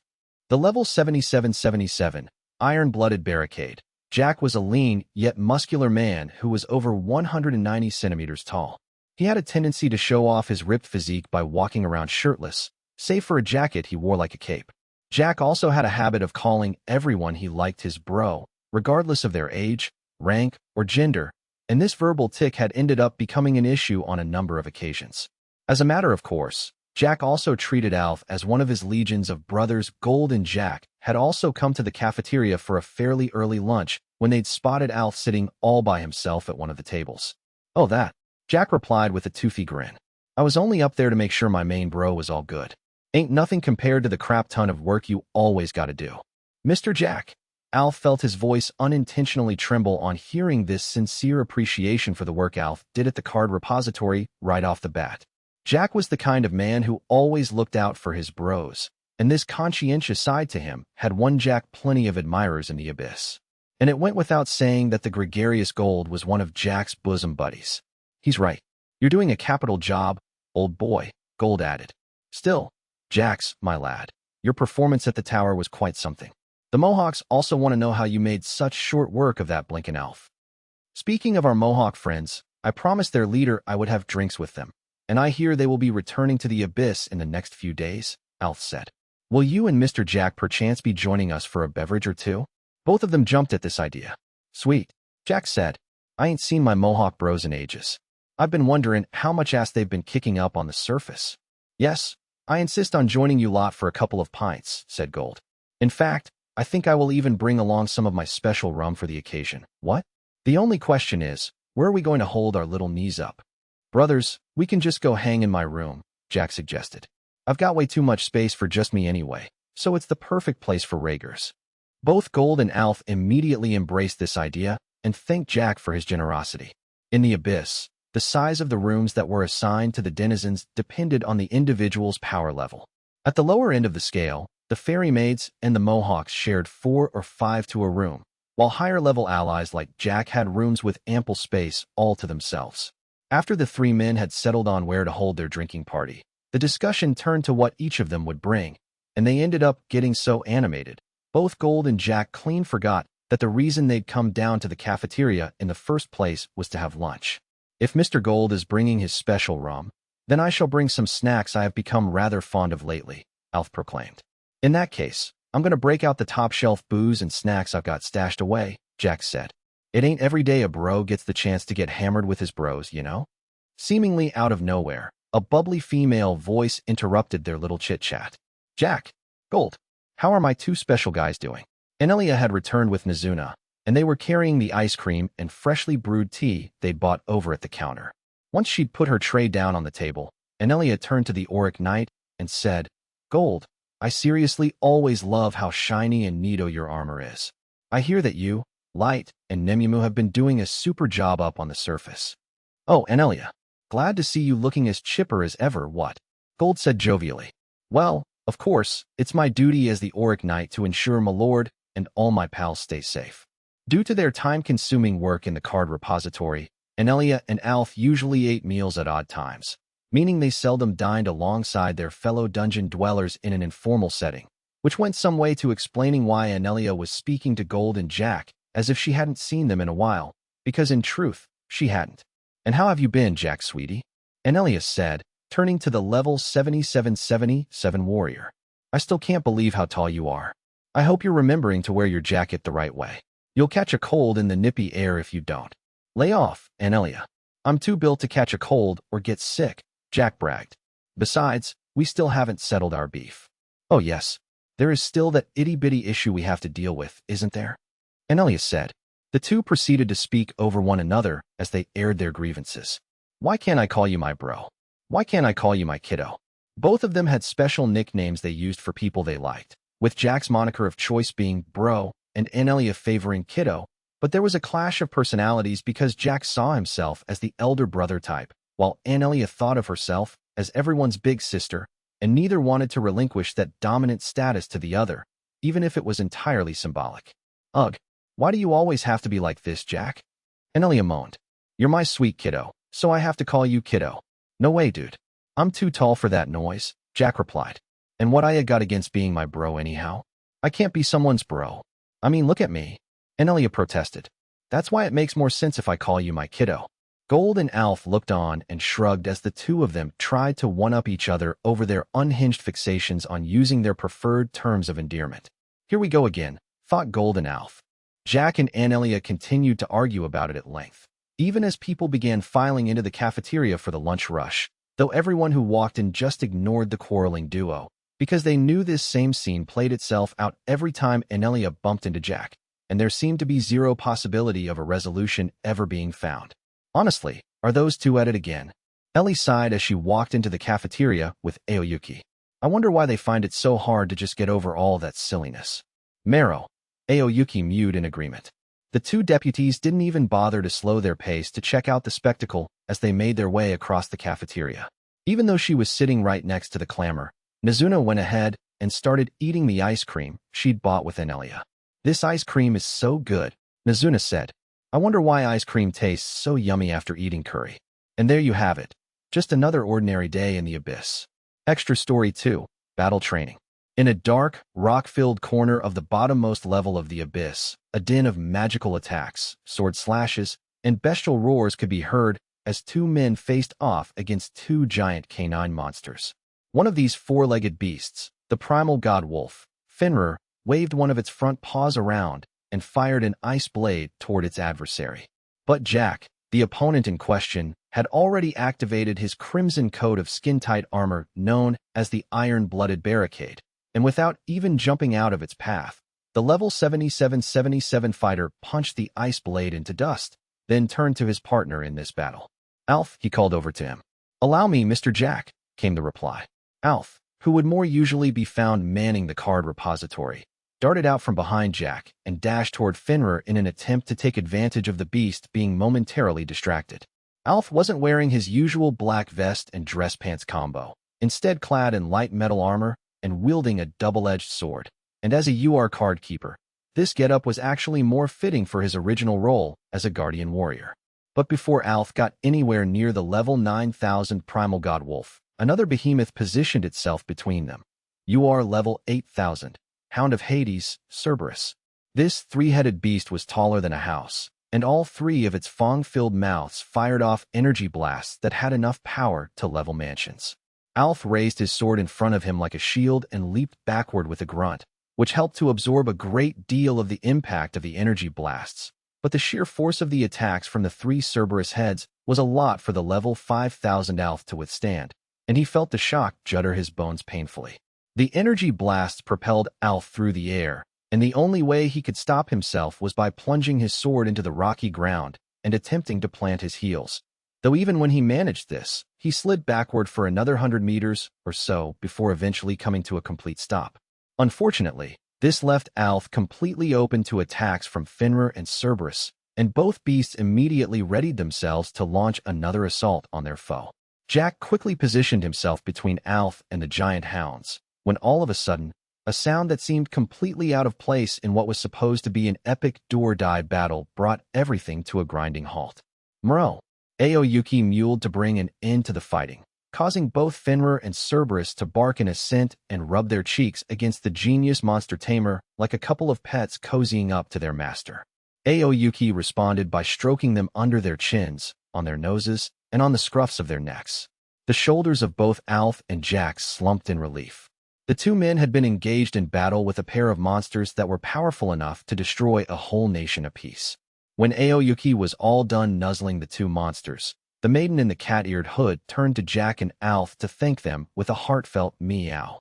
Jack took this as a signal to psychokinetically peel off his iron-blooded barricade armor before draping his red coat around his shoulders like a cape once more. He acknowledged Aoyuki's sign of appreciation with a broad grin. "No need to thank me, bro," Jack said. "You know I'm always here for you if you need me. I'm always down for brawling with your pets so they can blow off some steam." "I am fairly sure this is all a bit too much for me," Alf stated, only managing a strained half-smile instead of his usual princely beaming smile that lit up rooms. "Now I understand why Mr. Gold chose not to participate in this with us." Everyone present in the room was an ally of lights that had been brought into existence by his Unlimited Gacha, so it stood to reason that they hadn't actually been fighting each other seriously. The five summons were presently using one of the training areas in the abyss that had a magical containment barrier specially crafted by Ellie to allow even level 9999 fighters to let loose without worrying about damaging the rest of the underground citadel. And while Fenrir and Cerberus were both highly intelligent beasts, even their sapience couldn't prevent the two creatures from becoming infinitely bored with just lying around on their sides in the abyss day after day with nothing to do. So in the same way that a pet owner takes their dogs out for walks, Aoyuki occasionally brought the hounds over to one of the training areas to battle to their heart's content and work out all their pin-up stress. On these occasions, it was usually a case of Fenrir competing against Cerberus, or the pair of them fighting a cage match against the Phoenix, the armored crab, or some other similarly overpowered creature Aoyuki had tamed. But fights against fellow monsters tended to get tedious pretty quickly too, so Aoyuki often asked Jack and some of the other high-level warriors to mix things up a bit by sparring with her beasts. Unfortunately for Alf, he had the lowest power level of the five in the room, meaning all the way through his maiden mock fight with Aoyuki's pets, he'd found it tough to keep up. Still grinning, Jack slapped Alf on the shoulder. "You almost never get the chance to do any exercise, given the crap ton of work you have to do, so I figured I'd bring you along this once so you could get a workout. So what do you think, bro? It's a lot better than jogging, am I right?" "You are certainly correct that this is good exercise, but I am afraid it is much too advanced for me," Alf said. "Perhaps next time, we can aim to have a session that is a little less intensive, yes?" Along with his sister, Anelia, Alf was usually stationed in the card repository, warehousing newly produced gacha cards and fulfilling requisition orders. As such, Alpha's daily physical activities were largely limited to just standing in one place and a little bit of walking. Of course, Alf welcomed the opportunity to cut loose and use his powers to their fullest extent without having to worry about anyone potentially getting hurt. But he was facing monsters several orders of strength above him in terms of power levels. And he wasn't kidding when he'd pointed out that this simulated battle had been far too strenuous for him. Incidentally, this was the one day of the week that Alf had off from work.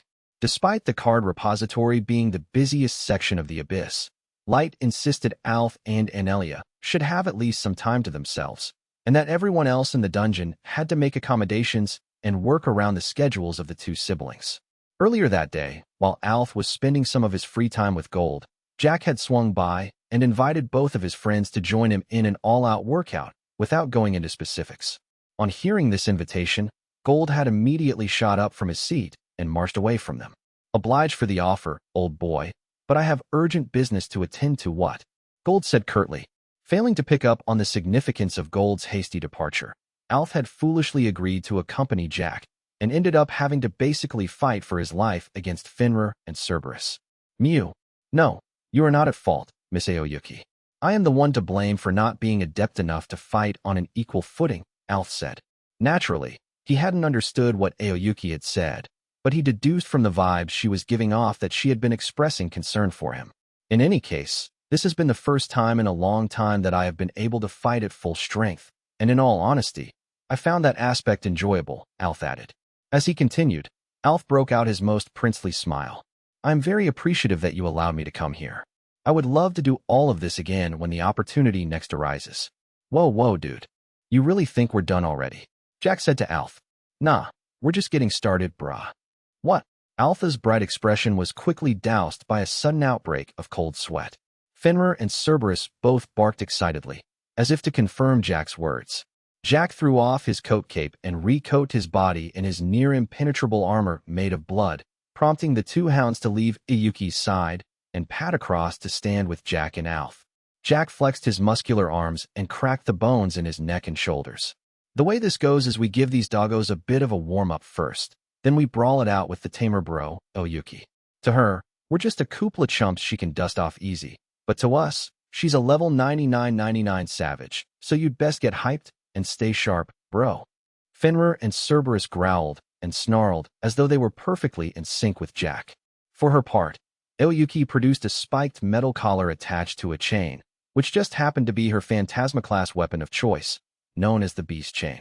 To add further context to all of this, Iyuki was the only one of Light's level 99 lieutenants who actually looked up to Jack as her bro. And it was precisely because he was always helping out with these play battles with her hellbeasts. At the sight of the Beast Chain, Alf almost fell backward onto the seat of his pants, because even though Iyuki remained silent, the overwhelming aura she was exuding nearly knocked Alf off balance through fear. Without warning, Jack smacked Alf on the backside to bring him back to his senses. Alf, you gotta stay fierce, bro. Remember, if us bros stick together, it don't matter if we're fasten a level 99 or whatever, 'cause we're putting everything on the mat, and then some. You understood, Mr. Jack? Alf yelled as he unsheathed his sword. Jack's words of encouragement and trust had completely chased away any lingering fear inside Alf. Fenrir and Cerberus snarled even louder than before, then launched their attacks against Iyuki in concert, and unlike the warm-up session with Jack and Alf, the monsters were out for blood this time. Fenrir sent a glacial mass the size of a small iceberg hurtling toward Iyuki faster than the speed of sound, while the triple heads of Cerberus added even more velocity to this massive ice rocket by propelling it forward using a series of energy blasts. The air resistance acting against the frozen mass caused it to splinter around the edges, with large pieces of ice blowing back toward Alf, but before they could strike the card keeper, Jack quickly positioned himself in front of his partner to shield him from the flying shards, allowing Alf to escape from the danger with nothing more than a case of nervous perspiration. This is going too far. Alf yelled to Jack. Miss Iyuki isn't even attempting to dodge that thing. Is she really going to? Alf. Jack cut off his buddy by grabbing him by the shirt collar and dragging him a safe distance away. A moment later, Iyuki's spiked collar came barreling out of the misty haze of powdered ice and landed explosively in the very spot where Jack had just been standing. The Beast Chain had flicked out faster than Fenrir's ice rocket, and if Jack hadn't dragged him out of the way, Alf would have been part of that crater. The Beast Chain kicked up a large plume of dust and gravel when it struck the ground, causing tremors to reverberate around the entire abyss. But that wasn't the end of the danger. The weapon jinked around toward Fenrir and Cerberus without losing an ounce of its speed after the two hounds had darted off in the opposite direction from Jack and Alf. Fenrir yelped, first in confusion, then in shock, as the spiked collar embedded itself into one of its front paws in a matter of seconds. Iyuki casually yanked on the Beast Chain and swung Fenrir around like a stuffed animal, sending it careening into Cerberus like a mace and slamming both beasts against one of the stone walls. What just happened? Alf cried, stunned by what he'd just witnessed. When he'd squared off against the beasts not long before, he had felt in his bones how powerful both Fenrir and Cerberus were, so he knew that, against any normal opponent, they were nowhere near weak enough to get put out of commission at the same time and within a matter of seconds. Iyuki's Beast Chain had the ability to track an opponent's movements, meaning that even if an adversary managed to dodge the spiked collar's first lunging attack, the weapon would continue to fly around at top speed until it bagged its prey.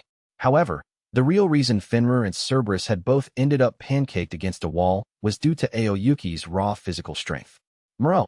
The moment Alf raised his voice, Iyuki appeared in front of him, and even though she was meowing like an adorable little kitten, her unquestioned ferocity overshadowed any cuteness being conveyed by the noises she was making. Alf, follow my lead. Jack barked as he swung his fist toward Iyuki. Jack's punch whizzed through the air so fast. Next to no one on the surface world would have even been able to react to it before getting a face full of fist. And since Jack was presently covered in his iron blood, a direct blow would have left any fighter at a similar power level to him down for the count. But Aoyuki remained serenely calm as Jack's fist flew toward her, and she swatted it aside with a clinking wave of her even faster beast chain. Naturally, Aoyuki was perfectly capable of dodging Jack's punch altogether, but she opted for a more showy approach instead. Sanuva! Jack cursed as he overbalanced, allowing Aoyuki the perfect opportunity to immediately strike back. Maya! Aoyuki delivered a swift kick to Jack's midsection, drawing a long, pained groan from her opponent as he tumbled and skidded across the ground for a good distance, plowing a massive rut in it. While there had been nothing special about Aoyuki's kick, the strike was still powerful enough to leave a visible crack in the iron-blooded barricade armor. Now it was just Alf and Aoyuki left standing. Although the crack in Jack's armor was already starting to repair itself, he was no longer able to provide his partner with backup. But Alf spotted his chance and rushed at Aoyuki, roaring like a wild beast as he did so to banish any lingering anxiety he might have had. Aoyuki was still standing on one leg after kicking Jack, and it was this pivot leg that Alf swung his sword at. However, it was the sound of metal hitting metal that rang out around the training ground, indicating that Alf had failed to strike his intended target. Aoyuki had quickly moved to block the double-bladed sword by holding out her weapon's chain in both hands. Alf hissed his frustration. He was 180 centimeters tall, while his diminutive opponent was only 142 centimeters. Maybe I can use my height advantage to overpower her? Alf thought. No, it is hopeless. She incapacitated Mr. Jack and her pets in a matter of seconds, so there is no way I can win a contest of strength against Miss Aoyuki. Then, how am I supposed to get a clean hit in on her? Alf moved. The collar. Jack roared at him from afar. Reacting to Jack's instructions without a second thought, Alf leaped backward before the beast chain collar had a chance to wrap itself around his neck. The spiky part of the collar relinquished its grip on Fenrir's paw and zoomed toward where Alf was standing at such dizzying speed. The weapon still managed to remove a few strands of hair from Alpha's bangs despite his efforts to dodge it. Yikes, thought Alf. If Mr. Jack had not warned me, that collar would be firmly around my neck by now. Though actually, that thing came at me so fast, I would likely have been splattered upon impact. A chill ran down Alpha's spine as he realized what a close call that had been. But when his feet were firmly planted on the ground again, he noticed something was off about the beast chain. Aoyuki realized it too. Meryl, the chain is frozen? Alf said in disbelief. Even though the beast chain was still zipping about swiftly enough, the weapon appeared to be undulating in the air, somewhat more languidly than it had been at the start of the battle. This change in its behavior came courtesy of Fenrir and Cerberus, the two intelligent hounds. Knowing that Aoyuki had caught Fenrir with her beast chain, Cerberus had purposely allowed itself to be barreled into, so that it would crash into the wall first and cushion the blow for its fellow monster. So even though Cerberus had been crushed in the attack, the primal god wolf had managed to cling on to its wits, if only barely. While Aoyuki was distracted by the other fighters, Fenrir had slowly and sneakily injected ice properties into the beast chain to slow it down, and this was the real reason Alf had been able to dodge the beast chain, rather than Jack's warning just being timely. Iron-blooded palisades. Jack yelled, punching the ground with his fist. While Aoyuki was momentarily bewildered by her malfunctioning beast chain, Jack wasted no time in unleashing a skill that would incapacitate his opponent. Lines of blood spread outward from his fist and coursed through the ground until they reached Aoyuki. Then they shot up and formed a densely packed array of steel stakes around her, like a skin-tight cage. Even though the iron-blooded palisades was a powerful restraining technique deployed by a level 7777 warrior, Aoyuki would easily be able to break free from its grip within a second. But 1 second was all a high-level fighter needed in order to take down a restrained opponent, since they would be too busy struggling to free themselves to put up any kind of defense against a subsequent attack. Alf. Now, Jack yelled. On cue, Alf whipped out his trump card. Severance card. Grant me your protective powers.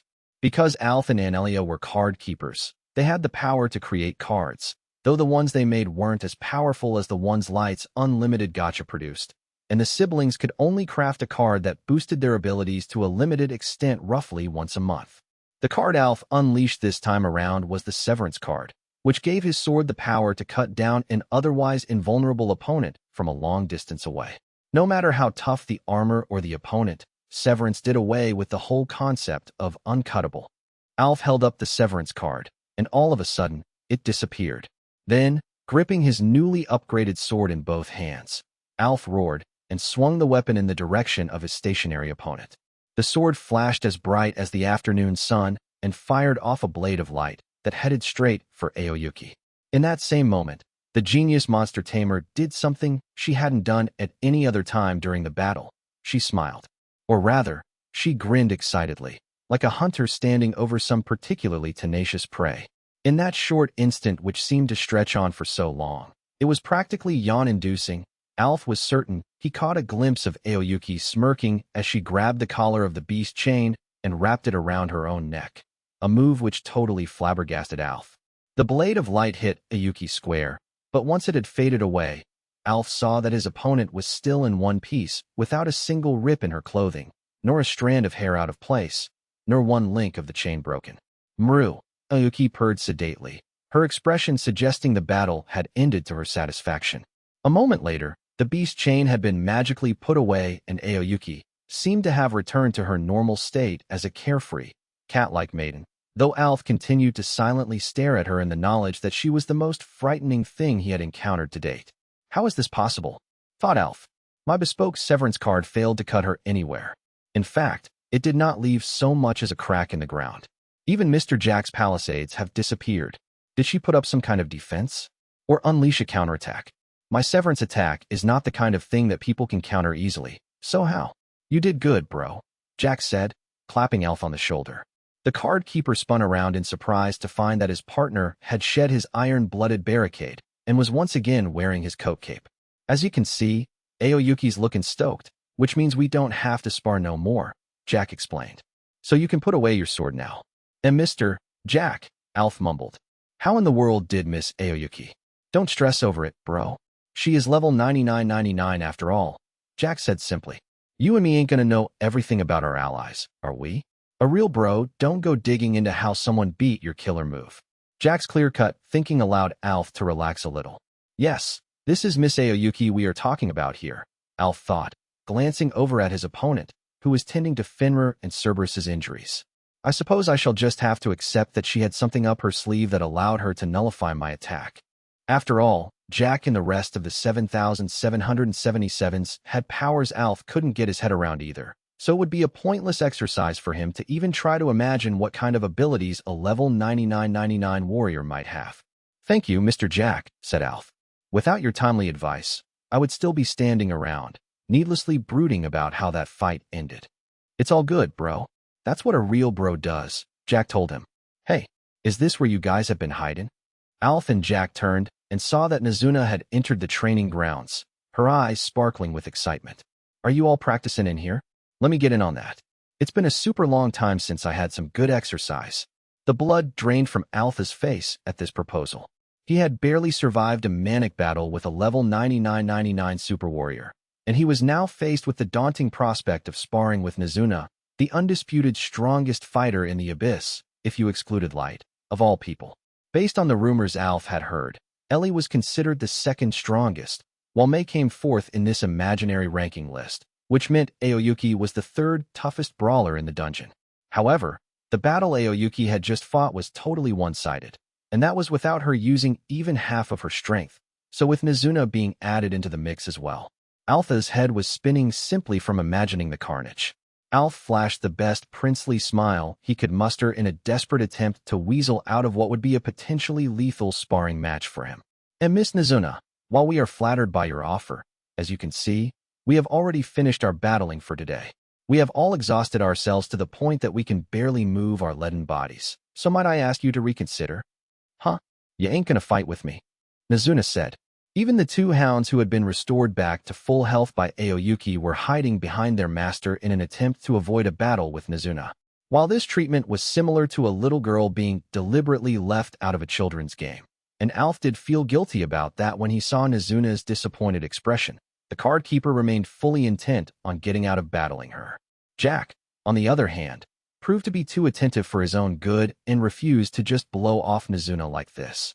Alf, one of our bros wants to throw down with us, and no real bro is gonna go and let a fellow bro down like that. It's time to man up, my dude. Mr. Jack, you really are putting me in a very awkward position here, Alf replied. The card keeper didn't want to upset Nizuna, and with his friend, Jack, whom he looked up to, clearly willing to take her on to the point where he was even egging Alf on by telling him to man up, he found himself in no position to walk away. In spite of everything, Alf still felt the need to defend his pride as a man. Alf sighed quietly and drew his sword once more. On second thoughts, Miss Nizuna, we will gladly be your opponents. But I must plead with you to go easy on us. I do not say that as a joke. I am being deadly serious. You got it, Nizuna chirped. Remember how I fought that guy called, Party the Silent? You know, watch his name, up on the surface. Well, anyway, I'm an expert on going easy. The name she was looking for was that of the White Knight's commander, Party the Silent, and it was only thanks to Ellie's immortality spell that Nizuna hadn't outright killed her adversary during their tower battle. In no meaningful way did Nizuna go easy on Hardy. The prospect of fighting Nizuna gave Jack Flop sweat too, but he went ahead and covered himself in his iron-blooded barricade again all the same. Man, doing all these favors for my bros is gonna kill me one of these days. Miss Aoyuki, if you sense that we are in danger, please do everything you can to stop her, Alf requested. This is a serious request. You must cease the fight at all costs if it comes to that. Meow, Aoyuki replied, which could most likely be translated to, try not to die on me. As soon as she saw Jack and Alf assuming fighting positions, Nizuna giddily drew her broadsword from the scabbard on her back. Alrighty, time for some badly needed exercise. And that's how Alf and Jack ended up fighting an opponent who was way more powerful than Aoyuki. And to summarize the outcome of the battle as succinctly as possible, Alf and Jack just about managed to escape from the contest with their lives, while Nizuna was able to fight to her heart's content. Extra Story 3, Secret Club. What are you doing here, ladies? And Miss Ice Heat. Why are you here? Gasped the fairy maid whose extreme cuteness eclipsed whatever personality she had. She was astonished to see the frozen firestorm grappler, Ice Heat, standing in the open doorway of the room with her companion, the UR Chimera, Mara. Moments before, Ice Heat and Mara had caught sight of a group of 4 fairy maids entering a spare room in Light's underground citadel in the abyss. The quartet had looked very furtive, peering around as if checking to make sure they weren't being followed, before stepping inside the room. Since Ice Heat was the deputy head housekeeper, and as such, responsible for the other maids, she and Mara had secretly followed the 4 fairy maids into the room, and happened upon a scene they never would have anticipated. Aside from the 4 fairy maids, the double gunner, Suzu, and the card keeper, Anelia, were also in the room, and they were all sitting around a table. Every single one of the 6 people present flinched in surprise on seeing Ice Heat and Mara. I myself am here because I witnessed you 4 acting suspiciously when you entered this room, Ice Heat said, answering the super cute fairy maid's question. Suzu, Anelia, what are you 2 doing in here with them? It was then that Ice Heat noticed there were several objects on the table. Are those dolls of Master Light? Sure enough, there were several cloth dolls lined up on the table the 6 maidens were sitting around, a sight which elicited a great deal of mirth from Mara. K-E-H-ha-ha-ha. Mara screeched with laughter. Hey, let me see those things. Ooh, you weren't kidding. These dolls aren't all that detailed, but aside from that, they're the spitting image of our master. This assessment caused Suzu to silently blush, which was a clear indication that she was the one who had made the dolls. However, Ice Heat felt that nothing she had seen so far was adding up. Why did you 4 enter this room in a way that suggested you were hiding something? Ice Heat asked, genuinely curious. I myself don't believe you are doing anything that's prohibited, and these dolls only serve to show how much love and respect you have for Master Light. In fact, I think these dolls are very well made, so there was no reason for you to be sneaking around in the first place. That's a good point, Ice Heat, Anelia agreed. But honey, acting all sneaky-peeky is what makes these things so much fun. Once again, Mara cackled uproariously. How does sneaking around the place make this fun? Anelia proceeded to fill Mara in on how these meetups had first gotten started, explaining how Suzu had this secret hobby of making dolls that looked like Light, and because of that, she had built up a sizable collection of homemade Light dolls. Anelia and the 4 fairy maids happened to catch sight of one of these dolls, and while praising Suzu for how well made it was, they blurted out that they also wanted to make dolls as good as Suzu's. After that, The normally reclusive musketeer had taught the other 5 how to make dolls by hand, and soon, her students had developed their own styles of doll making. This naturally led to the sextet holding irregularly scheduled secret meetings in an unused room to show off their latest bit of handiwork. This way, they got to enjoy their shared hobby away from the prying eyes of others, which came with its own thrill of essentially being part of what amounted to a secret society. It's actually really fun sharing a secret like this, so please don't be too grumpy with my kiddos here, Ice Heat, Anelia said. You're the best, Miss Anelia, said Super Cute. Miss Anelia is entirely correct, said the fairy maid who was wearing glasses that made her look bookish. So this makes us, completely innocent, said a third fairy maid who looked and acted like a trendy Japanese high school kogel. Anelia thought of herself as a big sister to everyone in the abyss, calling everyone kiddo, honey, and other similar terms of endearment, regardless of age or rank, so it was only natural that she also doted on the master of the dungeon, Light, as if he were her baby brother. This would normally be a total breach of protocol for a strict disciplinarian like Ice Heat, but Light had personally informed everyone that he didn't mind being treated like a younger sibling by Anelia, so the frozen firestorm grappler was willing to overlook the card keeper's behavior. But this whole business with the Light dolls, Ice Heat was somewhat unsure how to respond to it, as the deputy head housekeeper. All right, you win, Ice Heat said, pressing the palm of her hand against her forehead. Sneaking around and making others suspicious of your activities does present a problem, but there is no rule against maids conversing about a hobby during their downtime, so I myself will not reprimand anyone involved. However, you must ensure that this activity does not cause any misunderstandings with anyone else. Why, yes, understood, Miss Ice Heat, said the 4th fairy maid, who looked like a cute geek, and she sighed with relief. I must say, these dolls certainly do capture Master Light's likeness very well indeed, Ice Heat continued. I never knew this was a hobby of yours, Suzu. She is such a talented doll maker. Anelia said, you can really feel the extra love that goes into making these cute little things. The ever-silent Suzu blushed at Ice Heat and Anelia's praise for her. I like your dolls too, Miss Anelia, Super Cute piped up. Your designs are really original, and they're super fun to look at. You must get your ideas from being Master Light's card keeper. Thanks, honey. You're really sweet, said Anelia, and like Suzu, she also blushed at the compliment. Mara cackled at Super Cute's praise. Okay, now I gotta see this. Where's this original doll of hers? I brought it with me, so you can take a look at it if you like, sweetie, Anelia said to Mara. After all, you're my little kiddo, so all you have to do is ask. Mara crowed like a banshee in response, but this time, her laughter was more manufactured, attempting to deflect from the awkwardness of the infantilizing exchange because Mara had no time for Anelia's excesses. The card keeper activated her item box and produced her newest creation. Extremely impressed with what she saw, Ice Heat was the first to pass comment on it. Yes, this is certainly quite an original concept, Ice Heat said. I never thought Master Light could be shrunk in this way, yet your doll and Suzu's doll share the same detailed likeness. Anelia's doll was made out of porcelain, which wasn't unusual in itself, but what did set it apart was the fact that the head on this doll was the same size as the rest of its body, giving it a super deformed look. Even so, the paint job on the doll still managed to capture Light's visual likeness, in this case, as the adventurer named Dark, complete with his SSR Fool's mask. Mara guffawed, every bit as impressed by it as Ice Heat. I always thought the point of dolls was to make them look as real as possible. I never imagined they could look like this. Okay, I'm sold. You're more imaginative than I gave you credit for. Thank you so much, sweethearts, Anelia said. But I'm afraid I wasn't the one who came up with the idea. One of Light's cards occasionally produces dolls that look like this, so I used those as a guide. Anelia's usual place of work was the card depository, though today was her weekly day off.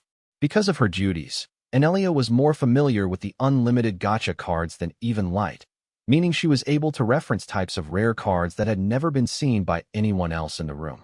Master Light's gift never ceases to amaze me, Ice Heat marveled. I never knew it could produce a card that would eventually lead to this creation. Guess spitting out weapons and magical attacks isn't all the Unlimited Gacha is good for, huh? Mara cackled. It even gives us cultural knickknacks like the dolls you saw. The others in the room nodded in agreement.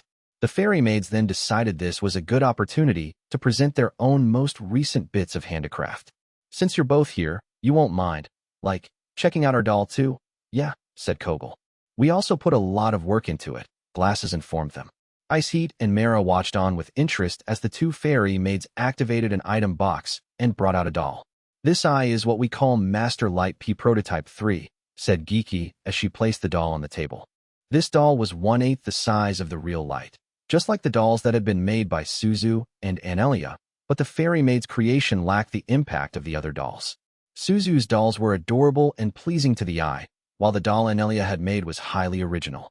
Placed next to those, the fairy maid's doll looked painfully average, though that didn't seem to stop both Suzu and Anelia inspecting it with looks of fascination on their faces. You made a third prototype? Anelia queried. I wonder how flexible you kiddos made this one. Suzu nodded excitedly, suggesting she wanted to know too. Flexible. Ice Heat and Mara repeated in unison. Super Cute picked up the doll and launched into a spiel as if she were some roadside peddler hawking their latest product. You might think this looks like just a normal, everyday doll, but by using golem technology, we made it so that its arm and leg joints can bend in any direction we desire. We can even adjust its hips and neck. Super Cute emphasized her statement by bending the doll's knees and elbows, which totally blew Ice Heat and Mara away, since the concept of a posable doll was unheard of in this world. Oh gosh, this one's even bendier than the last one. Anelia marveled. Thank you. Super Cute stammered. We worked really hard to give this doll more flexible joints. Suzu applauded them without saying a word. It appeared the fairy maids had made real progress in creating a light doll with movable arms and legs. You can flex this doll's joints and leave them in whatever position you want. Plus, you can place his staff in his hand and make him take any pose you desire, Super Cute added. The doll came complete with a miniature god Requiem Gungnir, which Super Cute placed in its right hand before manipulating the doll into a pose that was so heroic. Mara couldn't help commenting. Our master looks awesome, all right, Mara said, crowing with laughter. I personally like this doll the most now. Wow. I'm so amazed you like our doll this much, said Kogel, who had a bad habit of phrasing practically everything she said in the form of a question. However, this isn't the only new thing we have crafted, Glasses stated, pushing her frames up her nose in a flamboyant gesture as she retrieved another item from the item box.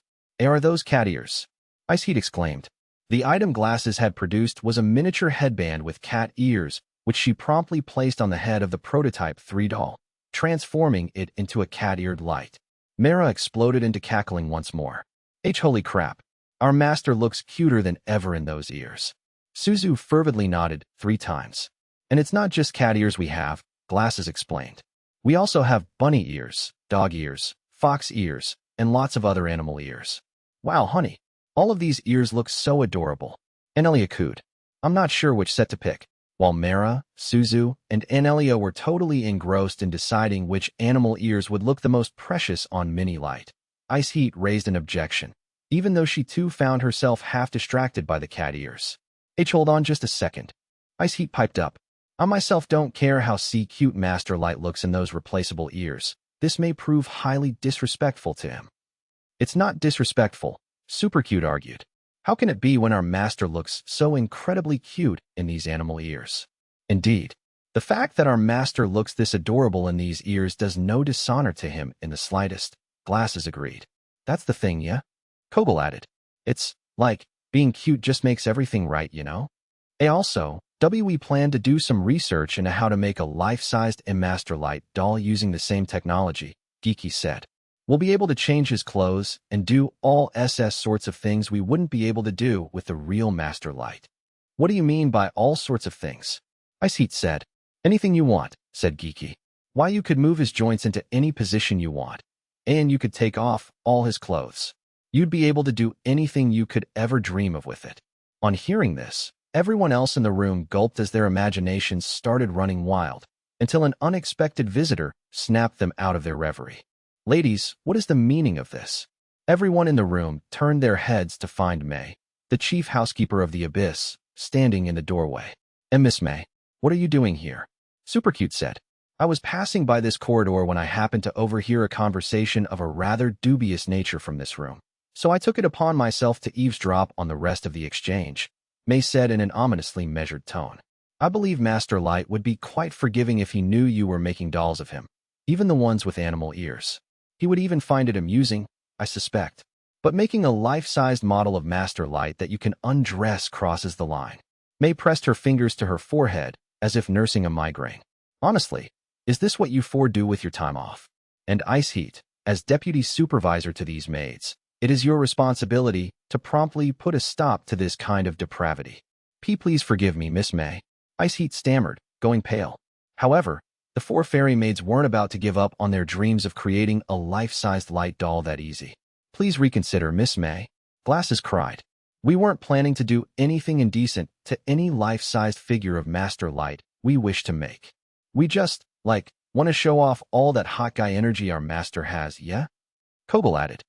We absolutely need a life-sized doll, so we can make it do a whole bunch of awesome poses, give it weapons to hold, and do dress up with it to figure out what kind of clothing combinations look best on Master Light.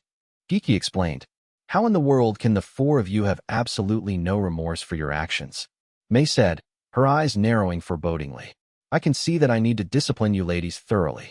The fairy maid quartet shrieked and trembled at the mention of discipline, then turned to Ice Heat, Mara, Suzu, and Anelia to silently appeal for help. Unfortunately, the four higher-level allies purposefully avoided making any eye contact with them, because they all knew there was absolutely no way for them to save the fairy maids from their fate now. I hope you ladies are ready to pay the price for this effrontery, May stated, before grabbing the four fairy maids and physically dragging them out of the room. Huh? Why has Nizuna been sparring with a group of fairy maids? I said, shooting May a puzzled look after hearing her report while I was casting an eye over some documents in my office in the abyss. Those fairy maids are only level 500 or so. Why would they agree to fight her in a mock battle? That particular group of fairy maids share a hobby of making dolls with Suzu and Anelia, and the four of them wish to learn how to make said dolls stand in dramatic fighting stances. As such, the maids in question sought out Nizuna to train with in order to gather some real-world reference material on fighting poses, May explained. For her part, Nizuna welcomed the opportunity to train with them, since she needs to practice how to control her immeasurable strength. I see. So it's all because of their hobby, huh? I replied. Still, I can't believe how far some people go for their hobbies, since even I struggle when I spar with Nizuna. Back when I was a low-level adventurer, I would hear stories recounted in taverns about people who sold their own homes just to get their hands on a valuable item to add to their collections of magic objects or books. I was really shocked to hear the kind of lengths people would go to for the sake of their pastime. So when I was told that the fairy maids were fighting Nizuna for a similar reason, while I was initially surprised by it, I readily accepted that they were doing it because of their hobby. The maids had Ellie cast a magical spell that ensured they would not die from any wounds they suffered, May explained. And thanks to her assistance, they were able to be punished, able to attain a rewarding, educational experience from their all-out battle with Nizuna. I thought I'd heard May say something really disturbing just then. Come to think of it, I'd also recently caught wind of a rumor that Ice Heat, Mara, Suzu, and Anelia had started acting strangely fearful around May. Was it just me, or was there some connection there?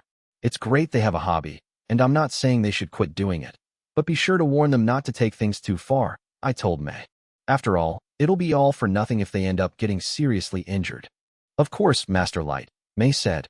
I will certainly warn those four not to go too far again. I got the feeling May and I weren't exactly on the same page, and because I didn't get the subtext at all, I spent more than a few seconds trying to make sense of what I'd just been told.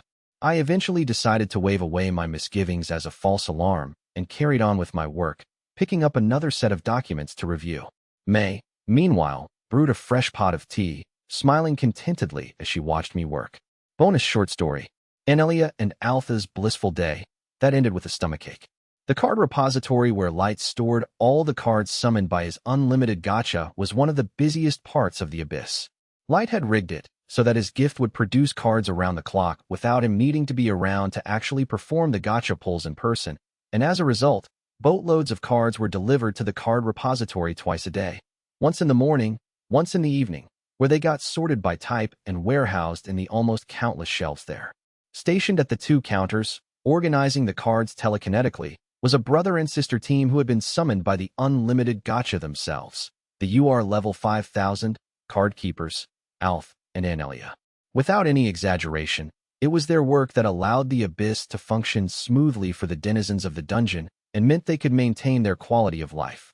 Alf, who served as the deputy administrator of the repository, turned to his elder sister, Anelia, the chief administrator, and said, "Dear sister, I believe we have completed enough of our morning quota that we can break for lunch." "I think so too, kiddo," Anelia replied. "Let's stop here for now."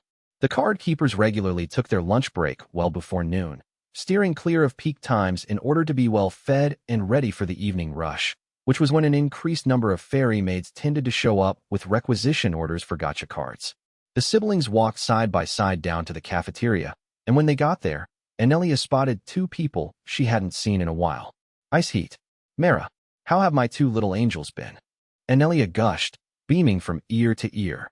"I never knew you ate lunch this early." Mara's trademark cackle filled the air. "Anelia, sweetie, long time no see. And I see you've brought Alf with you." "It has certainly been a while since we last saw one another, Miss Ice Heat and Miss Mara," Alf agreed.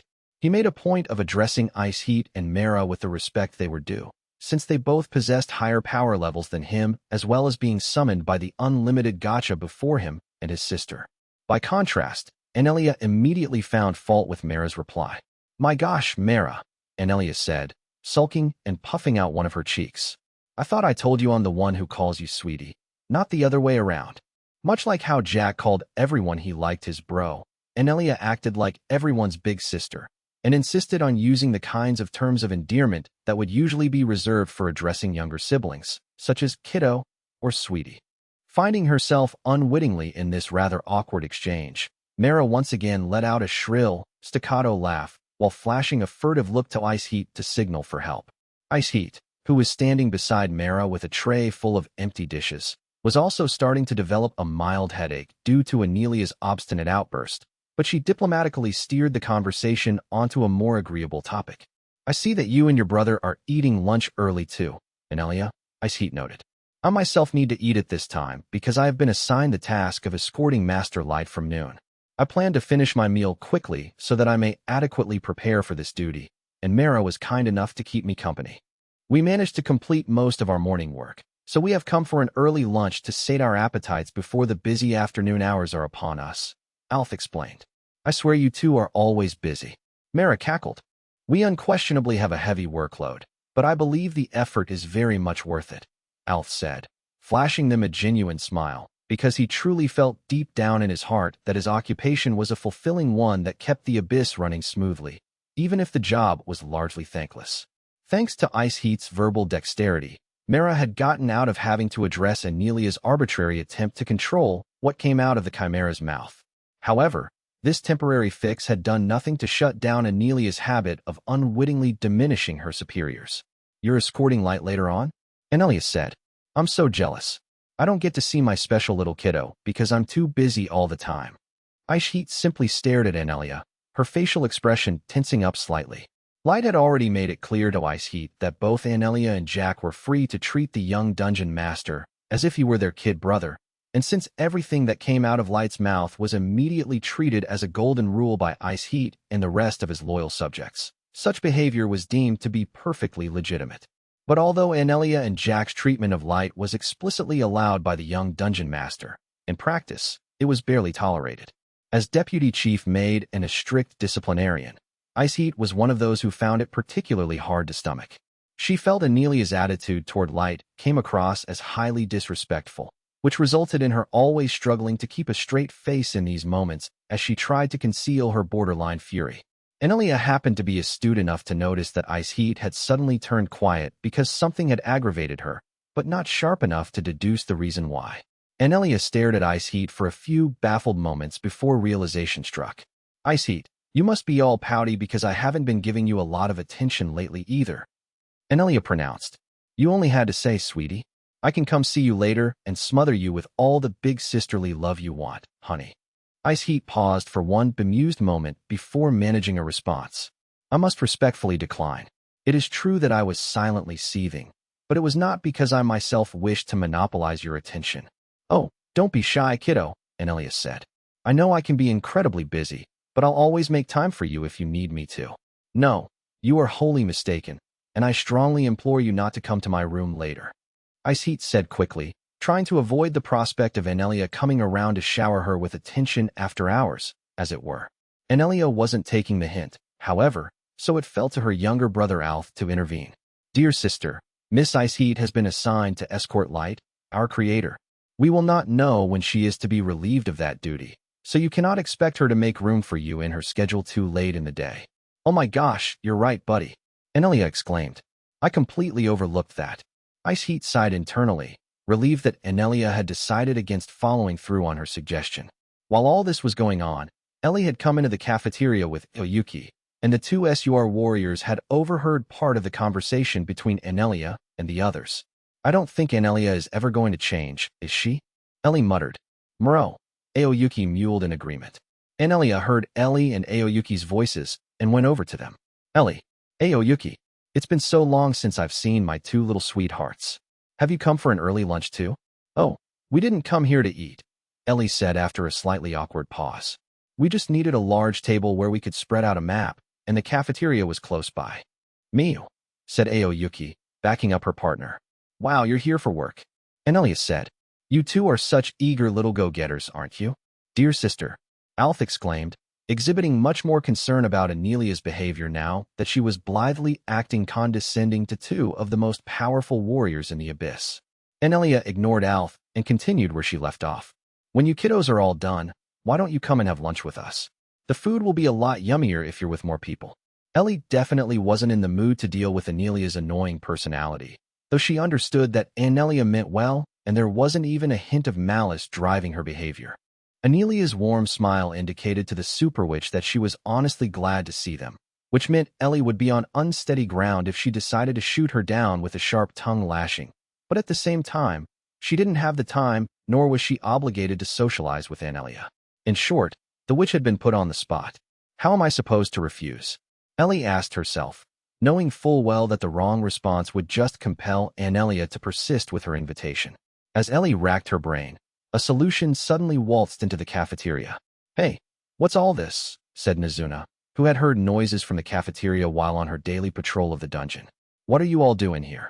Having a party? With a glint in her eye, Ellie turned to the perfect sacrificial lamb that she could foist Anelia on. Nazuna, we're so glad you're here. Anelia and Alf were just telling us how much they would love to have lunch with you. I know it's not quite lunchtime, but would you care to join them? They really want to eat with me? Nazuna said with a somewhat vain snigger as she scratched at the bit of skin under her nose. Well, what can I say? It's not easy being a superstar.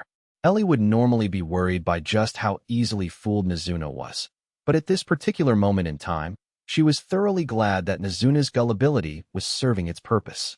Now, the two of us have work we must attend to, Ellie continued, leaving Anelia, or anyone else, for that matter, no opportunity to get a word in edgewise. So we will say good day to you all. Shall we, Aoyuki? Muro, said the genius monster tamer, happy to play along with Ellie's ruse if it meant getting out of Anelia's orbit. Well, that's a downer, Anelia remarked as she watched Ellie and Aoyuki depart the scene. I thought we were finally going to get the chance to eat with my two little sweetie poos, Ellie and Aoyuki. Alas, they have important work to do, dear sister, Alf said. In any case, Miss Nazuna has agreed to eat with us in their stead. Yes, we haven't had lunch with Nazuna in ages, said Anelia, finally accepting the situation. I should be happy I'm getting to eat with my kiddo. Come on, honey, let's go grab some lunch. Right, Nazuna exclaimed. It may be an early lunch, but that won't stop me from eating my fill. A happy-looking Anelia held Nazuna's hand as if she were her baby sister, and the two went up to the counter to order their meals. Alf stayed behind, breathing a shallow sigh of relief that he and his sister had successfully navigated a minefield without causing a serious altercation. Chortling like a raven, Mara clapped Alf on the shoulder a few times with her sleeve-covered hand. I'm glad I'm not you, she told him. Oh, no, it is not all that stressful, Alf said, flashing a princely smile, but there was a noticeable pall of gloom lingering over his face as he rubbed his stomach region. Even Iceheat couldn't suppress a small but sympathetic grin as she gazed pityingly at poor Alf.